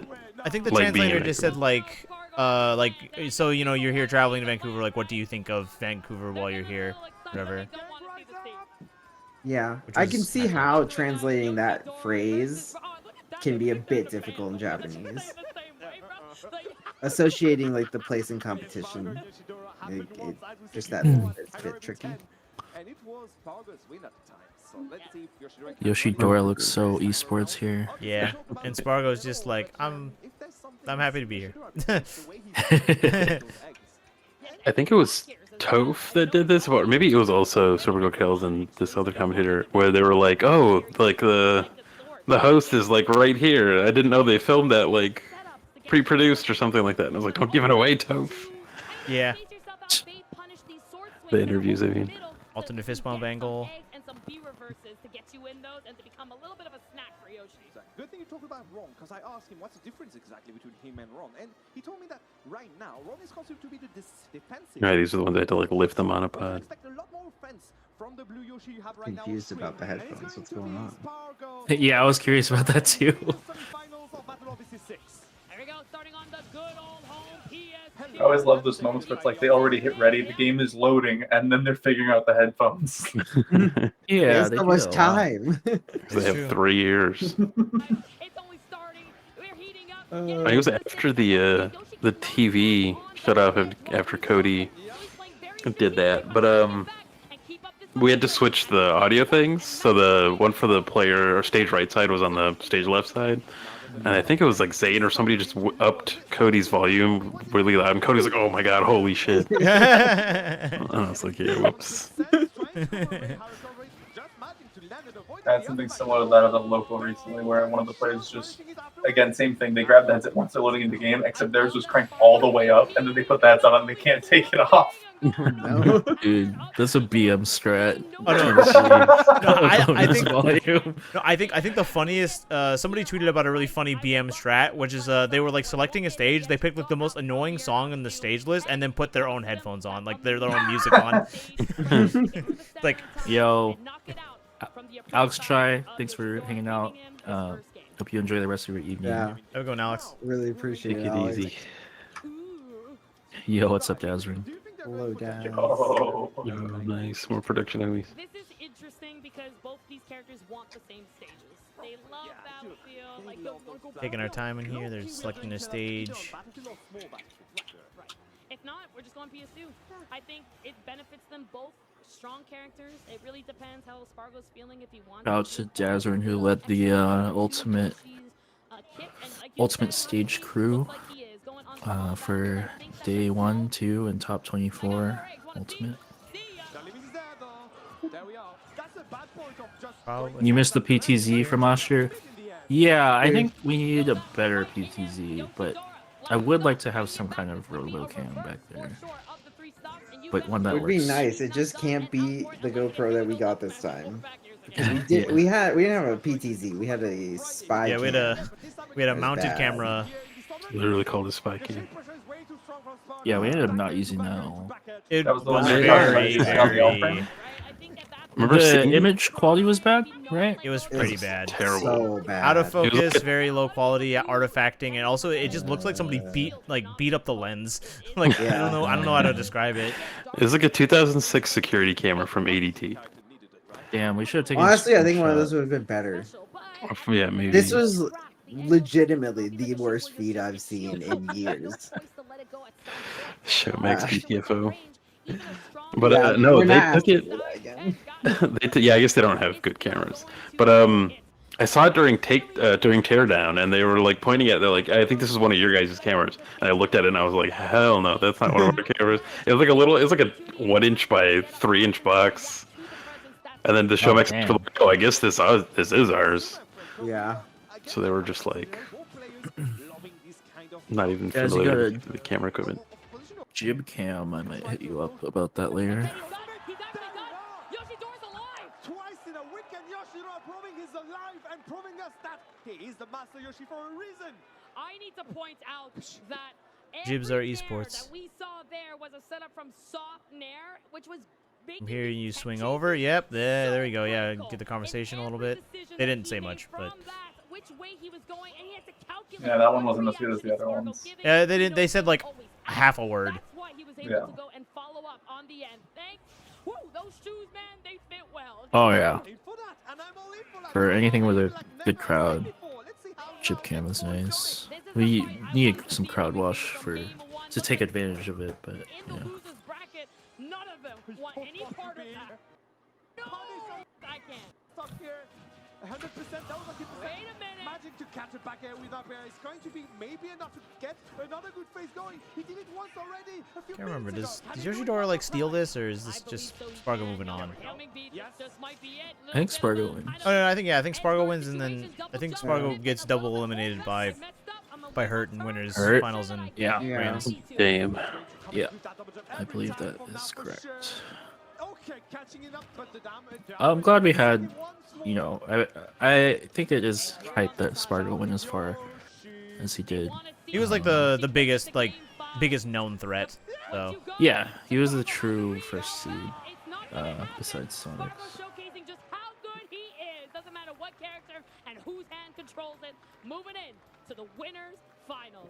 that was a good catch of like a not pop off, but just like a walk over and handshake. Like not much we can do with that, but it was very clean. Yeah, he's so low key for a phase player. Yeah, those are good camera transitions and movements, I think, from both of us. Yeah, very good tracking. I'll pat myself on the back for that one. You know, look, let's go back into that because right as the game ends, Yeah, you got the over the shoulder. here, so game end. We cut right as it ends, and we still got The over the shoulder. yeah, off or on the shoulder. We've got the jersey in, in frame. Good tracking. Like essentially, you stood up with them. This is the changeover for this angle. Yeah, like Handshake, one step to the right and then this, yeah. Getting Spargo's expression of just, I calm was and just, chilling about I was it. just like, good game. Back over here. We even followed shot reverse shot there. Oh. We got a little farther, so I switched back to this side, and then we catch Spargo walking off into replay wipe. Yeah. Good sequence. Yeah, you're right. We did even maintain the 180. Didn't even think about that. We definitely don't follow it all the time. I We break absolutely that not shit think all about the It time. kind of doesn't matter. Yeah, it doesn't. It's really not. matter. It's not like a a single camera situation. Yeah, Toby isn't here to explain this, but this was the exclusive post game head to head that we had for Ultimate only. Oh yeah. Bunch of instances of PS2. Just different data to work with. The stocks we're making was manually input, right? It was manual, yeah. We had Toby would have to ask a couple times and be like, hey, what was the stock count on that one? And we'd either know or we would have Kay look back over it. Yeah. Yeah, I think somebody, was it JPEG, was updating them. There we go. Oh, we got a little bit of interference just in this spot, yeah. Yeah. It's It is what it is. Yeah. I mean, hey, On for France for some reason. $500, it's pretty good. It's pretty good. If you're I trying to was step up from that, surprised. you're more than like 8 times the price, I think. Nah, you can get away with it for 3K. 6X. I'm just bad. I was aiming for Something 3K, from I'm the- just bad at math. Vending machine. Yeah. If we had a Oh, line now okay, that operator- was when we made. So this was I was waiting for this. So this is Dylan's camera that we're taking through the VTR machine, and then unfortunately, in this very moment, Oh right. Kay faded it over, not thinking about it, and we were like, hey, I was like, oh, hold on a minute. I reacted pretty quickly. They're like, oh. Jump scare. You know what? We're gonna go to the interview. Apparently. Yeah, I think that was one we of the... weren't. So at this point, Kay was still scrubbing through it. Yeah. This is like, oh, we're just gonna go through to it, and they're like, oh, wait, hold on. I was like, oh, we are not ready for this. And I was like, I think we hang here a little bit. Oh, okay, Kay kept on that pretty quick, but like Kay was not ready when they were like just throwing. I was like, ah, shit, they just threw. But Kay found the starting point pretty quickly. Yeah, that was a good recovery. I think that was one of the only tech flubs we had. Yeah, and then at this point, Hummingbee is like, I did not know that they were not live. That's even funnier. Magic. Catch him streaming it. Any advice for people trying to? But yeah, Daz, we definitely want to get some crowd wash and blinders next time, but that actually does require a lighting operator. And probably some trusses. It's a simple statement, but it's such a big like extrapolation of problems, you know? How everything is in production. Thank you so much. Back to you. Truing. Streaming is a blow up. He's a snake that's in your face, and as you saw on the screen, he does have the sit count against Yeah. here, and Rigging is opens up a lot of new expenses. A whole nother tier of expenses. A lot of PA paychecks. A simple cheap solution that would help for the walkouts, but not any of like the crowd wipe shots, would be a light on the mobile kit, which I've done in previous events. I did that at Anime Washington. I just didn't have a light here. Yeah, definitely will be our most realistic solution for shows of this scale. So something to note here. I go from the head-to-head to, well, I go from the head-to-head L3 to literally their head-to-head, at least if they're matching, usually. And in this situation, I don't think we had any of the mobile cams in position to catch his fist bump, so I go back to here. But the only issue is this situation, if I don't have, like, unless, like, they're talking about one player or the other, or we have, like, one of the moving cameras around, I don't really have anywhere to go from here unless, like, unless we get in here. I think I was waiting for, I was like, all right, Yubs, you got this shot, and then we got it right here. We went from here into the spot, and I don't remember. I think Dylan was probably taking a break at this situation, but this is like a good spot to go to. I just don't like going from head to head, hard cut to wide, and then hard cutting or affecting back to head just feels like awkward. Like flashing a scene and then going back to the same scene is just kind of a. I don't know if it's actually against convention, but it's a no-no in my mind for me at least. I agree. I think I agree. Is to hang on the wide until in game, but you don't want to. Yeah, I don't like holding like, especially with like with Ultimate. There's a little bit less going on like screen wise because there's not these big like you know, the CRTs and everything that take up more of the side. It looks a little more empty. There's a lot more stuff on the table usually. So.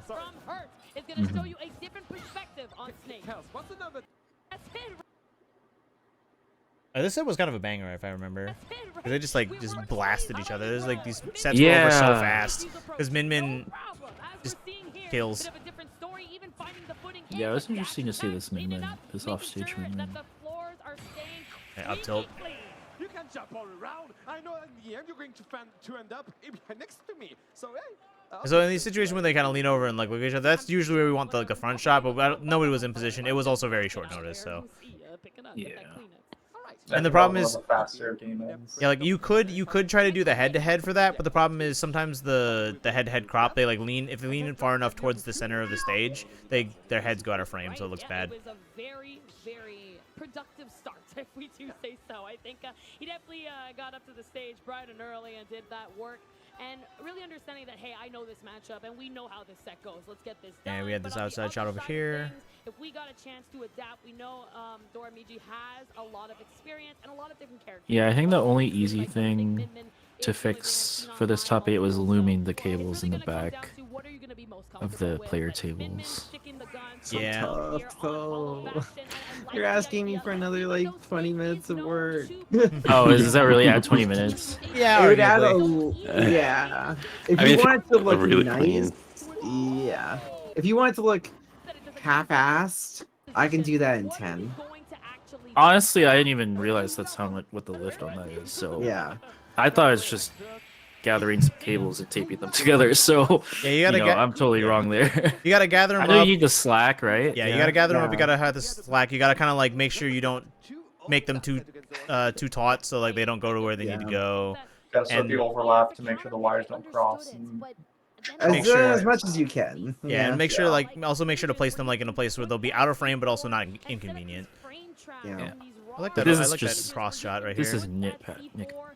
Yeah, and also a lot of these, you can see in some of these shots, the cables is their controller cables. A lot of those are like the ones that look disgusting. But if you go to the, it just looks like a mass. Yeah, right. It's just like a mass in the middle of it. But on the wide, you can see a little bit of that, and the fact that the back of the tablecloths were a little short. Yeah, that was doesn't also a help that difficulty. either. Yeah, we didn't have the full coverage on the tablecloth to actually help us out. Yeah. Luckily, there wasn't crazy stuff back there, but like Yeah. It was better than Big House. Up tilt. Lol. A clean 3-0. I may even say that's the cleanest set we've seen up to now. I agree. That's a well-framed shot, right? Like when we cut to right here. I think in this case, like, I mean, can you go back to the start of the sequence? Yeah, I guess it's fine, because, like, Yeah, this was a I bit. don't know, I little bit- personally, This was a bit tough. This is. I would have liked to see the face a bit more, maybe coming in from the other side. It's I a think- nitpick, obviously. Yeah, I think I was waiting because I think we were. I think Dylan was still moving to the spot because that ended rather abruptly with just this up tilt. Yeah, that's Yeah, I very think- just like, whoa, okay. Yeah, because I think we don't see. Yeah, because Dylan. Yeah, you were moving up to your spot. Yeah, you got the good shot, and then when it was ready, it was right. I think I was focusing, I had a cross shot on her there, is what it was. And then once it happened, then I went to go behind the setup for that, for this shot here. yeah, and oftentimes you'd go to the person, the cam up on whose side it was on the same side as the winner. But sometimes, we're on like the profile side, so we can't see their face as much. But other times we were doing, more like a P1 cam type angle.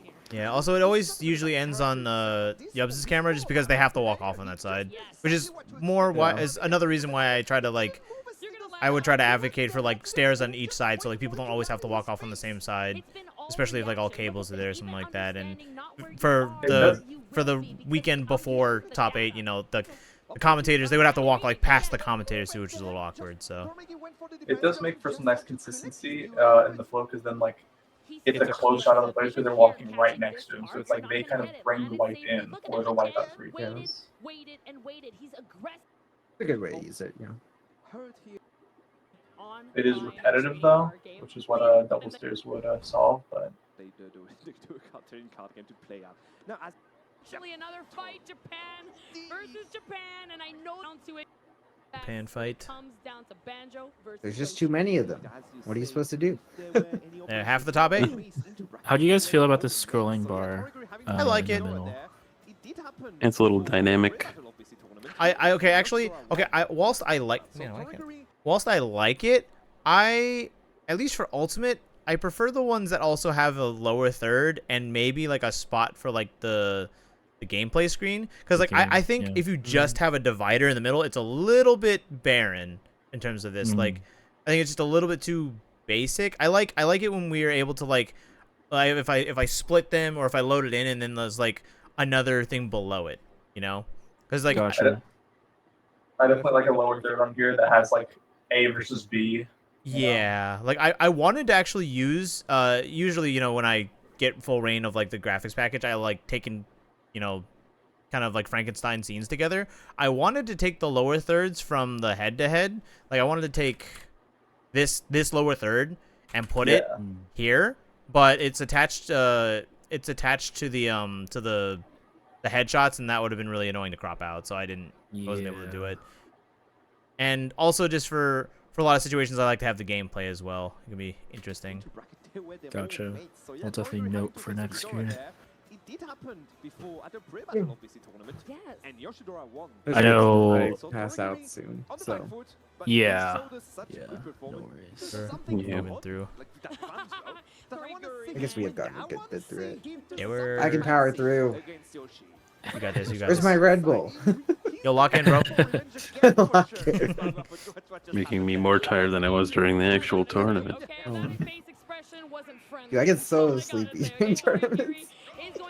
So I have PRT back there to keep me awake. I think it was. I don't think it was finals day. It might have been day 2. I just like sat in a chair backstage and I like fell in and out of consciousness for a good. You powered down. 20 minutes. Yeah. Yeah. I think this is probably someone's gonna die here soon. Early. As he tries to make a comeback here on that last stop. The comeback, it is Yoshidora, and to the ledge, respecting Yoshidora. I forget. Yoshidora might like steal this or something like that at max rage. Yeah, Daz, I'm not quite Yeah, I think so. sure how Phoenix builds their graphics. No jump, air dodge to the ledge, got hit by the grenade, doesn't matter. I'm landing where you going, respect. Wait for my moment, up smash, no setup, but fire. Oh yeah, up smash. From the parry. Keeping his calm to very Torigori there, going for the parry to up smash. That's a very good. The colors on this camera look really good right now. Yeah. Yeah. Deep blues. Yeah. If I can't get More both, yellows. if I can't get both players in the shot, then if one says something to the other, then I try to go back and forth, which is also nice because typically we take the camera of the winner, just logically, and then usually it's the winner says something to the loser first. So. Yeah, going from the BGH to this camera is definitely a big difference. Yeah. I definitely should have adjusted saturation on them. I didn't realize how vivid it was on those. Yeah, it's hard to tell when you're doing it live because you're just kind of focused on doing your movements and stuff. I had the same problem at BOBC4. Yeah. Camera shading is definitely something that gets overlooked a lot in Smash shows anyway. Yeah, I was so focused on the lighting that I wasn't focused on the color grading. Yeah. It's over, as they said. But yeah, definitely. Yeah, there was like some good signs in the crowd. Yeah, they have a lot more signs for ults. How exciting they can really be against each other. I don't know, I've never seen Yoshi versus. But I'm all in for that. Did they hand these out? These like pieces of posters? Yeah, they had some like markers and posters. And they had makeup. They had someone doing makeup as well. Oh yeah, the face painting. Face painting, yes. I remember we were trying to get shots of the face painted folks, but we couldn't like get them later in the day. I was up the crowd trying to fish for them, but just weren't there. Here in Vancouver, Battle BC. Grenade beats the egg, I guess. Yeah, this banjo went in. And Japanese players are always so calm and collected. Like after every single game, they go, "Yes, yes." Take headphones off.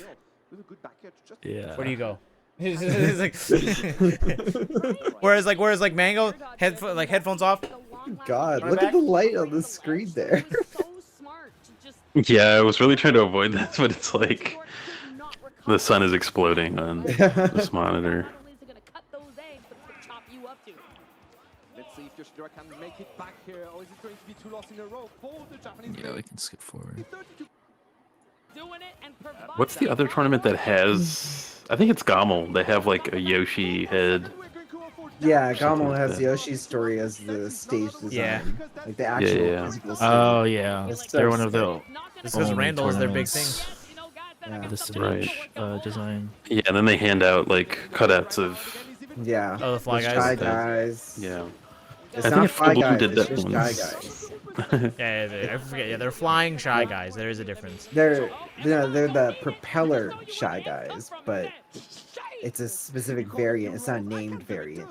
It's so dumb. We had me and Uncle Punch had this discussion at Gommel 2021. We were trying to go over it. Like, wait, is it actually Shy Guys? Yeah, it is Shy Guys. Very weird. Because the Fly Guys actually just have like wings, right? Yeah, As Fly opposed Guys to are propellers. a completely different model. It's Different species, as you said. yeah, different species. Fly Guys, Mario, Fly Guy. Yeah, he's got the propeller on his head, whereas the propeller Shy Guys have it on their back. Oh right. Oh right. see how it goes if they're respecting the rules. Because I see. Yeah, like the ones the ones on Yoshi stories are the propeller shot guys. Yeah. Because they're holding the fruit. They're supposed to be at least. Important lore to know. Yes. How does that become an evolutionary advantage? Color in your head. Okay, avoiding anything. Pretty sure Yoshidora does end up winning this. Yep. Yeah, I saw that back air and I was like, that's not killing. There's no way. I think it goes again. I think he hits him with another back air in the middle of the stage and also doesn't kill. The game doesn't know that even. Okay, that one kills. And there it is. That was one of those moments where we had me on the floor because, then it's just a simple, pan left, pan right, who's the winner? Instead of getting in a solid position. Let me get a hug. Yay. That was really good. I remember people awing at this, and I was like... Our friend Yoshidora here on the top, but my gosh, what a great hug. These guys friends again, same area. Toriguri. Alright, here, yep, that was about the time I would call for this cut. They're getting their stuff together, and they're both gonna walk towards the camera. Calling the crowd as a commentator must feel so nice. There is something to show. We definitely want to see this guy back here in Canada, and hopefully the U.S. and even you, right, with France around the world. I'm sure this isn't the last time we've seen, but Yoshidora just one step ahead when it comes into Riddles experience. back again. Check out the way that he character master going into someone with arms. He like changed his side, or that was in a No, what refreshed? happened there? Be surprised at this point. Whenever I see any of these guys come down and they show us what we got, I'm like, yeah. Because if they lean far enough, they're just out of the head-to-head, so it's like, well, can't keep that. It's going to be Min Min. I don't know what riddles they take in the end, but it's going to be happening right now. Ladies and gentlemen, this is again losers quarters. Here's the Terry. Quarters indeed. That's going to be the Terry. Is this where they started choosing music? I definitely agree with it. Again, approaching on a horizontal side where Oh yeah, this game ends like in a minute. a little bit more on the, I guess, a vertical approach, but doesn't even want to keep up with someone like Dorothy. Can it touch the ground? Please, don't make it. Dead. And maybe now check the. Dead again. What a grab! You're coming to me. I'll give you a big hug. Isn't Min Min also like This was messed up. This is the dragon Oh my arm. god, what the fuck? This is one of those matches where I got off stage and I was like, all right, I've got like 3 minutes to, wrap up some more cables or whatever. And then I look up and I see 2 stocks down. I'm like,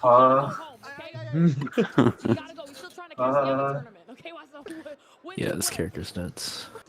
Off stage, especially.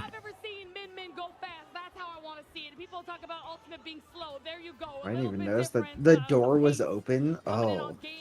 The loading dock. Oh, the loading dock door. Oh no. Well, It got a little colder. Not just colder, the smell.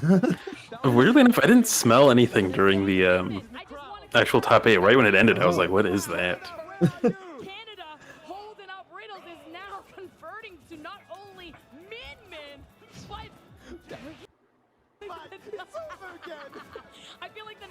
Where's the skip game button?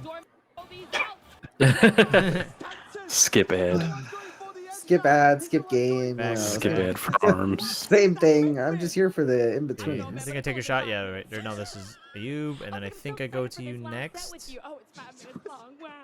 So That's how I warm. watch most top 8s, actually. Yeah, we're expecting this to be a clean 3-0, so of course focus on the winner going into the last game. He's there for the narrative. Riddles is a very Comes the swing. person, Is it coming? every conversation I've ever had with him, especially from No. how Nice out here, yeah. he can take the adapting and be Solution it seems. and I agree with it. I think that Kazuya was like I hope this does something. Oh yeah, they did a good job with the medals for sure. He wins this one though. Riddles wins this one, so it's not a 3-0. Hey, text that, and then he like dies off of another up B, whatever the up kick is. Yeah, Oh, it man, feels look at that. good. Yeah, it's a great catch. Just say. Right now, this one A tense game. Oh, I think we hear what he said. I'm going to take one too, because right now this was a tense game. I don't for think sure. so. I can't make out what he said, but it sounded like I heard it. What did I do with that camera right there? So sorry, I forgot I won. Give me a minute. Get focus. Yeah, fighting for focus. Please. There you go. Where are we going, my dear Kels? Where are we I love and hate autofocus. Right? This is the first time he got to ban. Yeah, this was all manual. I tried like 3 different autofocus settings throughout the day and manual at a couple different points. Yeah, I don't trust autofocus after BOBC4. The left and the light shot's half autofocus because I was using autofocus. I was like clicking the button. I was like, please. It was kind of sick there. Honestly, I think it's better that as it is. It does work. It's But like I you're on understand- your box and you just got beat up and you wake up and you're just like, Yeah, you just looking at left and and specifically like looking, you know, when you're looking up at the sun and it's like your eyes are like all unfocused and shit. yeah. During the moment, you're definitely like, please focus, please focus. Yeah. I mean, that's tough unless you have like Canon's phase detection autofocus. It's like very hit or miss doing it live on video. I don't know. I think you know there's definitely subs we could add to make it easier to focus for both of you. I'll think about it, but it's an investment, and we don't get to the account mopping too much, so I don't know if it's worth it. Yep. Yeah, neither of them gave us much of anything there. Yeah, like how are you here? Like how did you not faint against that last Don't interaction you park. had? I don't know. Ads. Then we go to top 4. Yeah. We're gonna see it. Was that I parallel? think we get to cam up at Don't Park. I think. That'd be nice. Doing Don't Park? Ah, here we go. Here's another one of Assuming these we shots. can, assuming we yeah. score Another one of Don't those. Park. This is I hear totally boom. forgot about that part. Riptide at least. Riptide. I don't think I pulled from this one again. No, I didn't do the other one. There's some like MVD that play the ways that he does. Hurt is like, yo, it is the grenade show, and I dare you Some to try to foreshadowing. No, I did. to play a little bit at the Swing. end of the crew battle. Yep. You know, just to I wish that was more singular motion. Somewhere. Where is the focus? Really close, I guess. In my other hand, you could see me trying to get.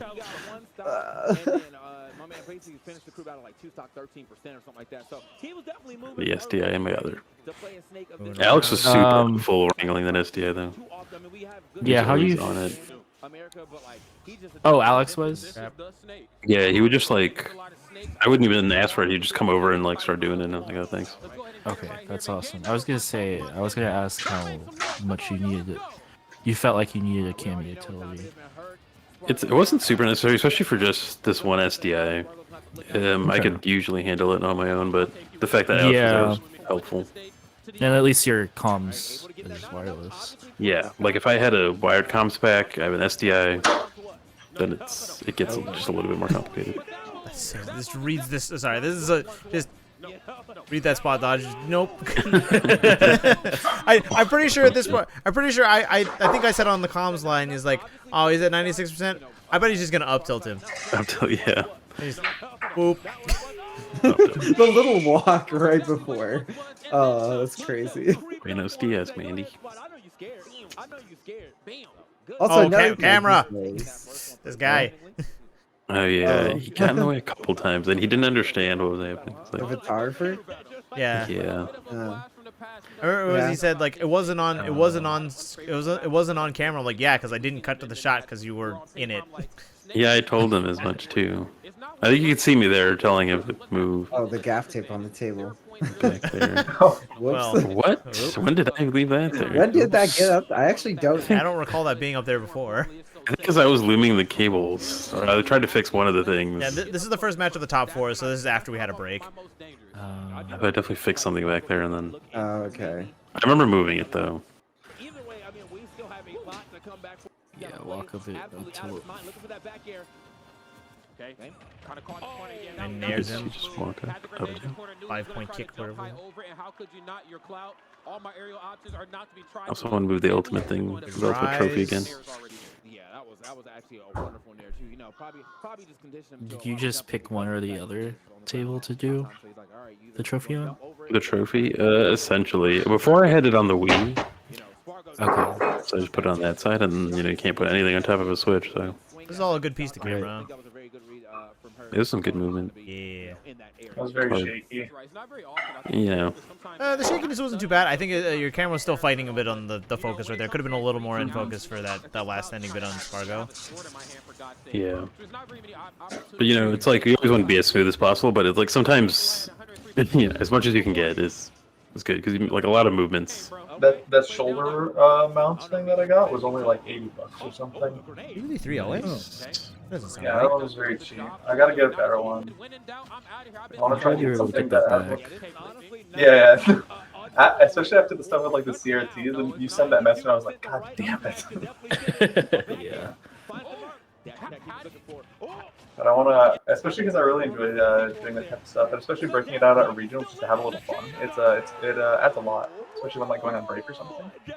Oh So yeah. I want to try and get another different shoulder mount rig, like a motorized table on it. So right It here. just makes shows more fun. So I was pretty certain that this was. I'm pretty certain that this was a kill right here. You can see in the player cam. Hurt is just like popping up. I would have cut to it, but we made sure it was fully dead. Yeah. You still get all of it with the player game too. Yeah. I think it's the right call because we don't see this character that often. This is good. Yeah, it takes the glasses off. Also, Snake is not too uncommon, but definitely like not like Cloud. Yeah. He's not a Swordy, so that's already something. He's not a Swordy, Steve, or Sonic. He is looking proficient. He is playing the game perfectly. This is king of the snakes right here. Oh yeah. This is Big Boss. This is the snake that was on the plane with Samuel Jackson. Okay, these are those snakes. I really like that you just held on in there. Yeah, that was a good call. That's right. Kept emoting. My man is flying high, flying his way all the way to grand finals now. Just it deserves because we're the only thing that the plane we moved. And that was game to play. Yoshi Doer, of course. Yeah, it was Rodney who asked for the in-house commentary, and TK did ask me for it at Genesis, but that was just a limitation. So these guys are we're definitely prepared for in-house commentary. A long way away from home. And again, just being able to breathe new life, I think. I do appreciate how into it they got later on. They were standing up. Standing, yeah. You can see him in the corner. Exactly. Right. I was sad we weren't able to get the. We talked about it over the comms, trying to get a shot like behind the casters, aiming. At Yeah, the we stage didn't quite to get to it. Yeah. That'd have been very There cool. was I like one- the idea, yeah. There was one bit where we could have, but it was like before we realized the idea of it. Just missed the shot. Gaff tape has been moved. Okay, I probably took care of that. And I'm glad you brought that up too. I think one thing Or that Alex did. really just all the Yoshi players here this weekend is that I think at one point I get a shot of commentators, and then I swing to the players. But I was on stage the entire time. Yeah, well, what are we waiting for here? I don't think it's us. I think they didn't know they could go. Oh yeah, I think we had to tell them multiple times. Yeah, There's language Yeah, barrier. you see Alex over there. Yeah. Is this the one where they just don't fist bump? That might be. Yeah, I think so. Yeah, they just Yeah. I think of the 3 iterations, however, the megawatt one is the safest. So she can bang up close, up smash, down smash, you name it. And it's also you saw the Yeah, way. Yoshidora's way out of frame. That, bro. That was Yeah, what the hell? Sniped him out that jump with the dragon arm, so he had to kind of just drip back to the stage. He was kind of sitting duck. So even if he was able to air dodge through that, That was the full stand up and converse about what the next pick is. Yeah, I looked for a stage strike tablet for a second. Yeah, I was like, they were like, where's the tablet? Yeah, I didn't know the loading dock would be open at this point. I was trying to Like keep it a wasn't low supposed to angle be. because of that, but when they're standing up, it's hard. Yeah, it's fine. Up tilt into up air. I mean, these are some very tried and true. But I'm glad you were conscious of that. But they all come from you getting up close and personal. And I'm just not gonna let you have that. Yeah, we can skip ahead. Stars on the check out there. Didn't hurt. Love that back here. Off the mark with the grab. He said, I gotta try to slow this down in the nair. Good lord, the boots getting busy. Oh, Rod standing. Yeah, Rod's Yeah. standing first. Who was the guy that kept looking over at his opponent? That was in Tekken, wasn't it? That was in It was in Street Fighter. It might have been no, it was in Tekken. He just kept looking over his like. TK kept commenting. It was really Like, funny. what did he do to you? That was a good We got it on camera. A bunch of times. That was a good move. Yeah, the graphics server was served from a tablet. And typically we have a stage striking tablet, but we did not utilize it for this show. Yeah, it was a mini PC that fried. Got corrupted. This is so funny to see. Yeah. The whole PC? I didn't know that. Mini PC. I'm sorry. This is so funny just seeing Rod standing and Jake. TK is clearly still sitting, just speaking, having to speak up to Rod. I can see it here on this camera. Right. After this camera movie. He's looking up. He's like, He's "Why like- are you still standing? What are you standing up for?" In this next camera shot, you can see. Make sense to him, I'll tell you that. My boy said, He's still good. I know this matchup like back in my hand right now. He is playing this perfectly. He really is. I mean, the times where you get caught in front of a lesser player. 5'11" versus Like right in the middle of this shot. Resetting me off stage. The megawatt punch. What am I supposed to do about that? Then when I break the zone of the arms, I get up close. I have to get Probably not needed because of BC's one Dan rule set and ult. Yeah, I guess that's true too. That wasn't the reason why we took it out, but it was. I don't know enough about ult. I know the rule set was like a bit contentious, but I definitely don't know enough to comment on that.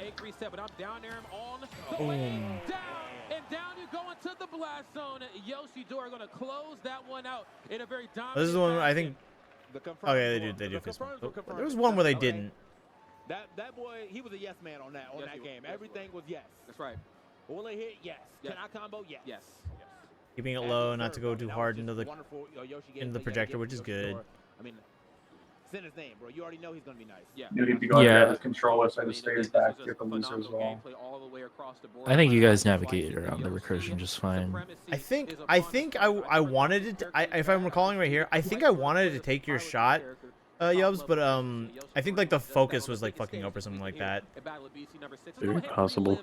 Because I'm just looking like you're looking him right in his face, like as you know he's like emoting, but I'm not taking it, and I think it was because there was something going on with the focus. I wonder if I'm messing with something there. I'm definitely not messing with focus. I don't know what I'm doing. Yeah, well. It's one of the advantages of the two cams as well is that, odds are one of them has, like, if both people are aiming for a shot at any given time, what are the odds like focus messes up on both at the same time? Yeah, that's huge. I might have been zooming in real close to get focus and then couldn't get in time. Yeah. That as well. Very photogenic. I think we're gonna see. I'll get you in a little bit, girl. We're gonna see that. Oh, wait. Okay, for a second. Rod sat down again. I got hyped. No, I'm pretty sure we're gonna see the cloud again. No. I like this kind of slow, like top down, like I guess booming in down onto the shoulder. Yeah, here's where I did neat. that movement of like lowering the monopod or pushing it forward and then Absolutely not. Yeah, Hurt is laying out the Hurt. angling the actual head upward. We settled on this idea while doing the Tekken top 8, but I like that we kept it going, how we used the roaming cams and the over-the-shoulder shot as sort of a standby for a 2-cam scene. Because it allowed maintaining of continuity going into and out of games. Yeah. I think if there was one type of shot I would like to see more in this top 8 or top 4, it would have been more like tighter close-up shots. Yeah. I think we started to do a few toward the end, which is when you would normally want to do it anyway. But yeah, I think that was like one small note I had. Like here, there's one. That's not even that tight, yeah. Yeah, like even tighter would be nice. They're pretty hard to do though. Yeah, they can be. I had like one of Hungry Box. I think I had one in ult. I remember getting real tight. I remember just fixing my focus and Austin was like, yeah, that's good, like real tight. And I was like, oh, okay. Yeah, this is something a lot of Smash cam ops don't do, is get in real close and tight. Yeah. I got some heavy Yeah. to get back in We're the game. using. I remember seeing Howard using a Dutch angle for the first time, and I was like, Right. is that? Can we do that? He's like, yeah, Yep. Dutch angle's pretty common. I was like, okay. Howard Never seen Sheffield. it smash. The one that came to mind. Yeah. Now they're standing. Now TK. Yep. Yeah. TK gets in there. Pondering. Oh my this goodness, wing. sometimes less is most certainly more. Clean stuff right there on Glad my Yoshi. headphones were Even in the used face here. of adversity, you know, we brought it up. You Yeah, know, these going are a for lot of the over same out shield, shots and such a strong movements. option Not to to get mention very, that. very safe. That's Sometimes Yeah. the up tilt is It's gonna happen, especially between games. You know. I think that was what I was doing a lot of times on shots like that. Is like I keep zooming in, but we're switching to the other cam as well. So I'm like trying to like just hold on something to make sure like if it flips back to me, like there's something to use there. We're favoring the dynamism of changing angles. Yeah, I think that was definitely good to have in mind.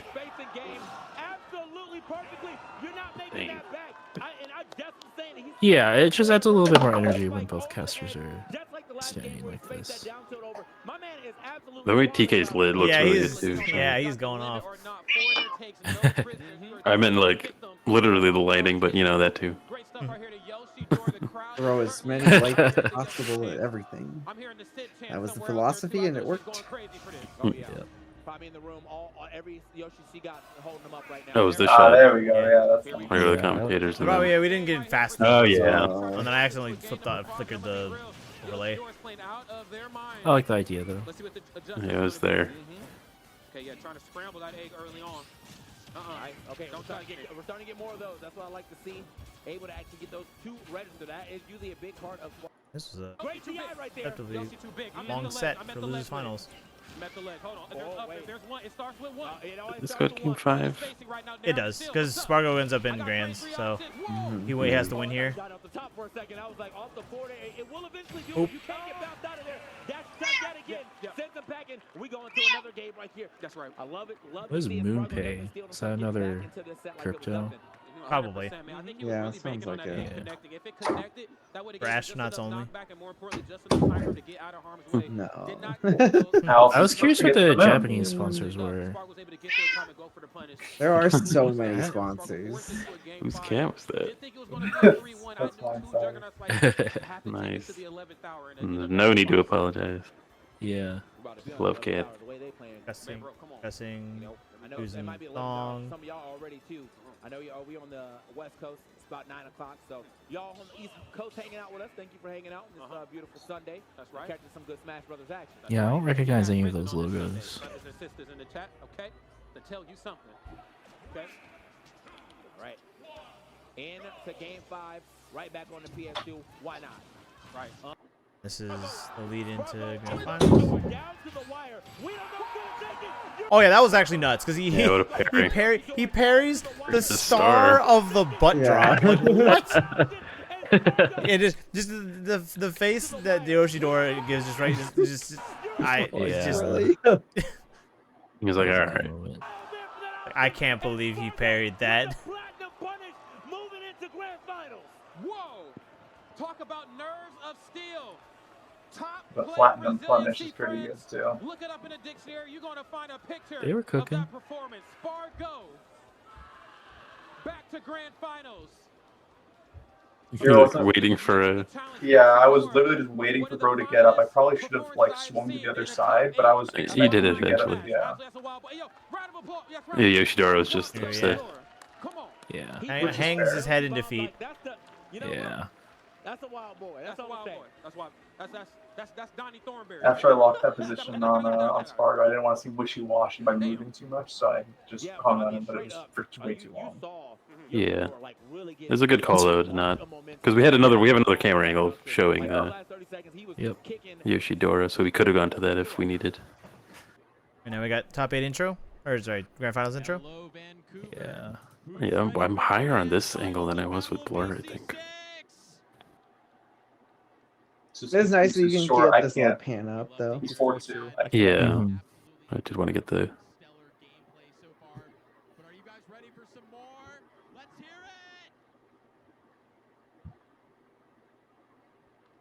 Is this mic quiet? We had this is when the megaphone was going off. Oh yeah. I was wondering. I was like, I hear a buzzing. Is that it? Fucking megaphone. Yeah. There was a rogue megaphone. Apparently, no one was operating it. It was just left on in the crowd. That's insane. All right, so it wasn't that guy in the second row. I heard two different stories. I'll give him the benefit of the doubt. I want to believe it's someone's fault. Because also, I saw that guy. The guy, I didn't see him, get banished, but I didn't see him after that, so I don't know. Nobody knows.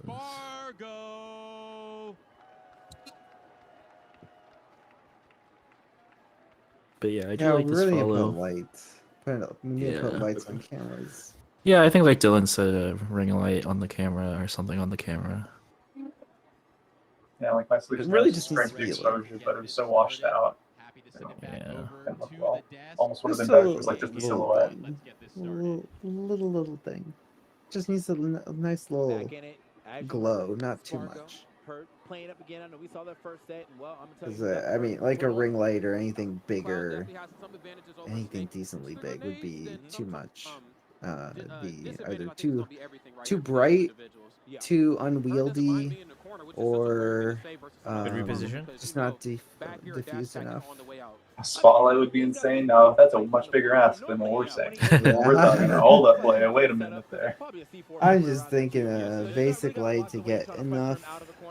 Yeah, I gotta get a tri-mount or something on that because right now I can hook the transmitter on top, but unless the light has another like dock point on top, You can get those like hot shoe bars. Yeah, I gotta get one of them. Bars that like you can put like extra things on it, like anywhere down. How much is an easy rig? That's what you're going money. I would rather spend money on something cool and interesting than an easy rig. Well, I'm curious if it's something that is rentable. Yeah, it's probably rentable. Rentable from Howard. Yeah, I did use a Teradek like years ago, and we like rented it for like $250 for the weekend or something. Oh wait, never mind. What the fuck? Easy rigs are cheap. I could buy one. I don't want to, but I could. It's only 1,300. Oh yeah, only yeah. Hey man, You could rent it. you see how much did I spend on this event? Where's that like sticker? 10K. Where's the sticker? Dusk to dawn. Yeah. Might hit you up for that next year or next BC event, Des. My issue with Easy Rig is that it is simply a support system, it doesn't add any real smoothness to the shots or anything. It's still all an operator. But That is hey, true. at least it means it saves the operator one mental and physical bit of effort. But I just find steady cams to be, I don't know, more fun. And hey, my fun is what matters, right?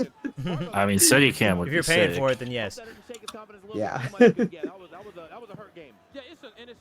Steadicam would be dope.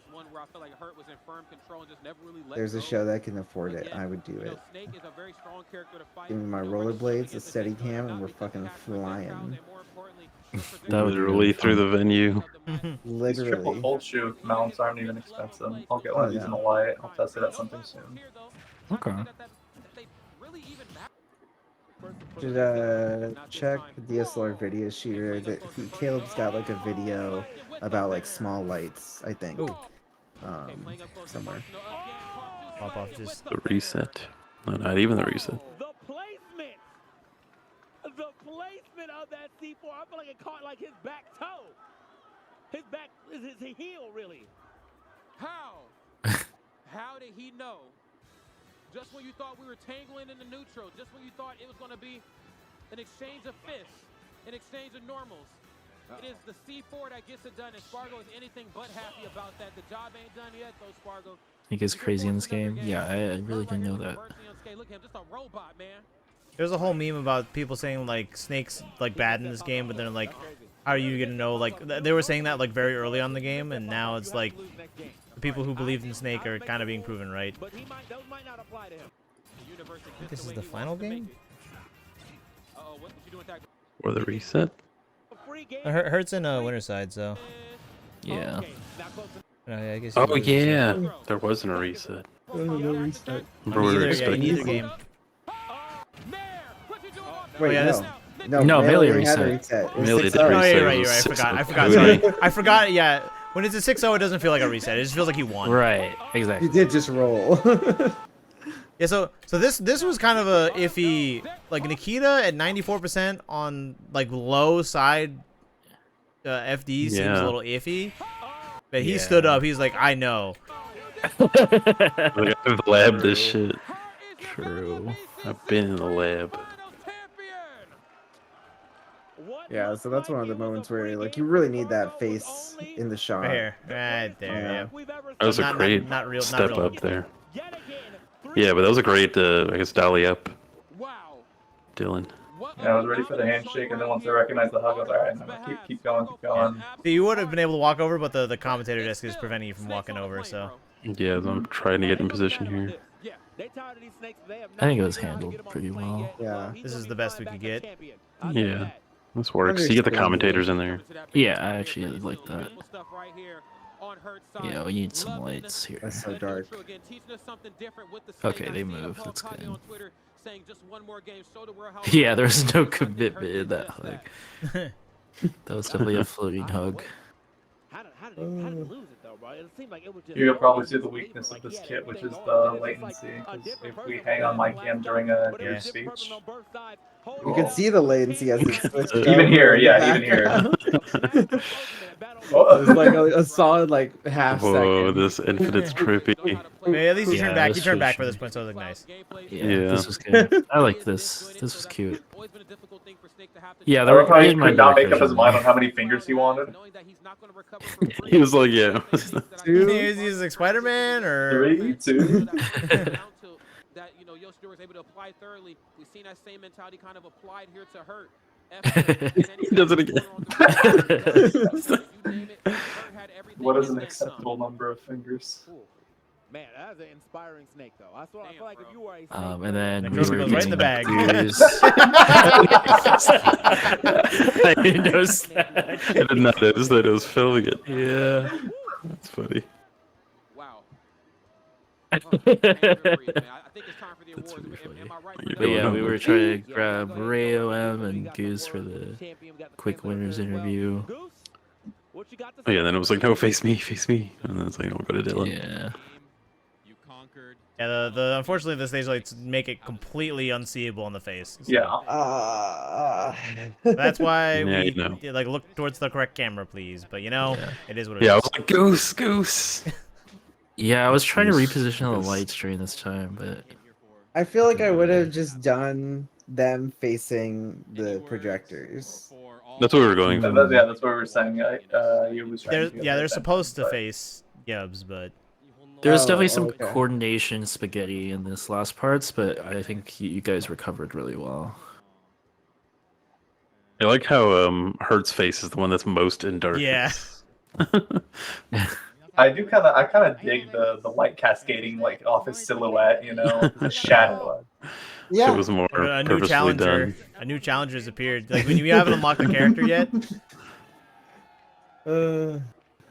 This is Goose, the ultimate host, and Rayo M, the translator, and Hurt, the champion of Ultimate. We're gonna give it over to the man, the myth, the legend himself. Oops. Kevin Dhir. Let's hear it. Oh yeah, and then it was like, oh okay, replay. Just kidding. I guess we're going to Kevin. Hold Come on. on, take us to Kevin. I was like, let's get camera in place. There we go. Yeah, There we this go. actually looked less spaghetti on the broadcast end, but I could hear the scramble. Entire community come together behind the event that we put. This event is bred out of passion, and the passion in the. Because I would think we would go through the usual like cycle of like end game, but then we just cut straight to Deer. I was like, oh, okay. Yeah. Honestly, it doesn't really make sense to do the replays after the grand finals. Just leave it for the end of day recap. I like popping them if you do a winners interview because it can be nice to especially if it's a sit down interview. You see Yeah. the set that they're talking about while they're talking about it. Yeah, I mean, I think if there's a lot to break down in the grand finals, though, that the casters have something specific to say about things that happen. I think that actually having an analysis of the grand finals set is relevant. If it's like an interesting grand finals. If they're able to do it, yeah. Also, the main reason why is because it gives the casters a buffer to like actually like go through this last bit and then sign off. I thought they were like signing off or whatever, and then they were gonna do this, but we ended up doing this and then doing this again at the desk. So. This definitely went off script. It definitely was. Definitely went off the rhythm show. This was a great shot though, the crowd and the Yeah, I think this moment was fine. Better than last year in terms of It how was better than momentum last year was. when the power was pulled. Oh no. What are you talking about? We don't need those. We're done. This is how the action shaped up for this. It's real eager to strike and go home. Yeah. Bro, it's real. So these last few segments or switches were a little spaghetti, but honestly, I think once we're out of the game, it's okay. And then Dhir just like I'm again. gonna have Dhir actually step up and talk to y'all real quick before we get up out here. But hey, man, we had a good time. This is a great top 4. This is a great top 8 just in general. Big shout outs to you, big shout outs to Kels, and big shout outs to Humming for holding it down at the first part of this. But we're gonna pass over to my man Dhir so we get some final parting words to you guys. Thank you for watching Battle of BC. Dhir's coming on the way. We out. I had nothing to cut to here, so I was like, I guess we'll just watch Kevin get onto the This was not supposed to happen. Yeah. It's fine. It worked out. This event couldn't have been possible without my amazing team. Although I'm the head of this event, there's over 60, 70 people who made this event possible. I think I had to sneak up behind Dhir and fix the mic. Oh yeah, you did. Yeah, I remember. Oh, this was that it was not actually sneaking either. It was just. I'm coming in. Yeah, I mean there was nowhere to. As he's production, you just come up and you go pat his shoulders and then you move the mic closer. It worked out. The timing worked out. Everyone doing their hi mom moment, and you're just like. I want to give some thank yous to. I'm on TV. Yo. Of course. Yeah, I realized what was happening Making what after you've the seen all fact. weekend possible as our broadcast director. So It's just a great signal or like a symbol for what production has to do. If there's something you want to do, okay, we'll make it happen. We'll fix it. No, this is definitely smoother than last year. I can't even. Huge, they're all just getting into Oh yeah, This and was then we move nice. to this. Yeah. I won't hold Yeah, you I like longer. this The camera. credits will say it all, but I'm just so grateful to everyone who made It was fun to possible. have interaction with the And crowd last here bonus too. Shout out is our sponsors. Thank you to Fully Loaded Electronics, Parallel This Notes was fun. Entertainment, Red Bull, and everybody else who made Battle of BC possible. We'll see you next year. Oh yeah, in Destination Vancouver. So thank you, Destination Vancouver. Cheers. Big sponsor. Yeah, get in. Yay. This was nice. He I gets liked some any on treats that. every time. Yeah, I liked any on that. Yeah, right to credits. Yeah, these credits were a little A Tempest was in here. jank. Yeah, that was really my bad because I definitely reviewed it, but it was delivered at like 2 a.m. or something really late. But so I could have caught it, but I was definitely out of it by the time. I probably wouldn't either if I was in your shoes. That's why, like, again, I made a point of mentioning too, like, nobody was upset about it. They're just like, damn, you know? Yeah, I mean, I would definitely feel a little bad, but I'm glad we at least got you into special things, so y'all could get at least some kind of photo. There were definitely more moderators than that too, but I couldn't get the list of moderators in time. Sammy, you gotta stay up and wait on the top 8 graphic before you could close down. Dang. Yeah, I don't know how quickly they got that top 8 graphic. It turned out really cool though. It was great to see the families helping out too. But yeah, it was Action Esports that rendered these credits.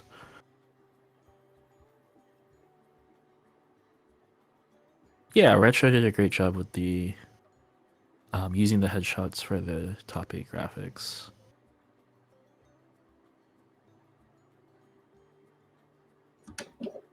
I like whatever photo they use here too. Like a crowd shot. Oh yeah. Oh yeah, I kind of want to see if the thing that I was trying to do when everyone was there. I don't think it worked. Oh yeah, no, it was at the end where we did the half Yeah. fade. Yeah, where I did the opacity. Aha! Yeah. The striking stage. The camera gets Oh, cut that's right cool. as we're up there.